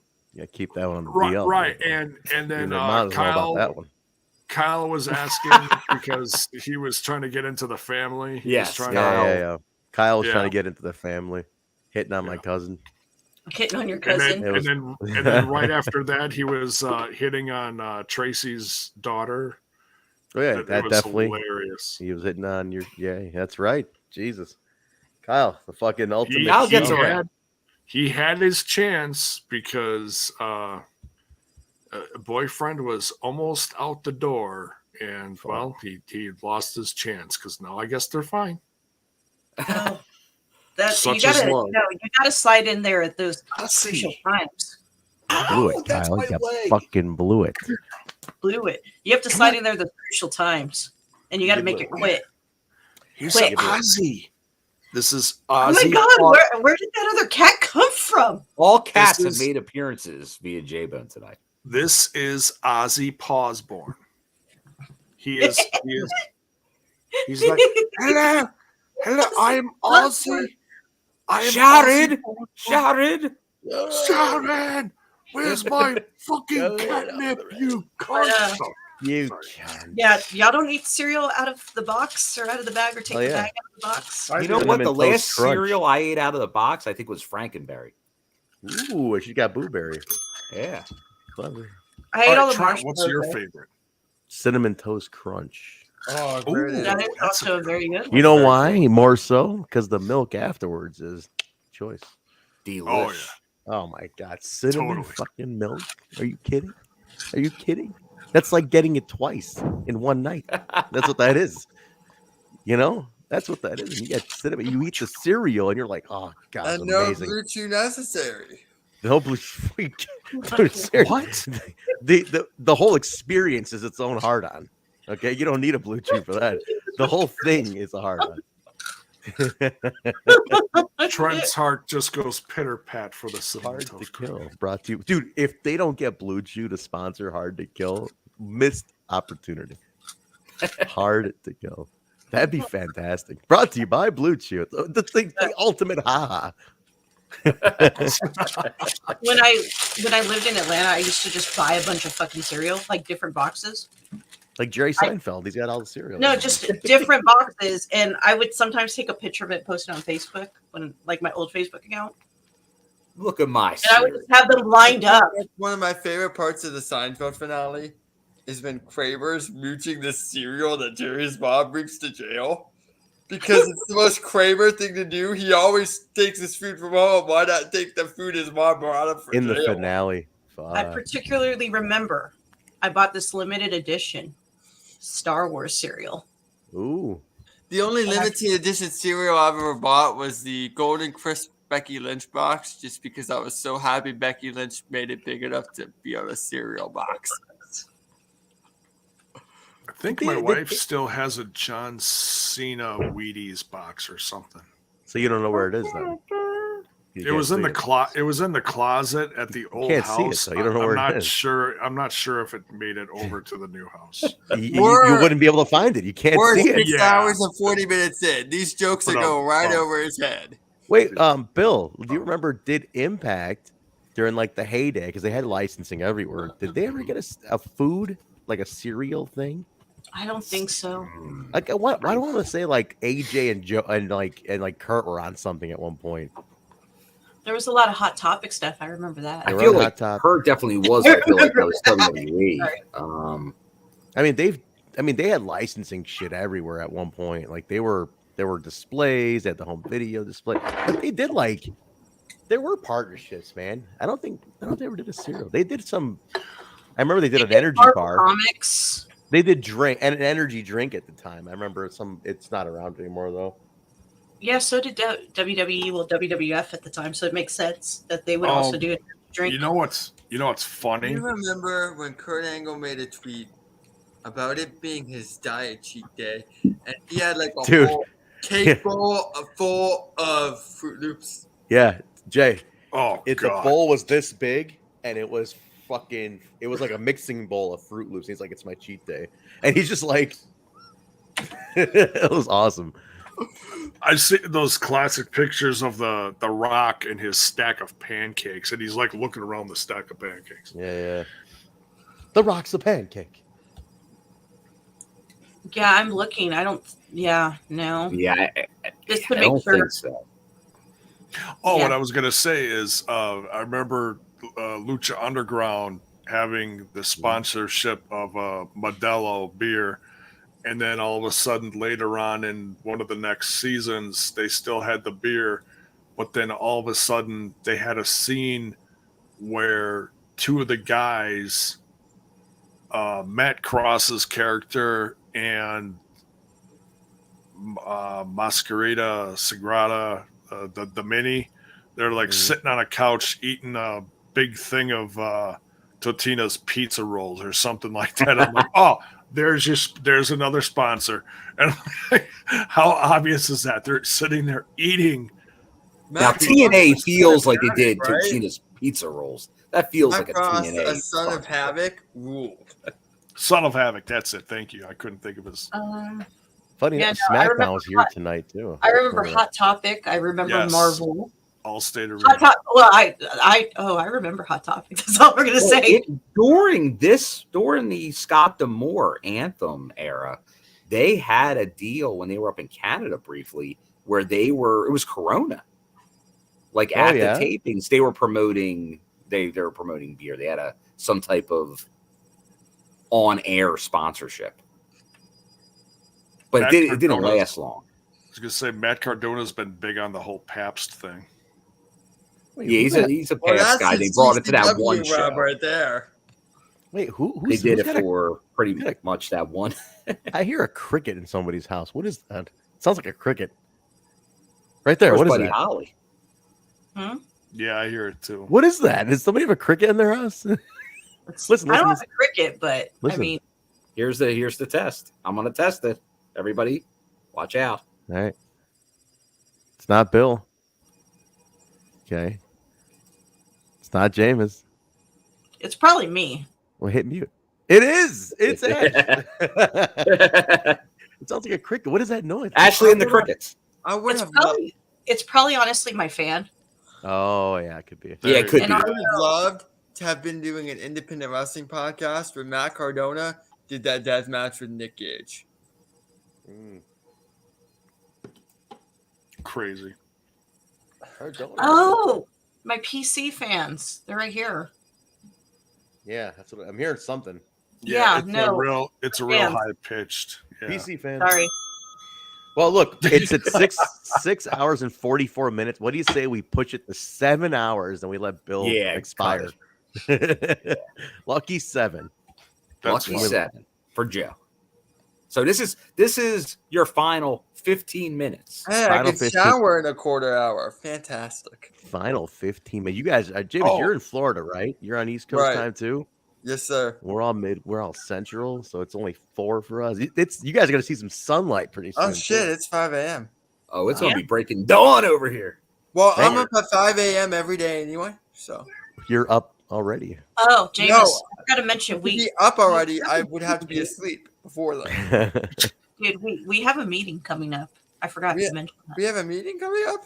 Not today, but Tuesday, he's like, come on, lady, it's 5 in the morning. Is it the Tuesday 1 p.m. meeting? If so, I'm the one who booked that. No, it's a different meeting. We have a different production meeting for the Joshy show. All right, get with me later. Call me. No. Well, I was gonna get with you later. I was just telling you so you remind me that we need to pick a time. This is very confusing. I'm very confused by all that conversation. I don't know what's going on with that conversation. I'm so confused by Justin Miller. Thank you, Justin. If you want to see more confusing conversations between Ash and I, be sure to check out We Talk Indies. And you can find our We Talk merchandise. Merchandising. I got a product system. We understand each other. Somebody on our show has to try and advertise our merchandise. Oh, nice. Wait, we got plates for something for Justin. Hang on. Impact Wrestling. Thank you, Justin. There we go. Me and James understand each other tonight. Shout out to Justin. Hey, I have to. I want to play this just because I love this. I believe in Joe Hendry. I believe. You don't believe in Joe Hendry? Or you're a disgrace to Impact Wrestling. Fuck. I think you might like this one a little better based on our conversation right before you showed up. Yeah. Ready? Yeah. Here it is. Come and knock on my door. I believe in Joe Hendry. We've been waiting for you. I love it. Audra Lindley, best character on that show. On Three's Company, fucking Jack Tripper, no doubt. He's hilarious. Best comedic guy, best physical comedic actor. Amazing. I'm a big fan of Larry also. Tom Ritter's so good. Larry Dallas is a great character. Larry. Kyle before he passed out. Helen Roper is hilarious. Very underrated on Three's Company. Mr. Angelino. Very underrated on Three's Company. Joyce DeWitt's a much better comedic actor than she gets credit for because 100%. the other two were so good. 100%. Oh, yeah. I agree. I love Joyce DeWitt. And early Janet is adorable. Right. Like seasons 1 to 3, Janet is like absolutely. We were talking adorable. Three's Company for a while earlier. Dude, I missed the Three's Company talk. Yeah. Yes, sir. You missed it. Asked me to choose between Roper and Furley, and what I came up with was Knotts is a better actor, but Roper is a much better character. 100%. Yeah. Yeah, we were doing favorites of this and favorites of that. Yes. I'm at the point. Give me I'm at a the point of time the stream where I'm comfortable seeing on camera, and that never happens. So that tells me this should end soon. I have an awful voice. I'd like to apologize. This may be. Should we play? Hold on. Oh, go This ahead. may be a lovable place that needs my face, but it does not need my singing. Oh, look at that! My neighbor's gonna hate me. Should we play first line of a theme song, a sitcom theme song intro, and see if anybody can guess it? Only if you play the. We're moving on up. Play that one. Well, that's easy. But if I were to say, "Show me that smile again," what would you say? Show me that smile. Don't waste another minute on your cry. Growing Pains, right? Growing Pains. Oh, see, I never watched that one. Wow. Are you a communist, J-Bo? What are you doing over there? Like, how do you not watch Growing Pains? Because that hit like right when I wasn't watching that kind of stuff. What were you watching? What were you watching in '87? I want to know what you were watching in '87. I want to know what were you watching in '87. What were you watching the year of my birth? Head Bangers Ball. Oh, okay. man. Oh man. Him and Ricky Ratman were having some time together. That man was still watching the one. I'm talking to J-Bone. J-Bone, this goes out to you. This is Saigon Kick right now with their fucking great album. There's new single. Love is on the way. What I found with late 80s is you were either a Growing Pains kid or a Wonder Years kid. You weren't both. Shit, you were fucking both because you're looking at both right here. I'm fucking, I don't discriminate against anything. I'm currently watching goddamn Home Improvement on Hulu right now. I watched all this shit. I love Right now I'm rewatching King of Queens. King of Queens, another good one. Dude, Home Improvement. Jerry Stiller's hilarious. Jerry Stiller is he's phenomenal. Phenomenal. He's good. No, but because we were in the middle of talking about it, but I don't think we ever finished the conversation as far as like what kind of music are you listening to right now, Trent? I wanted to just quick throw that at you. Dude, as in what's in your CD player right now? What are you listening to? You know what I'm listening to a ton of is the band Soja. Anybody know Soja? They're like a reggae-ish. They're like white reggae, like non-traditional reggae. But I love Soja a lot. Like they're fucking awesome, man. Their album that came out last year, Beauty and Silence, was really good. Dude, yes, thank you. That was such a great album. And I bought it on vinyl. I went to see them in Milwaukee, Jay. I went to the Summer Fest. That's a good album too. Shrink to Survive is a good album too. Oh, dude, he knows, man. He knows Soja. I love. They're not my favorite, but there's stuff I like. I like it. You know, Eyes Awake, Glenn Miller plays. I listen to just about everything. When I say I listen to just about everything, I quite literally listen to that. Beautiful. Bill, shall we finish the line? Shall we finish the theme song? Guys like us, we had it made. Those were the days. All in the family. Thank you. Then Edith, like hits that note that I can't even think about. Ash, what are you listening to right now? Or did we? My friend Kai gave me like all three Sam Hain albums, but I'm also listening to like my usual stuff. Like I got like the new I've got Coughing Cats on there. My usual shit, Calabrese. So she comes across as a Social Distortion fan. I am a big Social Distortion fan, so much so I have a Social Distortion tattoo. All right. Oh. That I tattooed on myself. Yeah, on my thigh. Can we see? Or is it too You hard say to you get tattooed yourself? Yeah, I used to be a tattoo apprentice back in the day. Oh. Yeah, I could show it to you. Very cool. It's not going to get us thrown off YouTube. No, it's on my on my thigh. I almost sent it to Jameis. I'm sorry, Jameis. Ooh, they talk indies and more, apparently. Fuck. Well, just a little more. Yeah. I mean, me and Jameis have our own language. For instance, that's a good example. We need a meeting to pick a time for our next meeting, and he'll totally know what I'm talking about. He'll be like, "We'll get to it later." I mean, shit.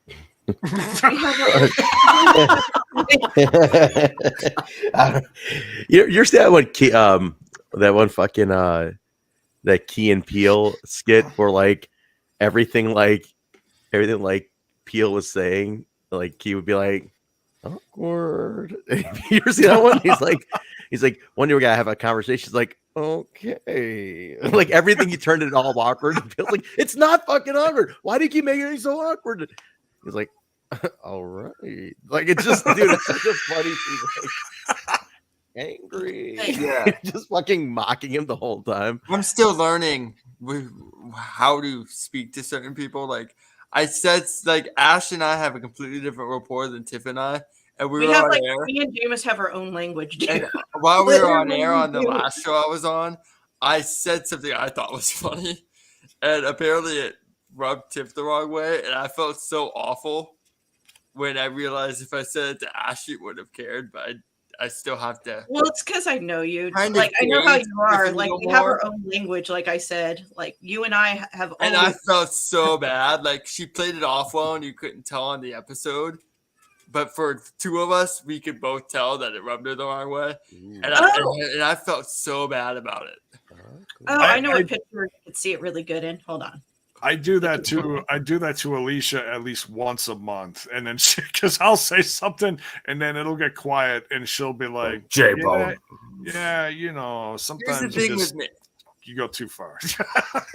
I say a lot of things. Sometimes I'm very nice. Sometimes I'm an asshole. But the asshole is always unjust, and I'm only an asshole if I know you're good with it. The thing about me, and once you do enough shows with me, is you'll realize you never know what I'm about to say, and I keep you on your toes.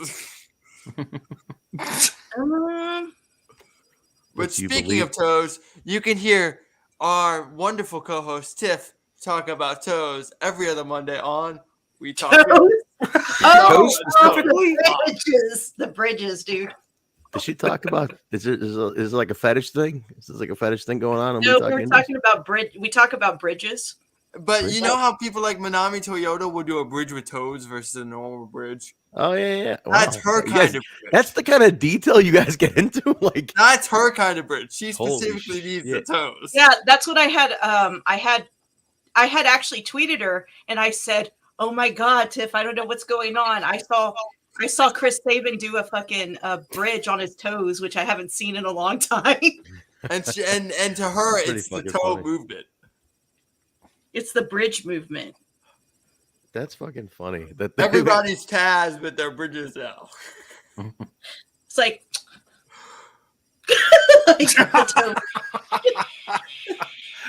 it's toes or nothing. I was so shocked, and I think Chris did 2 of them in that match. So much so, I took pictures, and I was like, I don't know what's going on. I was shocked. I was like, I haven't seen Chris do a bridge on his toes in like a long time. Somebody sent me a video of my show. Like I just got this in. Karen says something interesting live here. Said, video. I would love a group of Deanna Perrazzo, Mandy Rose, Chelsea Green as the new beautiful people in Impact Wrestling and have them form at Hard to Kill. Well, you know what? Wouldn't Mandy have a no compete? I think she has one for 30 days, dude. Right. Yeah, since it's NXT, it should be a short one. But it's still, it wouldn't. She came from. That was Wednesday. I'm sorry. That would line up very close. To send you. You what? I'm trying to find an appropriate picture to send you, and I realized I have no appropriate photo. Hey, chauffeur Joe. Hold on. What did we go over earlier on this show? There's a difference between nudity and provocative. Provocative is okay for people. I don't want people to get the idea that Trit's going to be out public and be like, oh yeah, she'll be her tattoo. And it's like, it's like a black bar just covering the top of my Look on Trent's face. Fucking you said tattoo. Yeah, okay. I'm just making sure I heard that right. Tattoo. Show me her. Yeah, blah, blah, blah. Then people are going to be like, what? Guys, it's a 7-hour stream. I mean, all bets are off. Yeah, 7 hours full. Speaking of 7 hours, we are now counted 2 minutes. 2 minutes. The 2 minute countdown. The final 2 minutes. 2 minutes. You know, now that I think about it, this might be the reason why some people think I'm coming on to them and I'm not. I was just sending you a picture of a tattoo. He's not here to defend himself, but give KL a blue chew, and he has the countdown to 2 minutes ready to go. Oh, dude, I've heard a speakerphone convo with the lady, and I tell you, man, she loves that, man. And maybe part of it's blue chew, maybe part of it's him. All I know is whatever he's putting down, she's fucking picking up. You know, like it's working. It's working out there, man. Something works. This is sick. This is sick. This whole place is going to hell in a handbasket. Hey, what are we talking about? We're talking about Kyle's hard dick, is what we're talking about. Oh, I don't. Yeah.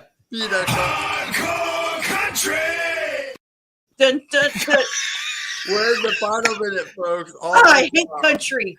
And then It's been a bangorama. Within the final minute, be sure to get your last-minute donations in. We appreciate any and all donations. And, of course, I got to plug We Talk Indies one more time. Yes, please do. Follow me at the Jameis. I have the best hair on here. I have the best hair on here. Sorry, J-Bone. You got hair on your booty cheeks. Booty cheeks. Aha! I found one. That was such a perfect time for that one.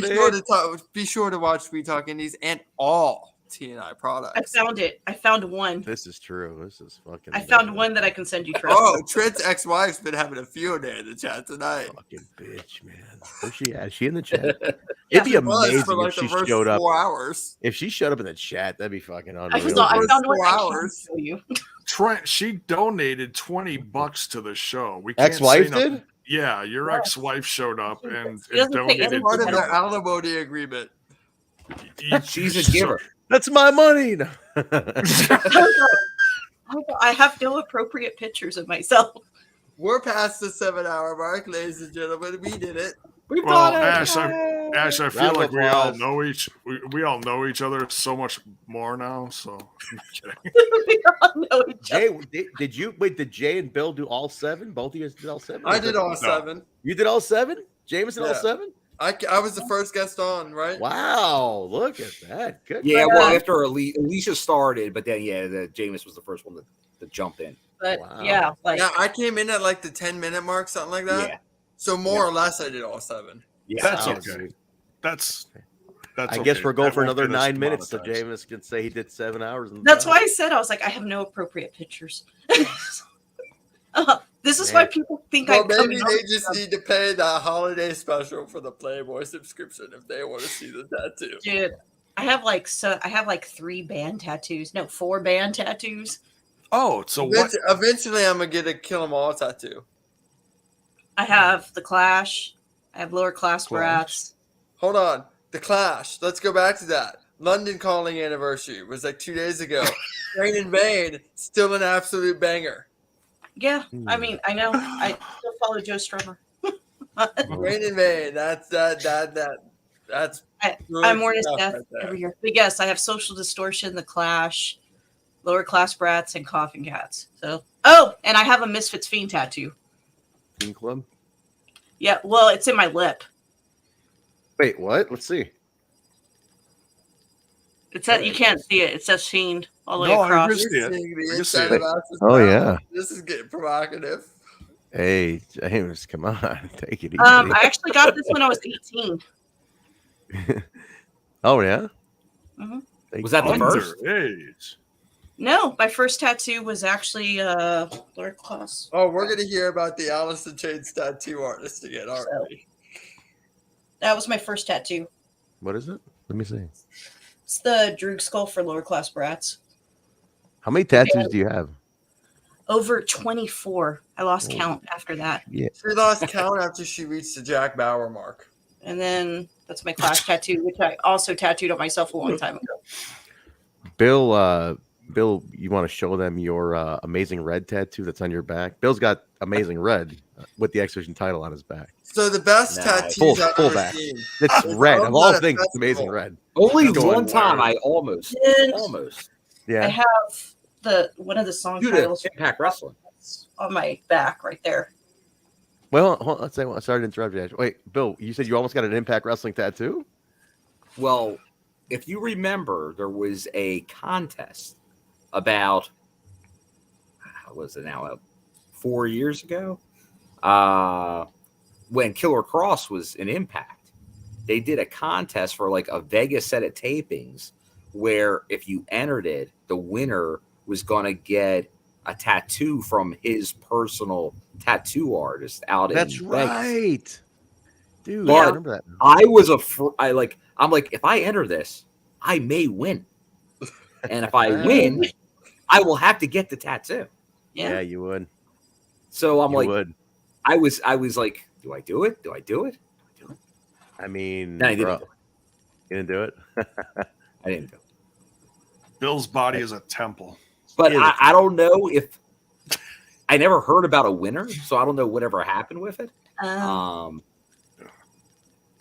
That's why I'm like, I wonder if anybody else was even like applying for it. That's the thing. I felt like I could have like thrown my name in, and it was like, all right, it's you. So But the the winner coolest took you to a tattoos I've chair. ever seen was I was at a festival last year, and this dude had every Iron Maiden cover That's tattooed, cool. scaled to a scale on his body. His entire body was just covered in Iron Maiden tattoos. I mean, look, he's probably his entire back was Fear of the Dark. Look, he's probably very weird, but at the same time, that's kind of cool. Yeah, like, it was really cool. Then again, you're sitting on a telethon panel stream with a girl that has Fiend tattooed in her mouth. So, And the guy who has a First Blood poster in his living room. yeah. And on the same And a- wall, a Rocky and a Coughing poster Cats and a lyric. Cosmo Kramer poster. And a Coughing Cats lyric that says like death from hell on her back in Latin. So What? Wait, do you guys talk movies already? We talked We like did. We talked horror movies for like 30 minutes. we talked Kubrick. wow. We talked Kubrick. We talked werewolf movies. Okay, You guys- Trent, can you guess my favorite Kubrick movie? They couldn't. favorite Kubrick movie? I named a lot of shit and failed. Is it Eyes Wide Shut? No. But he does like that movie. I actually like that movie. It's just my least favorite. I said it only because it's so off the wall because nobody would choose it normally, and I thought maybe that's why you're like, oh, nobody would guess this. But I'll go with Clockwork Orange. The Killing. The Killing. I love 50s noir, and while I love his other work, I'm the one that likes the noir from the Really? 30s to 50s. Is the shit. What's everybody's opinion of the movie The Warriors? Anybody seen The Warriors? Oh, I like The that's Warriors. Trent's favorite. My favorite movie of all time. Oh shit! I forgot. I have a Donnie Darko. Warriors. I do. Nice. You know who's great in The Warriors? I had to freak the bunny there, and I keep forgetting I have it. It's great in that movie. Dorsey Wright is awesome, dude. I love Dorsey Wright in The Warriors. Good. You gonna man. talk about the Clash? Should Dude, I stay? Jameis should I knows a go? lot of shit that like I didn't think other people would know, but like that's like when you meet somebody, he's like, oh, you know who the fuck Dorsey Wright is. Here's You know, the like- thing 21 years of insomnia. I've seen and listened to everything. And My God, y'all are every still media, awake. because if I don't, there's no way to fill the time and distract what's up here.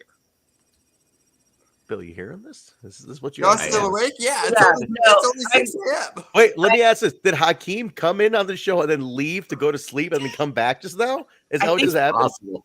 I think it's possible. He was around a couple hours ago, so that is conceivable. He I'm was the asking Clockwork some good Orange Mark questions, too. here. That's So funny. That's hilarious. It goes on and on, my friend. Hey Jay Bone, I might be in your neck of the woods tomorrow if you want to grab a bite. And I was thinking about coming up by your neck of the woods, do a little vinyl shop. There's a couple of good J-Bone, shops. where do you live again? I used to live just west of Milwaukee in Brookfield, and now I moved up northeast of there to Grafton. So you're Great, in Jay Bone. Just keep giving your exact fucking coordinates on a public stream. Are you out of your mind? And we do have confirmation that some of our listeners Yep, that's what watched, happened. went to sleep, they came back. again. Good morning. Wait. What sleep? That's a thing. I showed Something I'll be my doing tattoos momentarily. today too. I did that. I've got to be up in like 2 hours, so I'm probably. You're already up. There's no such thing as I gotta be up. You're already awake. What are you talking about? This is it. This is the day now. This is now the day. You're here. You've James, arrived. I didn't even put up that show, dude. What For show? TW, the show. The BJ show? Yeah. What? Well, wait a minute. The BJ show. Let's talk about this. Now for talk another about 7 needing hours. some Bluetooth for that. Whoa. Jake, No, were you- I just.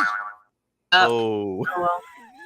That's okay. I'll put it up tomorrow. I was on the wrong show. This is You like and him might delirious. have bad blood if you don't get it up soon. What's the BJ show? I think. Yeah, this is horrible. The hell it is. I want After- to have a BJ show. after And what- honestly, after in what the got- chat here, After what I'm Phil got believing pulled with the us the other doctor day. here. Yeah. He's been here Dr. almost the whole time. Dr. Gerb's been on that long, Yeah, dude. Yeah, it's he's been Dr. here. Is, Gerb. now I haven't been on recently. Is Dr. Gerb's a newer listener? I don't remember Gerb's from the old days. Where's He's new. We'll call him new-ish. Thank you, Doc. Dude, I think he came in within the last. I'm gonna just guess about within the last year, approximately. Here's the thing, Ash. Where did Doc find us? I wanna know BJ where- was on air when we were on air. So as you've not gone off air, there's no way you can get the show up because you're on air. I love That's that an there's like a easy thing combo to- going on here and then another one going on over there, like on Hi, that pillar. I'm Jameis. I tend to talk. Nice to meet you. Friend. No, it's just funny because like if you look Why at do you those, think I do podcasts? that's- I pontificate. Yeah, Here, we'll get it up Justin tomorrow. has advice. If you can get it can't up. get it up, get yourself some Trent, bitch.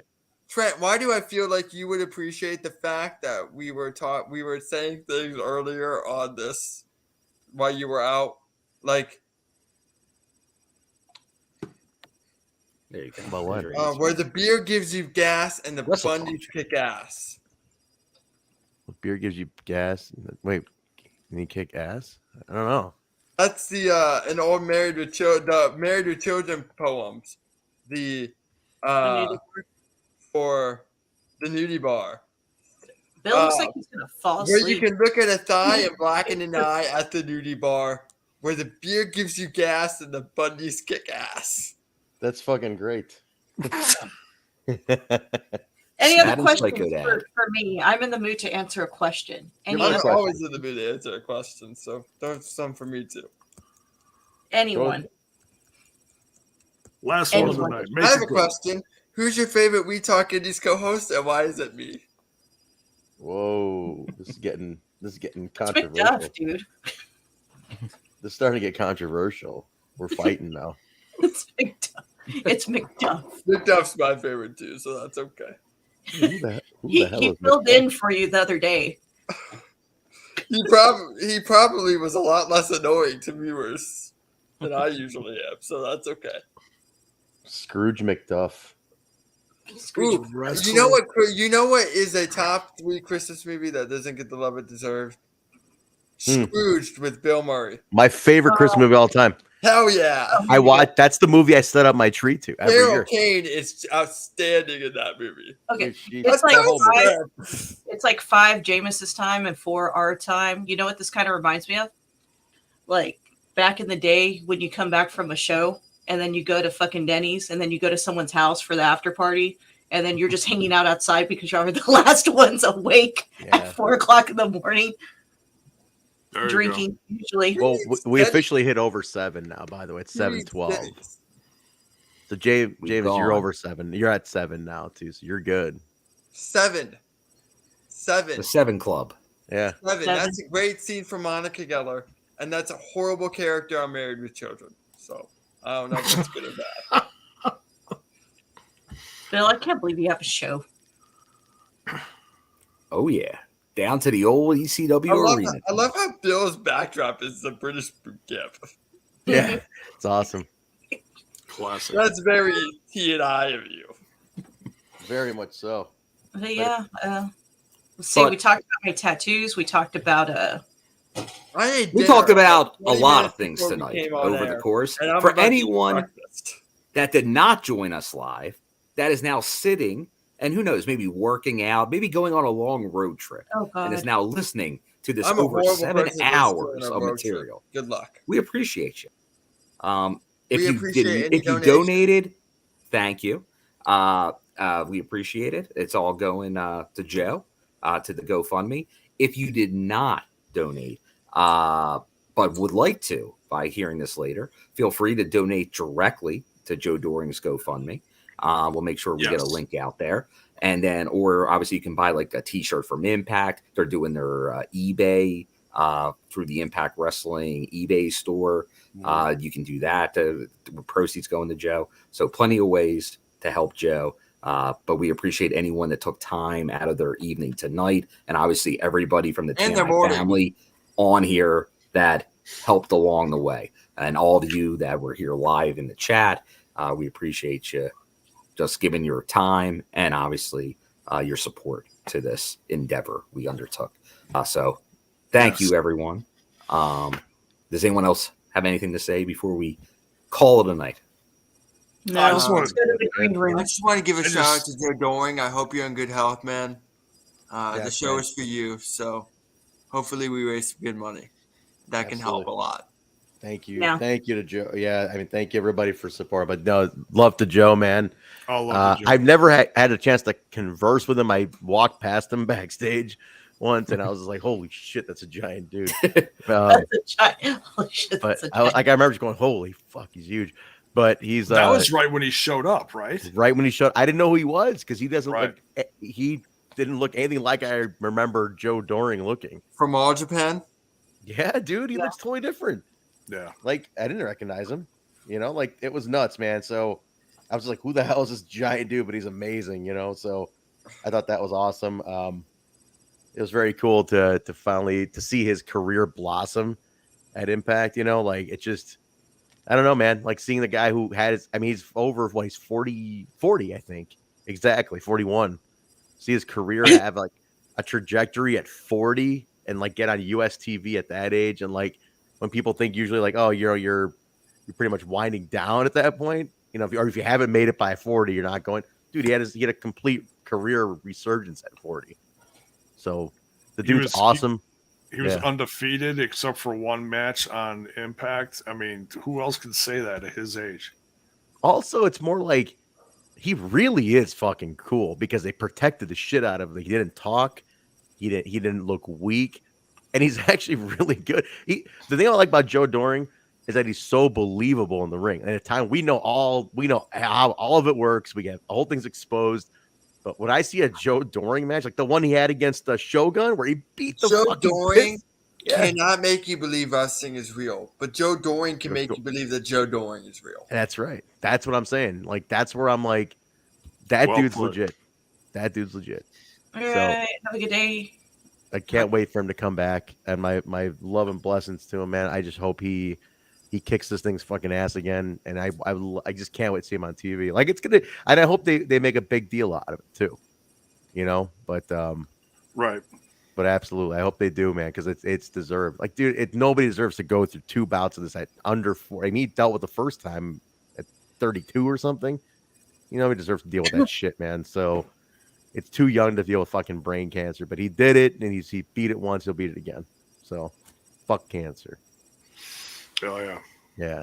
So, yeah, much love from us to Joe Doring, man. You got this. And you know what? Big shout to the Impact roster. They showed a lot of love for him. Like, that's one thing about, dude, you could say anything you want about WWE and AEW, but nobody is like a family like the Impact family. Honestly, you could just see it in how they are with each other.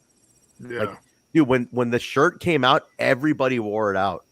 Trey Miguel is fucking making hearts on TV. You know what I mean? Like, pointing to the shirt and all that. Like, nobody does that shit, man. That's awesome. There it is. I got the other one with that cowboy hat on it. I got that one. There you go. Yeah. So, dude, much love to Joe. Get a shirt, guys. Honestly, if you don't want to donate here, it's fine.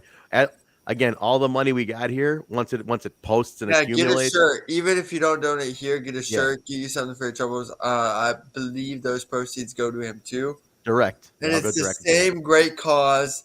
Support a great man, a great talent, a great human being.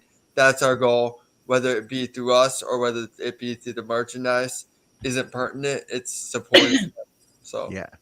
I hope they release a little bit more merch too. Like, I mean, if you put an 8x10 out, I another think there's some shirt. auctions going on right now. Yeah, I too. saw this auctioning. But like, if they put more like Joe, because Joe wasn't a big merch yet, but put some more shirts. Yeah. I don't know, like headband, whatever the hell, like do-rags, cowboy hats. I don't care. Like put shit with this dude's name on it. I think people will buy it. You know. So sacrifice a Wookiee for a coat. Yeah, whatever. Yeah. You ever see the picture of Rohit wearing the coat? Where I just, remember that picture. fully engulfed in it? Oh my god. It's awesome. He looks like a midget in that damn thing. So yeah, big shout to Joe, man. Get well. I hope in the early part of 23 we can see him back. So, but if anybody gets any updates, like just on how the surgery went, I mean, the good thing is they haven't said it went either way. We don't know either way, but I'm sure it went good because all I heard is he's had it and he's recovering. So I'm taking that as a good sign that it went well. Right. But if anybody ever hears updates, please go ahead and just let us know if you ever hear anything. But that's it, man. That's the show. Let's get out of here, Jay. Thank you guys, everybody, people on the panel and people listening. Yes. Yeah. Thanks everyone on the panel, no matter how long you were on tonight, for coming in and taking part of this. Thank you everyone who watched and was active in the chat, and feeding us questions, topics, everything. So much love, everyone. We'll call it a night, shall we? Or morning, baby. Or a morning, yeah. Have a good day, ladies and gentlemen. Thanks, everybody. You doing the intro, the outro? What are we doing? Are we playing anything? Yeah, I'm gonna play it. Yeah, let's play it. All right. Thanks, everybody. Get some rest. We're out of here. My hair. Have a great Saturday. Later.